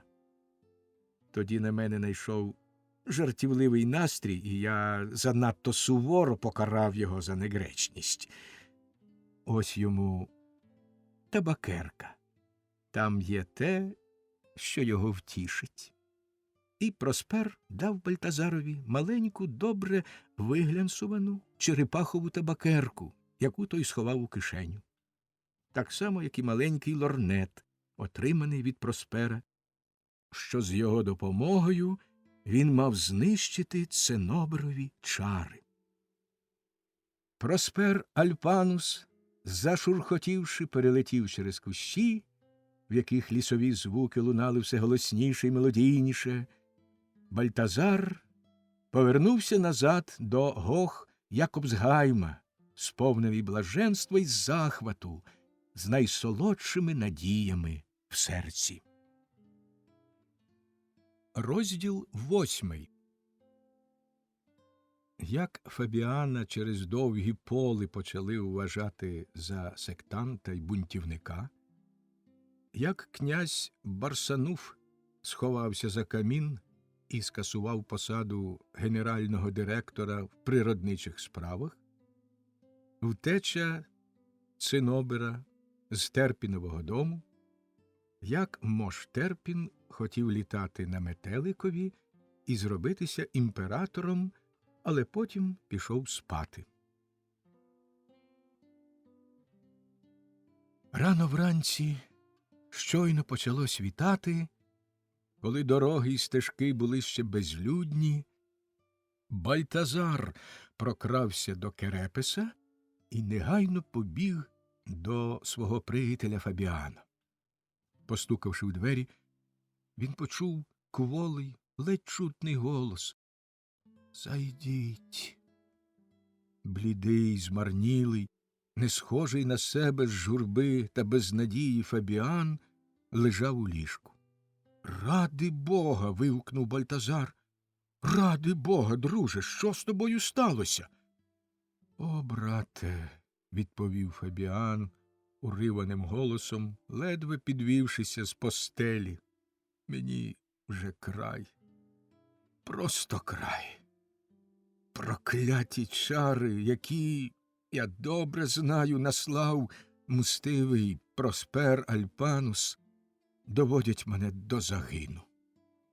«Та невже?» – запитав Бальтазар. «Чари? Відьомська мана? Ти ж ні в що не вірив?» «Ох», – плаксиво мовив Фабіан, «ох, тепер я вірю у все. І в чаклунів, і в відьом, і в гномів, і в водяників, і в русалок, і в короля пацюків, і в домовика, коренячка, у все, що хочеш. Кому ці штуки так допечуть, як мені, той повірить у все. Ти пригадуєш той страшний скандал із моїм сюртуком, коли ми вийшли від Проспера Альпануса? Ах, якби ж на цьому був кінець! Але озирнись-но трохи, глянь, що робиться в моїй кімнаті». Бальтазар оглянувся навкруги і побачив на всіх стінах безліч фраків, сюртуків, курток найрізноманітніших кольорів. «Що це?» – скрикнув він. «Ти, може, хочеш гендлювати цим крамом?» «Не глузуй хоч ти», – сказав Фабіан, – «не глузуй, любий друже. Всю цю одіж я замовив у найславетніших кравців, сподіваючись, що нарешті позбудуся проклятого лиха, яке тяжить над моїм убранням, але де там? Досить мені одягнути сюртук, що лежить на мені як улитий, і через кілька хвилин, дивись, рукави підскакують аж до плечей, а поли, як хвіст, тягнуться за мною ліктів на 6. Я в розпачі замовив собі оцю кофту з довгими, як світ, рукавами, наче в блазня. Ну, думав, збіжаться, рукави розтягнуться, поле, і все буде як слід. Та за кілька хвилин із нею сталося те самісіньке, що і з сюртуками. Вся майстерність, усі зусилля найдосконаліших кравців не могли нічого вдіяти з проклятими чарами. Що з мене глузують, сміються, куди б я тільки не пішов, тобі, мабуть, зрозуміло. Та скоро моя мимовільна впертість, бо я раз у раз з'являвся у цих проклятих сюртуках, призвела до іншого. То ще найменше лихо, що жінки лаяли мене за безмежну бундючність і брак смаку. Мовляв, я проти всіх звичаїв пишаюся голими руками, виставляю їх на показ, вважаючи, мабуть, їх дуже гарними. А ось богослови, ті оголосили мене сектантом. Тільки сперечалися, до якої секти я належу, до рукавістів чи довгополів. Але погоджувалися на тому, що обидві секти дуже небезпечні, бо визнають цілковиту свободу волі і зважуються думати, що їм тільки заманеться. Дипломати вважали мене за небезпечного бунтаря. Вони запевняли, що я своїми довгими полами хочу викликати в народі незадоволення і непослух до влади, що я взагалі належу до таємного товариства, а його ознака – короткі рукави. бо вже віддавна то тут, то там трапляли на сліди короткорукавників, що їх так само слід боятись, як і єзуїтів, ба навіть більше, бо вони скрізь намагаються поширювати поезію, шкідливу для кожної держави, і сумніваються в тому, що князь безпомилковий. Одне слово, щодень то було гірше, аж поки мене не викликали до ректора. Я вже передбачав, яке лихо може статися, коли я піду в сюртуці, тому з'явився в самому жилеті. Як же розгнівався ректор! Він подумав, що я хочу з нього посміятися, і накинувся на мене, сказав, щоб я через тиждень з'явився до нього в звичайному пристойному сюртуці, а то він безжально накаже мене виключити. Сьогодні термін кінчається. О, я нещасний! О, проклятий Проспер Альпанус! Стривай!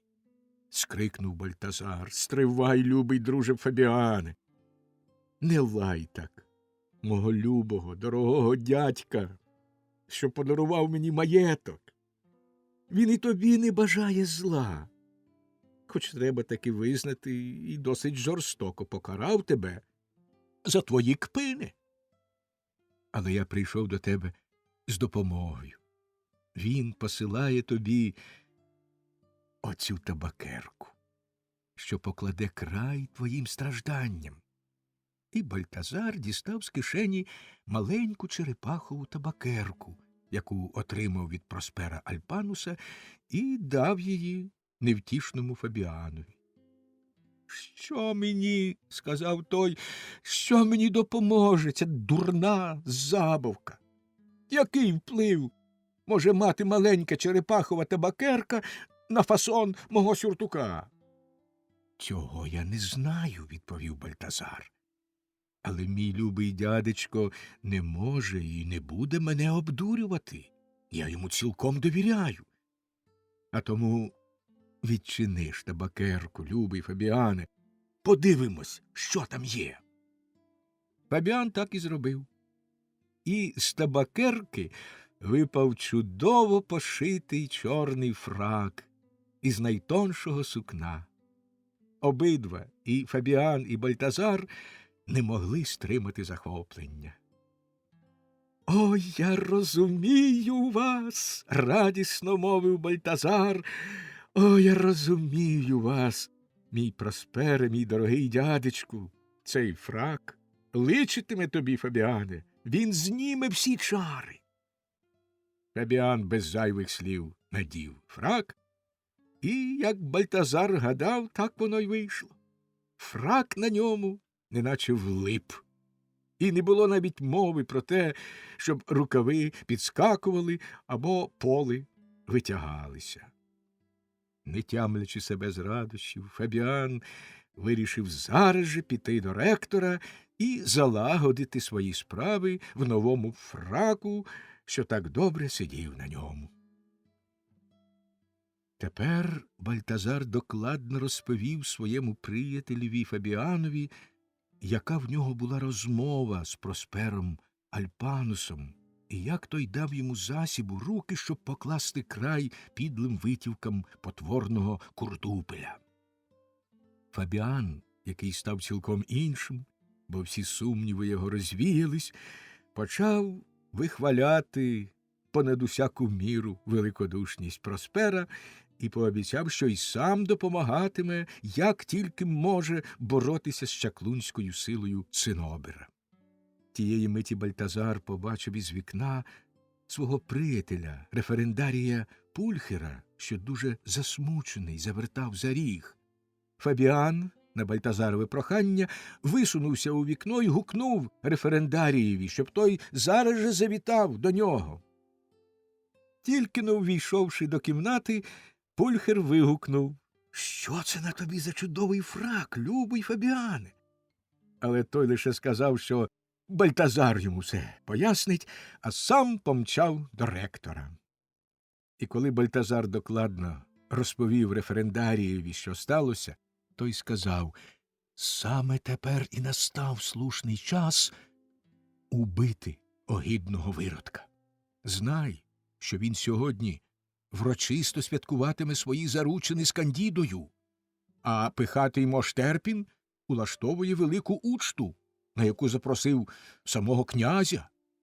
Якраз на цій учті ми вскочимо в професорів дім і нападемо на малюка. Свічок там не бракуватиме, щоб негайно спалити осоружні волоски.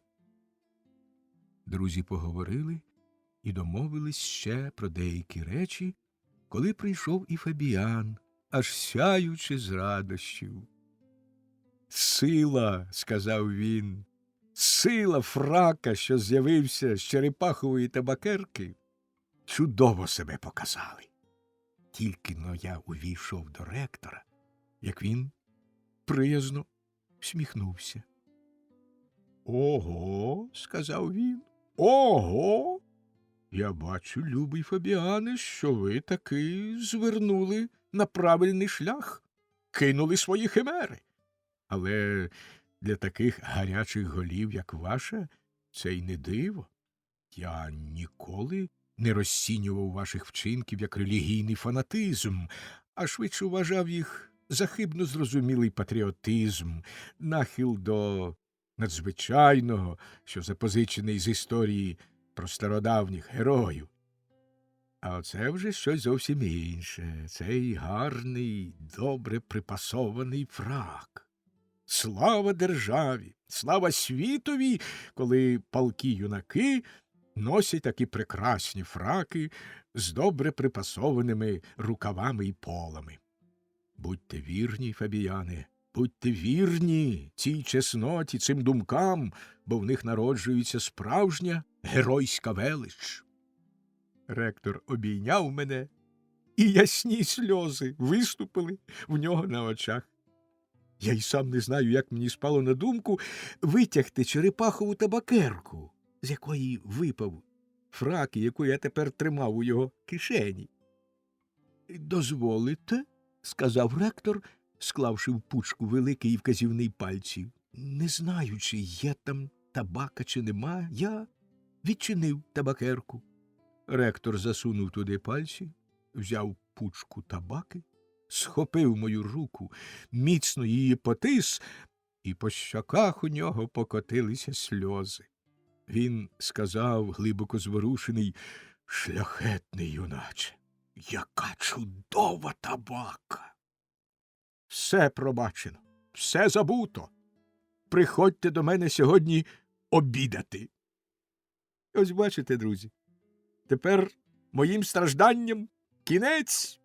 І коли нам пощастить сьогодні знищити циноберові чари, а іншого й чекати не можна, то й ви будете щасливі. В освітленій сотнею свічок залі стояв малий цинобер у яскраво-червоних гаптованих шатах із великим орденом зелено-плямистого тигра на 20 гудзиках, зі шпагою при боці і плюмажем під пахвою. Поруч із ним мила Кандіда, вбрана як наречена, сяючи юною вродою. Цинобер держав її за руку, яку іноді цілував, огидно шкірячись та всміхаючись. І щоразу Кандідині щоки заливав рум'янець, і вона дивилась на малюка з найщирішим коханням.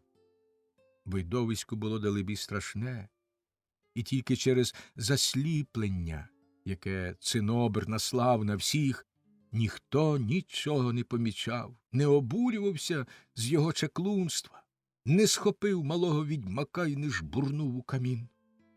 Навколо молодої пари на шанобливій відстані зібралися гості. Тільки князь Барсанув стояв біля Кандіди і кидав навколо значущі ласкаві погляди, на які, між іншим, ніхто не звертав особливої уваги, бо всі дивились на молодих, не спускали очей з циноберових губ, що іноді мурмотіли незрозумілі слова, після яких гості кожного разу захоплено, тихо скрикували «Ах!». Настав час мінятися обручками. Мож Терпін ступив у коло з тацею, на якій блищали персні. Він відкашлявся, і цинобр сп'явся навшпиньки, ледь дістаючи до ліктя нареченої. Всі стояли, напружено чекаючи.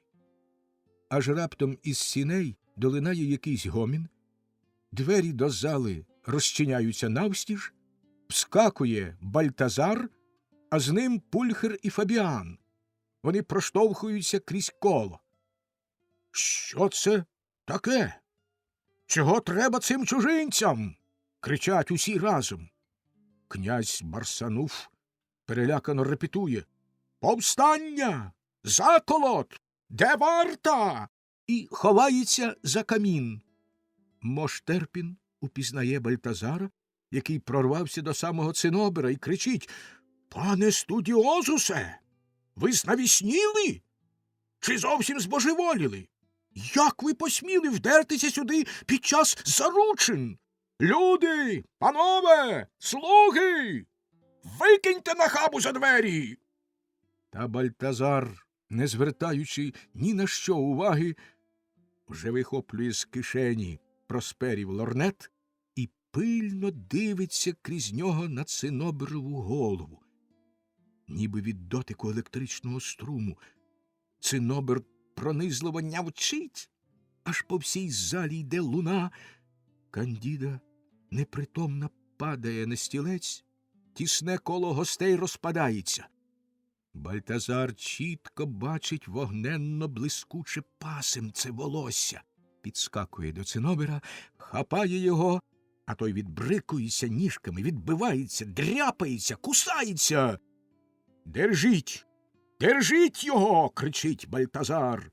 Тоді Фабіан і Пульхер хапають малюка так, що він не може й поворухнутись, а Бальтазар, обережно і впевнено, схопивши червоні волоски, миттю вириває їх з голови, підбігає до каміна, кидає у вогонь, волоски тріскотять, розлягається страшенний вибух, і всі немов прокидаються зі сну.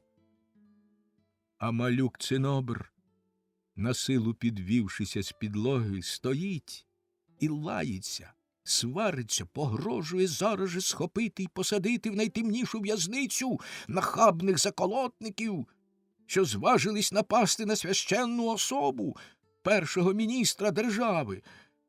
Але всі лише питають одне в одного: звідки взявся цей курдупель? Чого треба цій малій почварі? А карлик і далі скаженіє, як навіжений, тупає ногами і кричить: «Я міністр Цинобер! Я міністр Цинобер! Кавалер ордена зелено-плямистого тигра з 20 гуциками!» Усі вибухають шаленим реготом. Малюка оточують чоловіки, піднімають і перекидають, ніби м'яча. Орденські гудзики відлітають один за одним.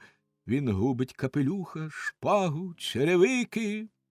Князь Барсануф виходить з-за каміна і наближається до з'юрмлених гостей. Малюк репетує до нього: «Князю Барсануфе, ваша ясновельможність! Рятуйте свого міністра, свого улюбленця! Рятуйте! Рятуйте! Держава в небезпеці! Зелено-плямистий тигр! Лихо! Лихо!» Князь кидає на малюка розлючений погляд і швидко йде до дверей. Мож Терпін заступає йому дорогу. Князь хапає його за рукав, веде в куток і вичитує йому, гнівно блискаючи очима: «І ви насмілились своєму князеві батькові вітчизни влаштувати оту цю безглузду комедію? Ви мене запросили на заручини своєї дочки з моїм достойним міністром Цинобером, а замість свого міністра я бачу тут огидну потвору, на яку ви натягли пишний одяг. Ви знаєте, добродію, що це державна зрада. За неї слід було б вас суворо покарати, коли б ви не були заплішеним дурнем, якому місце в божевільні. Я відбираю у вас посаду генерального директора природничих справ і забороняю вам усі подальші студії в моїй Вінниці. Бувайте! І він прожогом вискочив геть. А Моштерпін, тремтячи з люті, кинувся на малюка, схопив його за довгого кострубатого чуба і потяг до вікна. «Геть звідси! Я тебе вишпурнув вікном, мерзенний паскудний виродку, що так безсоромно пошив мене в дурні і відібрав у мене найбільше щастя в житті!» І він хотів викинути малюка у відчинене вікно, але доглядач зоологічного кабінету, що теж був на заручинах, блискавично підскочив, схопив малюка і вирвав його у Терпіна з рук. «Стривайте!» – скрикнув він. «Стривайте, пане професоре! Не важтесь на князівську власність. Це не потвора, це ревун Вельзевул, що втік із музею. Ревун Вельзевул! Ревун Вельзевул!» Закричали гості з усіх боків і зареготали. Та коли доглядач узяв малюка на руки і пильно роздивився на нього, він сердито крикнув: «Що я бачу? Це ж не ревун Вельзевул, це поганий огидний домовик! Тьху!» І він кинув малюка на середину зали. Під гучний глузливий регіт гостей малюк кинувся, рохкаючи й репетуючи до дверей, а далі вниз сходами і чимдуж побіг додому, не помічений навіть своїми слугами. Тим часом, поки все це робилось у залі, Бальтазар пішов до тієї кімнати, куди, як він дізнався, віднесли непритомну Кандіду. Він упав їй до ніг, почав цілувати їй руки, називати найніжнішими іменами, аж ось вона, глибоко зітхнувши, прокинулась і, побачивши Бальтазара, радісно вигукнула: «Нарешті, нарешті ти тут, любий Бальтазаре! Ах, я мало не вмерла з туги, із любовної муки, і все мені вчувалася пісня солов'я, від якої в пурпурової рожі серце сходило кров'ю». І вона розповіла, забувши про все навколо, як її мучив страшний сон, як їй здавалося, немов біля її серця лежить огидна потвора, якій вона мусить подарувати своє кохання, бо інакше не може. Потвора так уміла перекинутись, що була схожа на Бальтазара. Правда, коли вона всі свої думки спрямовувала на Бальтазара, то знала, що те чудовисько не він, але знову ж таки не могла збагнути, чому саме їй здавалося, що вона мусить кохати потвору задля Бальтазара. Бальтазар з'ясував їй усе в кількох словах, щоб не заморочити її ще дужче, бо в неї і так у голові вже все переплуталось. А потім, як завжди, буває в закоханих, вони почали освідчуватись, присягатися у вічному коханні і вірності. Вони обіймалися і палко пригорталися одне до одного, ніжно й радісно, безмежно щасливі в своєму коханні. Увійшов Моштерпін ламаючи руки й лементуючи, а з ним Пульхер і Фабіан, які весь час, хоч і марно, заспокоювали його. «Ні!» – волав Мош Терпін, «ні! Я тепер пропаща людина, я більше не генеральний директор природничих справ. Кінець моїм студіям у князівській Винниці. Я попав у неласку до самого князя, а я ж мав думку стати кавалером ордена зелено-плямистого тигра з 5 гудзиками. І все пропало. Що тепер скаже його вельможність, шановний міністр Цинобер, коли почує, що я сплутав з ним якусь ганебну потвору, мавпу Вельзевул із чіпким хвостом? Чи як там її? О, Боже! Він зненавидить мене! Аліканте! Аліканте!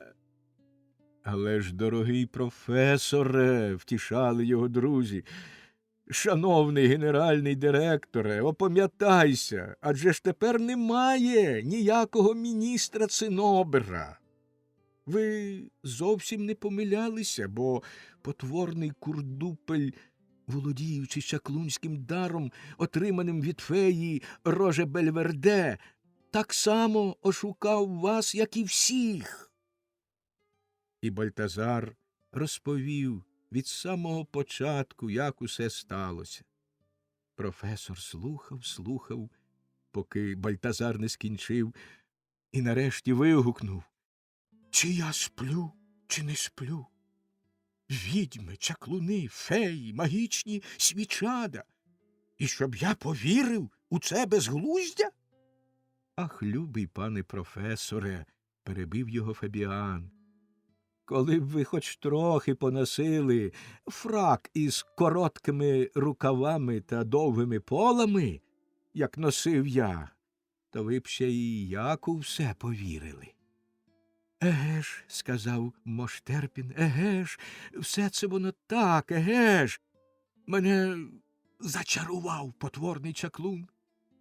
Я вже більше не стою на ногах, я ширяю під стелею. Проспер Альпанус прийде до мене. Я полечу на метеликові. Мене причеше фея Роже Бельверде, патронеса Рожа Гоже, і я стану міністром, королем, імператором». Він почав стрибати по кімнаті, кричати, радісно вигукувати, аж усі почали побоюватись, чи він, бува, не збожеволів. Нарешті він, цілком знесилений, упав у крісло. Тоді до нього підійшла Кандіда з Бальтазаром. Вони сказали йому, як щиро кохають одне одного, кохають понад усе, як вони одне без одного жити не можуть. І так зворушливо говорили, що Мош Терпін аж заплакав. «Робіть усе», – сказав він, схлипуючи. «Робіть усе, що хочете, дітки. Одружуйтесь, кохайтеся, голодуйте вкупі. Бо я не дам Кандіді ані гроша посагу».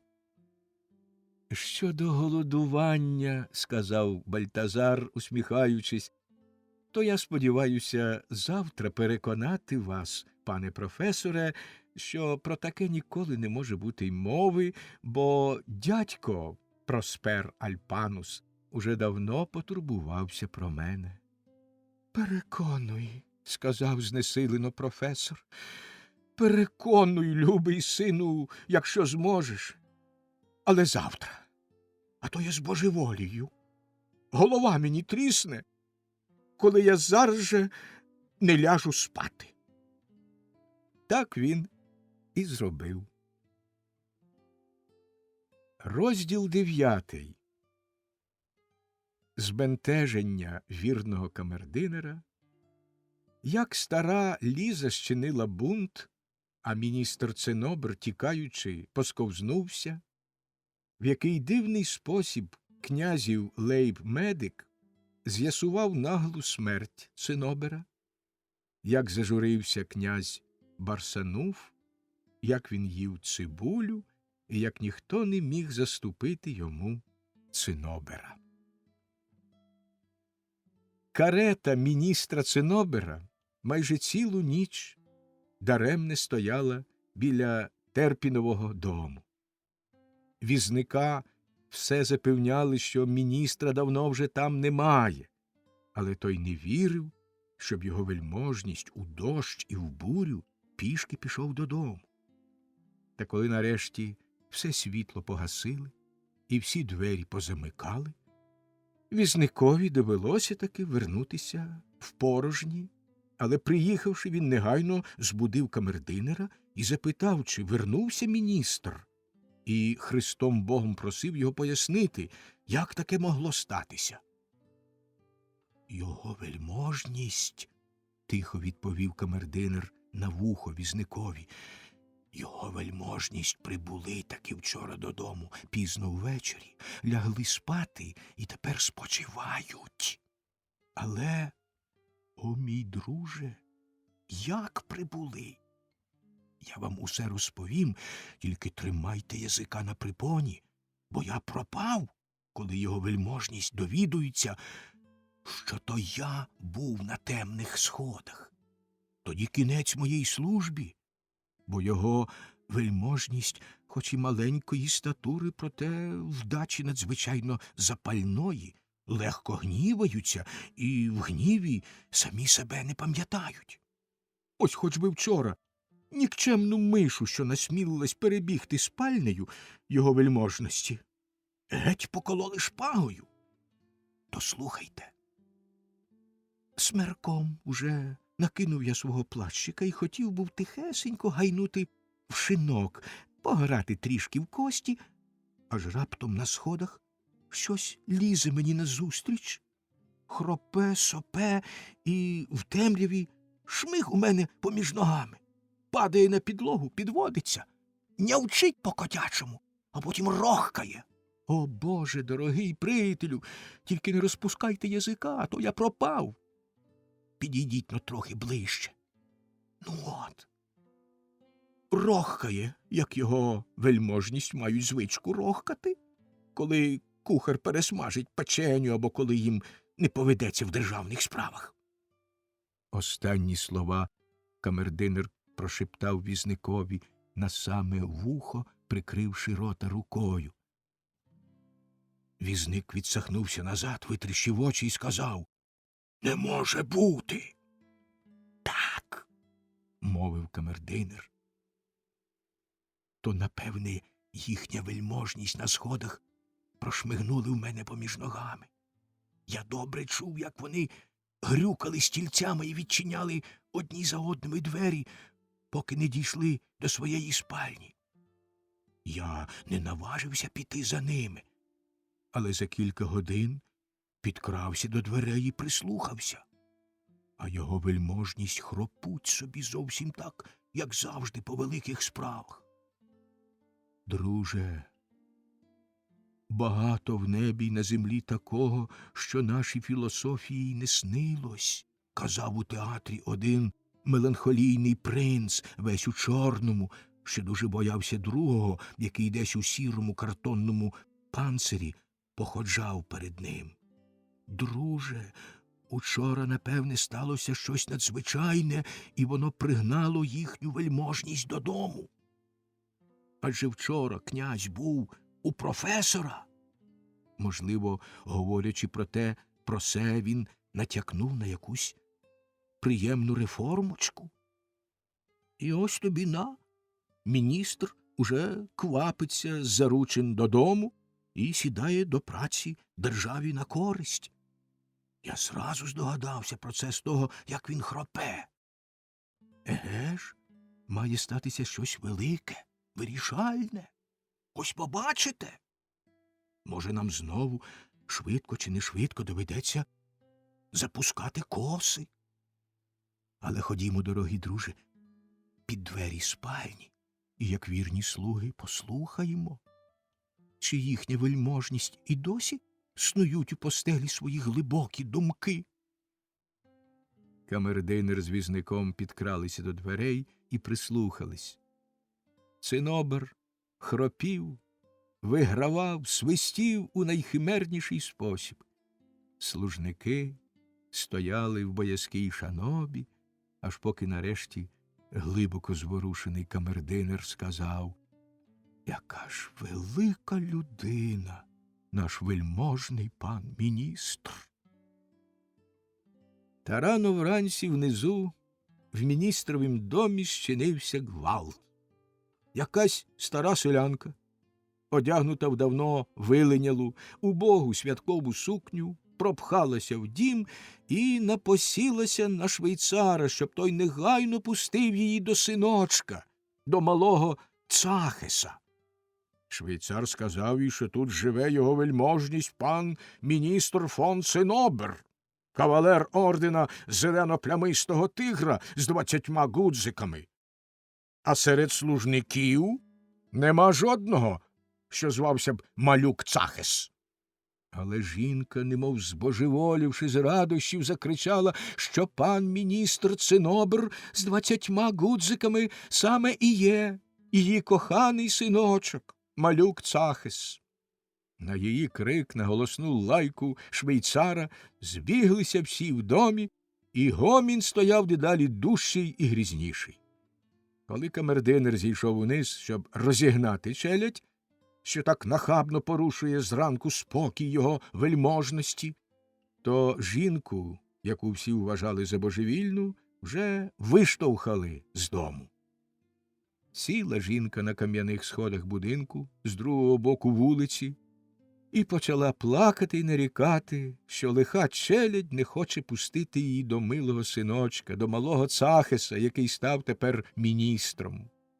Навколо неї збиралося щораз більше людей, і вона їм знову й знову казала, що міністр Цинобер не хто інший, як її син, що вона його назвала Цахесом.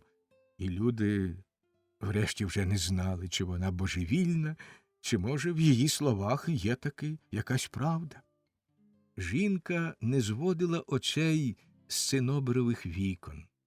Аж раптом вона голосно засміялася, радісно заплескала в долоні й вигукнула: «Онде він! Онде моє серденько, мій гномчик! Доброго ранку, маленький Цахесе! Доброго ранку, маленький Цахесе!»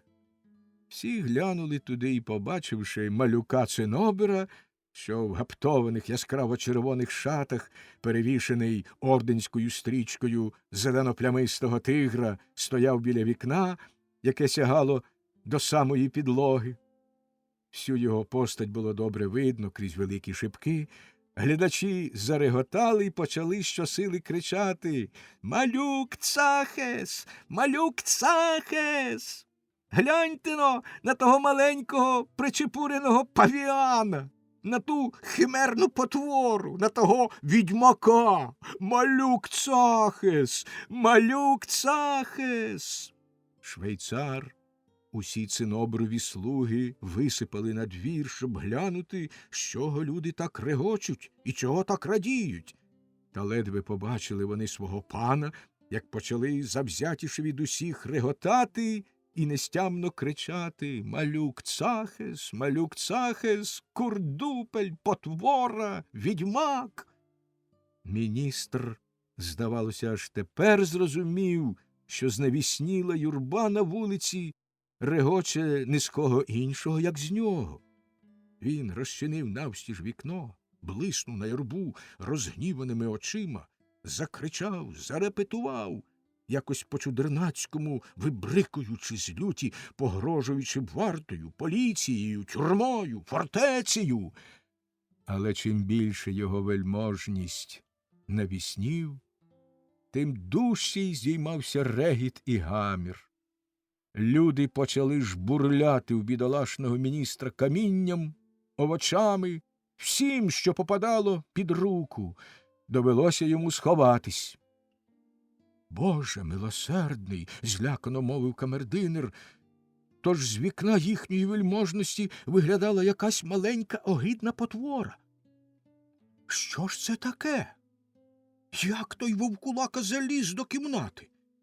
Він кинувся нагору, але, як і раніше, двері до спальні були зачинені. Він наважився тихо постукати. Жодної відповіді. Тим часом, бозна звідки і як між людьми пішла глуха чутка, що маленька смішна потвора таки справді малюк Цахес, який прибрав горде ім'я Цинобр і проліз нагору ганебною брехнею та ошуканством. Щораз голосніше здіймався крик «Геть, тварюку, геть!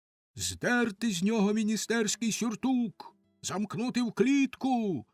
Показувати його за гроші на ярмарках! Обліпити його сухозлотницею й подарувати дітям на іграшку! Нагору! Нагору!» І люди почали вибивати двері. Камердинер у розпачі заломив руки. «Заколот! Повстання! Ваша вельможність, прокиньтесь! Рятуйтесь!» – кричав він, але відповіді не було. Тільки почувся тихенький стогін. Двері нарешті виламали, і люди, дико регочучи, гунули нагору сходами. «Ну, всьому кінець», – сказав камердинер, і з усієї сили наліг плечем на двері спальні.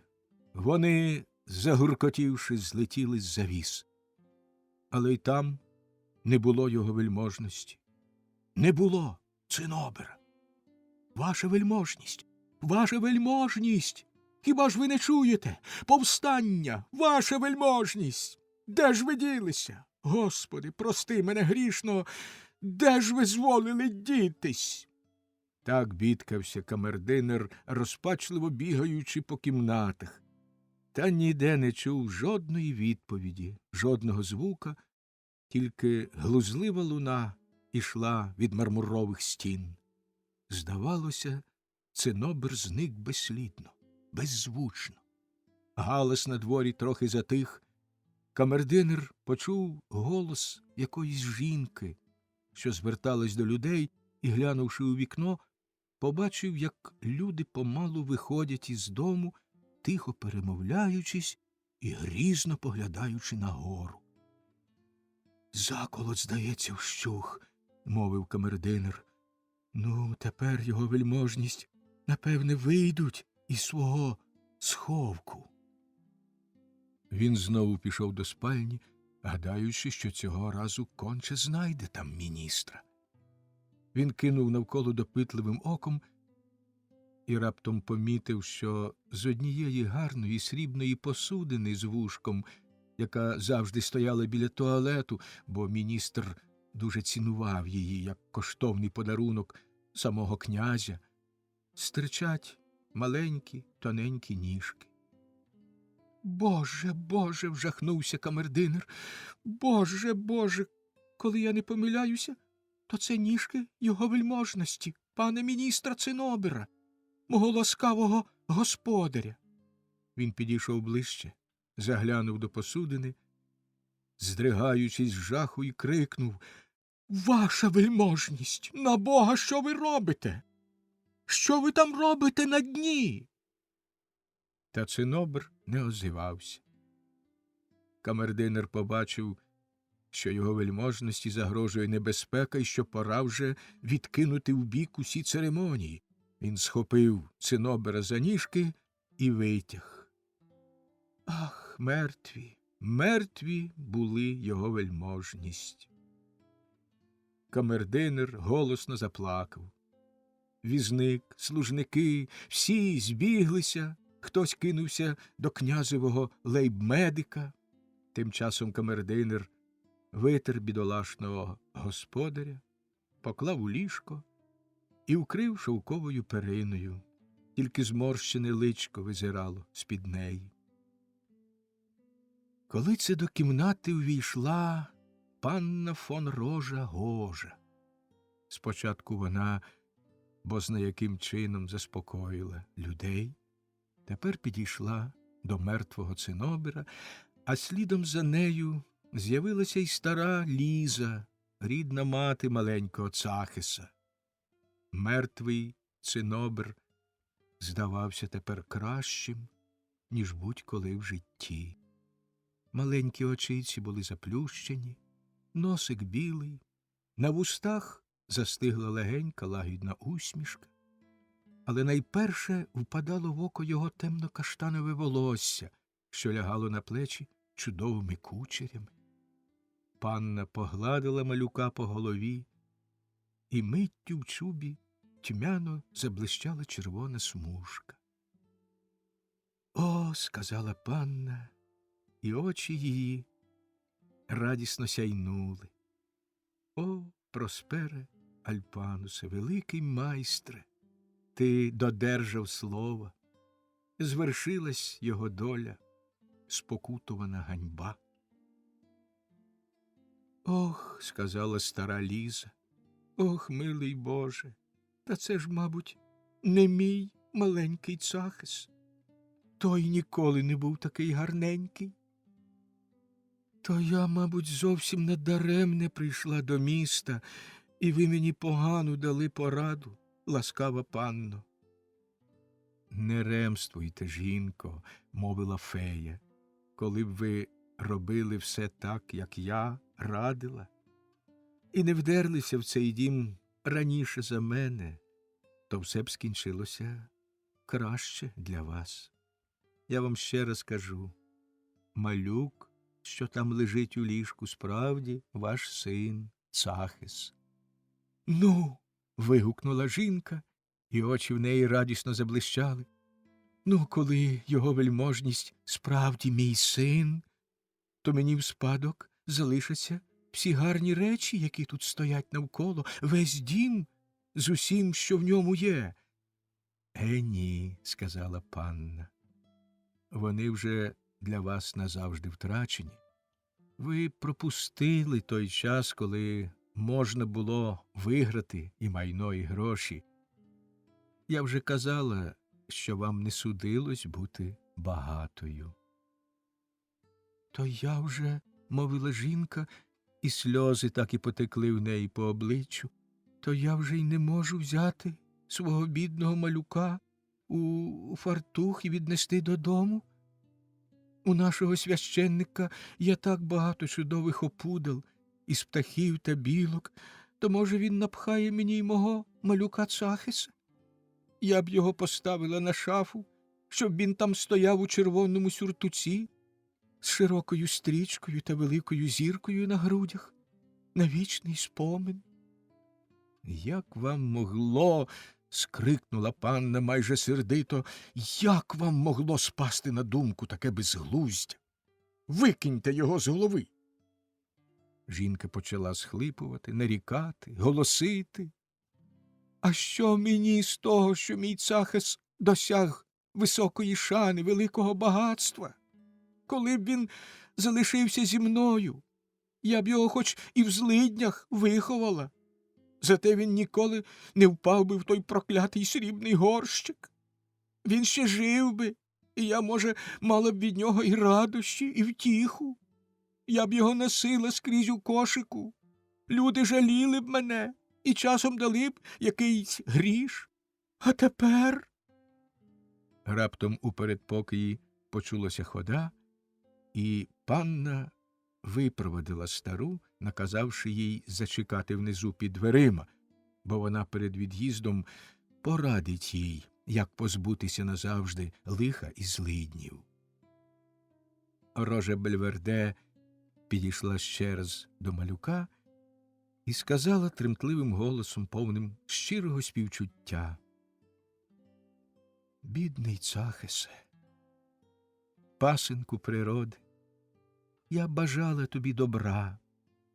Можливо, я помилялася, думаючи, що чудесний зовнішній хист, яким я тебе обдарувала, осяє благотворним променем твою душу і збудить внутрішній голос, що скаже тобі: ти не той, за кого тебе вважають, Тож намагайся зрівнятися з людиною, на чиїх крилах ти, без крила каліко, підносися. Але ніякий внутрішній голос у тобі не прокинувся. Твій зашкарублий мертвий дух не зміг піднестись. Ти не позбувся своєї дурості, брутальності, невихованості. Ах, якби ти залишився тільки маленьким нікчемою, невеличким, неотесаним невігласом, ти уникнув би ганебної смерті. Проспер Альпанус подбав про те, щоб після смерті тебе знову вважали за того, за кого вважали завдяки моїй силі при житті. Може, мені ще доведеться тебе побачити маленьким хрущиком, жвавою мишкою або пруткою білкою. Я тільки радітиму. Спи спокійно, маленький Цахесе.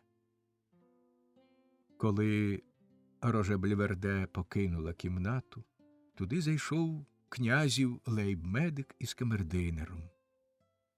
«Ради Бога», – сказав лікар, коли побачив мертвого цинобера і переконався, що всі спроби вернути йому життя будуть марні. «Ради Бога, як це сталося, пане камердинере?» «Ах», – відповів той, «ах, любий пане лікарю, у передпокої щинилось жахливе повстання чи революція. Все одно звіть, як хочете. Його вельможність, турбуючись про своє дороге життя, хотіли, мабуть, сховатися в туалет, але посковзнулись і... «Ну, то він умер урочисто і зворушливо», – сказав лікар. «Він умер від того, що боявся вмерти». Двері розчинилися навстіж, і до кімнати швидко ввійшов блідий князь Барсануф, а за ним 7 ще блідіших камергерів. «Чи це правда? Чи це правда?» – скрикнув князь, та, ледве побачивши малюкове тіло, відсахнувся і, жалібно скривившись, підвів очі вгору і мовив: «О, цинобере!» І всі 7 камергерів проказали за князем: «О, цинобере!» Потім подіставали з кишень, як і князь, хусточки і поприкладали до очей. «Яка втрата!» – почав князь по хвилі мовчазного горя. «Яка незамінна втрата для держави!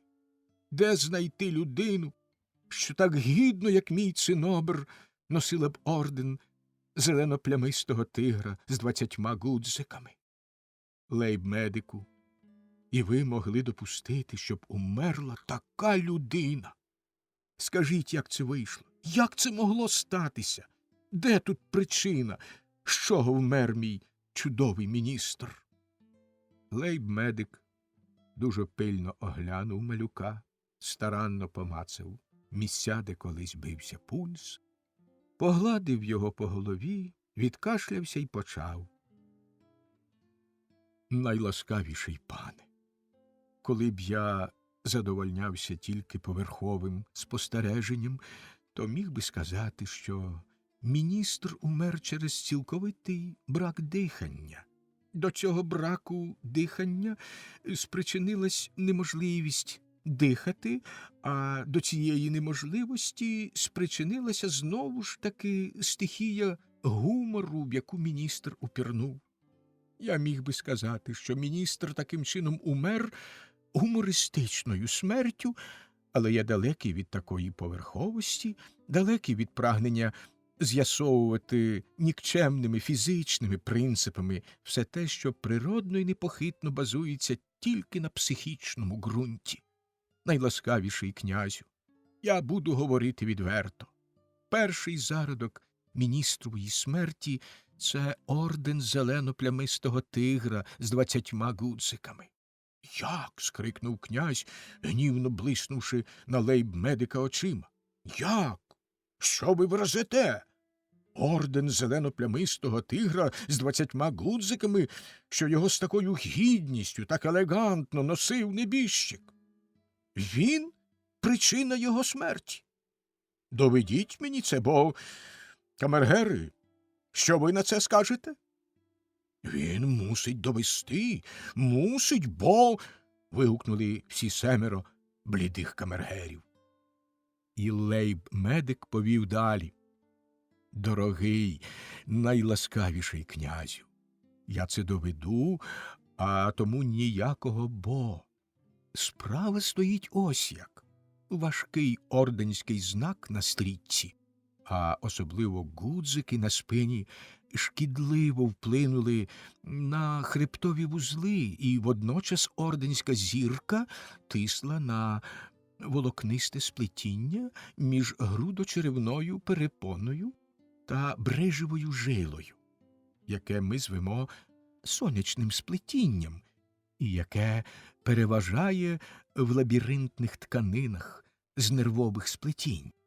Цей важливий орган перебуває в різноманітних стосунках з мозковою системою, і природна річ, тиск на вузли був шкідливий і для нього.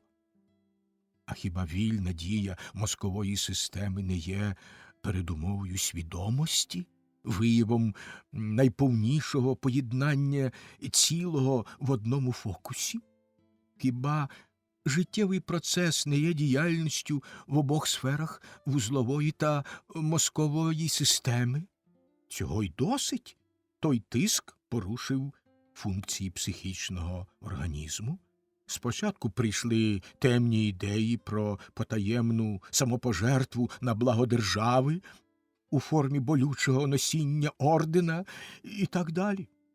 Становище ставало дедалі небезпечнішим, аж поки нарешті цілковитий розклад вузлової та мозкової систем не призвів до цілковитого зникнення особистості. А такий стан ми позначаємо словом смерть. Так, найласкавіший пане, міністр уже втратив свою особистість, себто був уже зовсім мертвий, коли впав у цю згубну посудину. Отже, його смерть мала не фізичну, а куди глибшу психічну причину. Лейб-медику, невдоволено перебив його князь, лейб-медику, ви тут варнякали цілих півгодини, але щоб я провалився на цьому місці, коли зрозумів хоч півслова. Що ви хочете сказати своїм психічним та фізичним? Фізичний принцип, почав знову лікар, це передумова чисто вегетативного життя, а психічний, навпаки, робить можливим існування людського організму, для якого рушійною силою існування є дух, здатність мислити. І все-таки, вигукнув князь, я вас не розумію. Набалакали казна чого.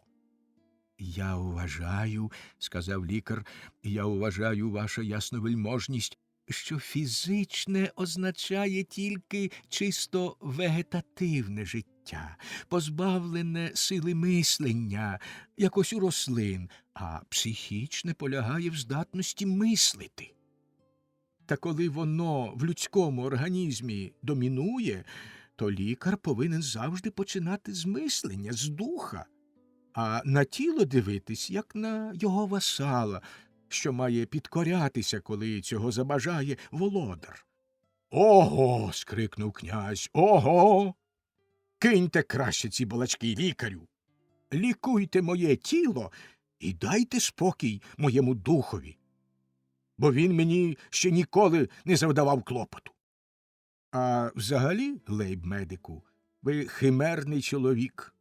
І коли б я не стояв отут над трупом свого міністра і не був такий зворушений, то я б знав, що зробити. Тепер, камергери, проллємо ще кілька сліз над катафалком небіжчика і підемо до столу. Князь підніс до очей хусточку і схлипнув. Міністри зробили те саме, і всі рушили до виходу.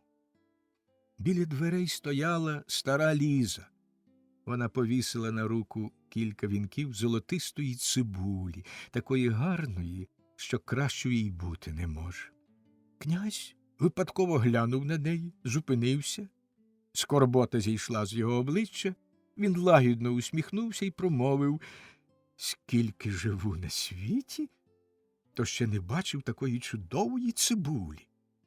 Вона, мабуть, і на смак найкраща. Ви продаєте її, бабусю?» «Еге ж, продаю», – відповіла Ліза, низько вклоняючись. «Продаю, ваша вельможність. Оце тільки цибулею і заробляю собі на шматок хліба. Вона солодка, як чистий мед. Чи не покуштуєте часом, ласкавий пане?» І вона подала князеві вінок найкращої, найблискучішої цибулі. Той узяв його, прицмокнув і гукнув: «Камергери, а дайте-но мені хто-небудь ножика!» Отримавши ножика, князь ретельно обчистив цибулину і трохи покуштував із середини. «Яка смачна, яка солодка, яка міцна, яка пекуча!» – скрикнув він, і очі його радісно заблищали.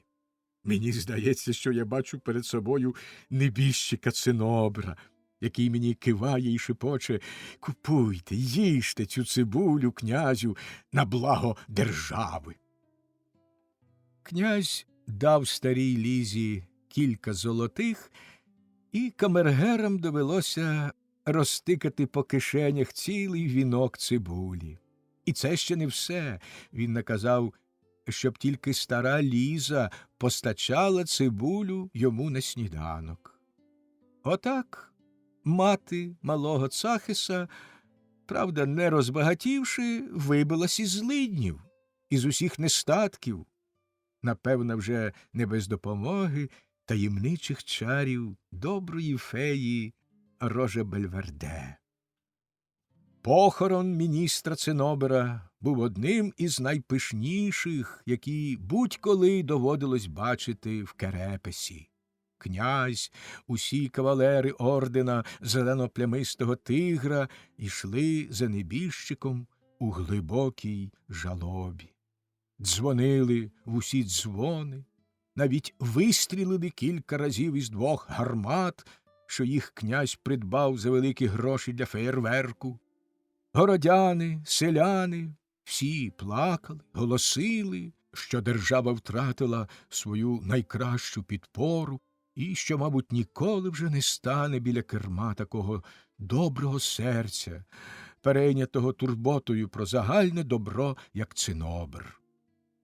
І справді, втрата лишилася незамінною, бо ніколи вже більше не знайшлося міністра, якому б орден зелено-плямистого тигра так личив, як незабутньому Циноберові. Розділ останній. Покірне прохання автора.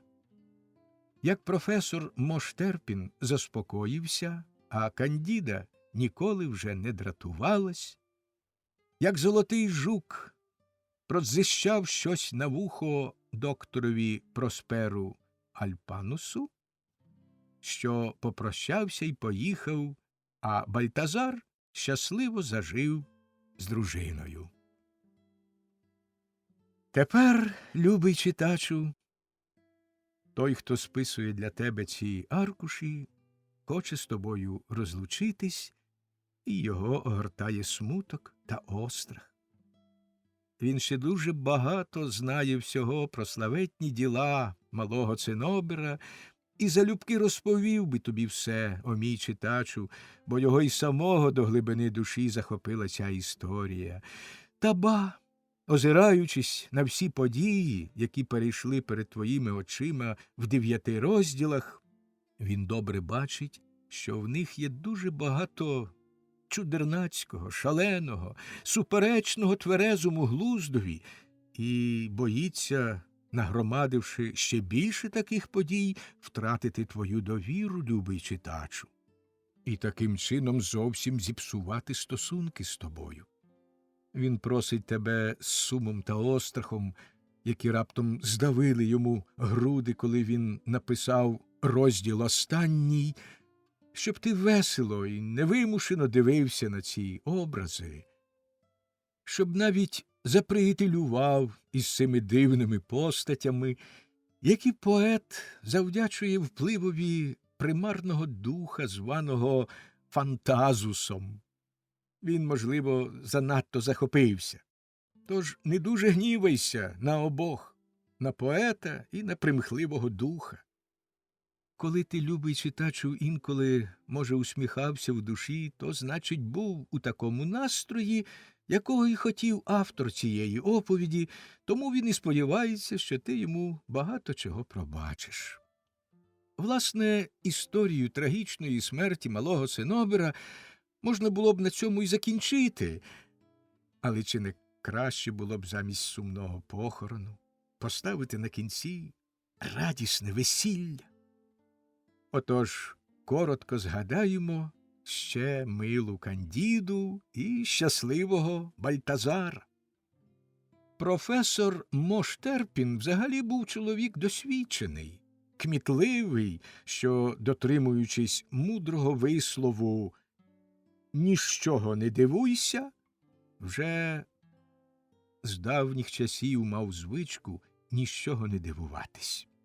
Але тепер сталося так, що, позбувшись усієї своєї премудрості, він раз у раз дивувався, аж поки нарешті не почав скаржити, що більше не знає, чи він справді професор Моштерпін, який раніше керував природничими справами в державі, і чи справді ще ходить на ногах головою догори.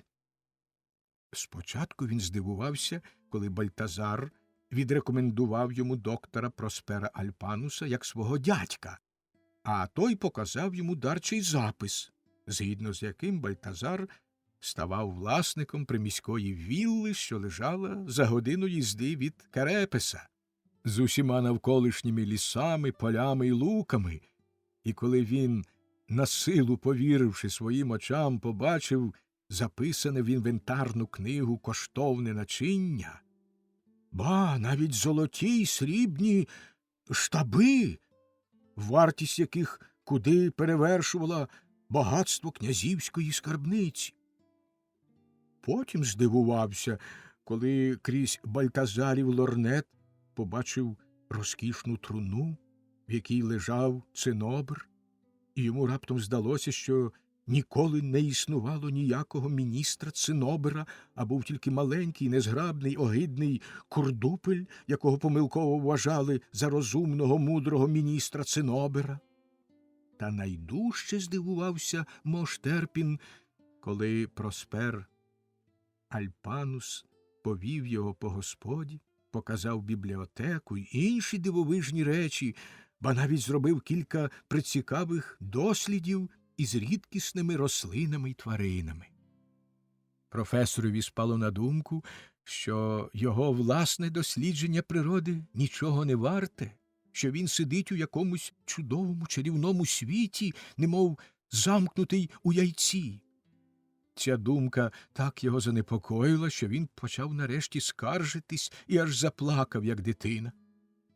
Тоді Бальтазар повів його до просторої пивниці, де професор побачив блискучі бочки і пляшки з вином.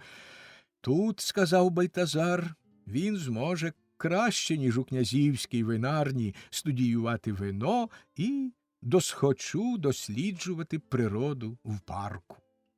На цьому професор і заспокоївся. Бальтазарове весілля святкували в приміській віллі. І він, і його друзі Фабіан і Пульхер геть усі дивувалися з надзвичайної краси нареченої, з чарівної зваби, що променіла від її вбрання, від усієї постаті. То справді її оточували чари, бо сама фея Рожа Бельверде, забувши свій гнів, прибула на весілля, як патронеса Рожа Гожа. Вона ж таки і вбрала її та ще й прикрасила найкращими трояндами. А всім же добре відомо, що вбрання дуже личитиме, коли до нього докладе рук фея. Крім того, Рожа Бельверде подарувала милій нареченій чудесне магічне намисто, і відколи вона його наділа, то вже ніколи не дратувалася через дрібниці, через погано зав'язаний бант, невдалу зачіску, пляму на білизні тощо. Ця властивість, що походила від намиста, додавала всьому її обличчю веселості й принади. Молодий і молода були щасливі, як у раю, а проте так гарно діяли таємні, мудрі чари Альпануса. Вони знаходили час ще й привітно поглянути на друзів, які в них зібралися, і сказати їм ласкаве слово. Проспер Альпанус і Рожа Бельверде не забули оздобити весілля ще й найкращими дивами.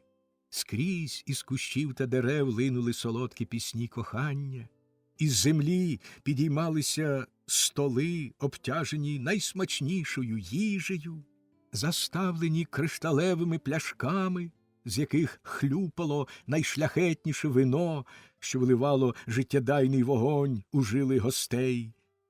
Настала ніч, скрізь над парком повисли вогненні райдуги, і стало видно, як усюди пурхали мерехтливі пташки й комахи, і коли вони махали крильми, то сипалися мільйони іскор, сплітаючись у різноманітні чудові фігури, що мінялися, танцювали, гойдались у повітрі і зникали в кущах. І ще голосніше звучала музика лісу, і таємниче шумів вітерець, доносячи ніжні пахощі. Бальтазар, Кандіда, всі друзі впізнали могутні чари Альпануса, але Мош Терпін, уже сп'янівши, голосно сміявся. Він був певний, що то все витівки оперного декоратора і князевого феєрверкера. Гучно задзвенів дзвін. Блискучий золотий жук спустився, сів на плече Просперові Альпанусу і ніби щось нишком прошепотів йому на вухо. Проспер Альпанус устав зі свого стільця і урочисто промовив: «Коханий Бальтазаре, мила Кандідо, друзі мої, настав час, Лотос кличе мене, я мушу з вами розлучитися».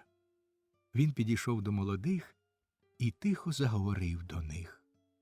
Бальтазар і Кандіда були дуже зворушені. Проспер, мабуть, давав їм різні добрі поради і, нарешті, щиро обійняв їх обох.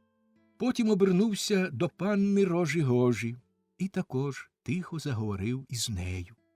Мабуть, вона давала йому всілякі доручення, пов'язані з чарами і господарством фей, які він охоче взявся виконати.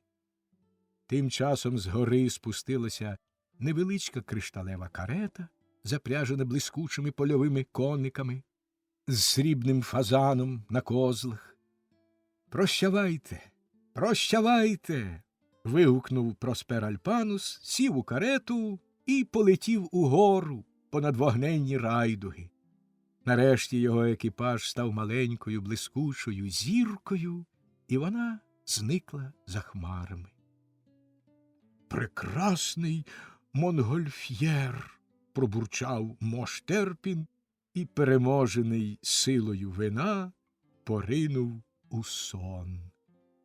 Бальтазар, пам'ятаючи поради Проспера Альпануса, розумно користувався чудовим приміським маєтком, справді став добрим поетом, а оскільки і інші властивості маєтку, про які говорив Проспер Альпанус, маючи на увазі милу Кандіду, теж справдилися, бо Кандіда ніколи не здіймала намиста, яке їй подарувала патронеса фон Рожа-Гожа на весіллі, то нічого не бракувало, щоб Бальтазар зажив найщасливішим родинним життям, радісним і веселим, яким тільки може зажити поет, із прекрасною молодою дружиною.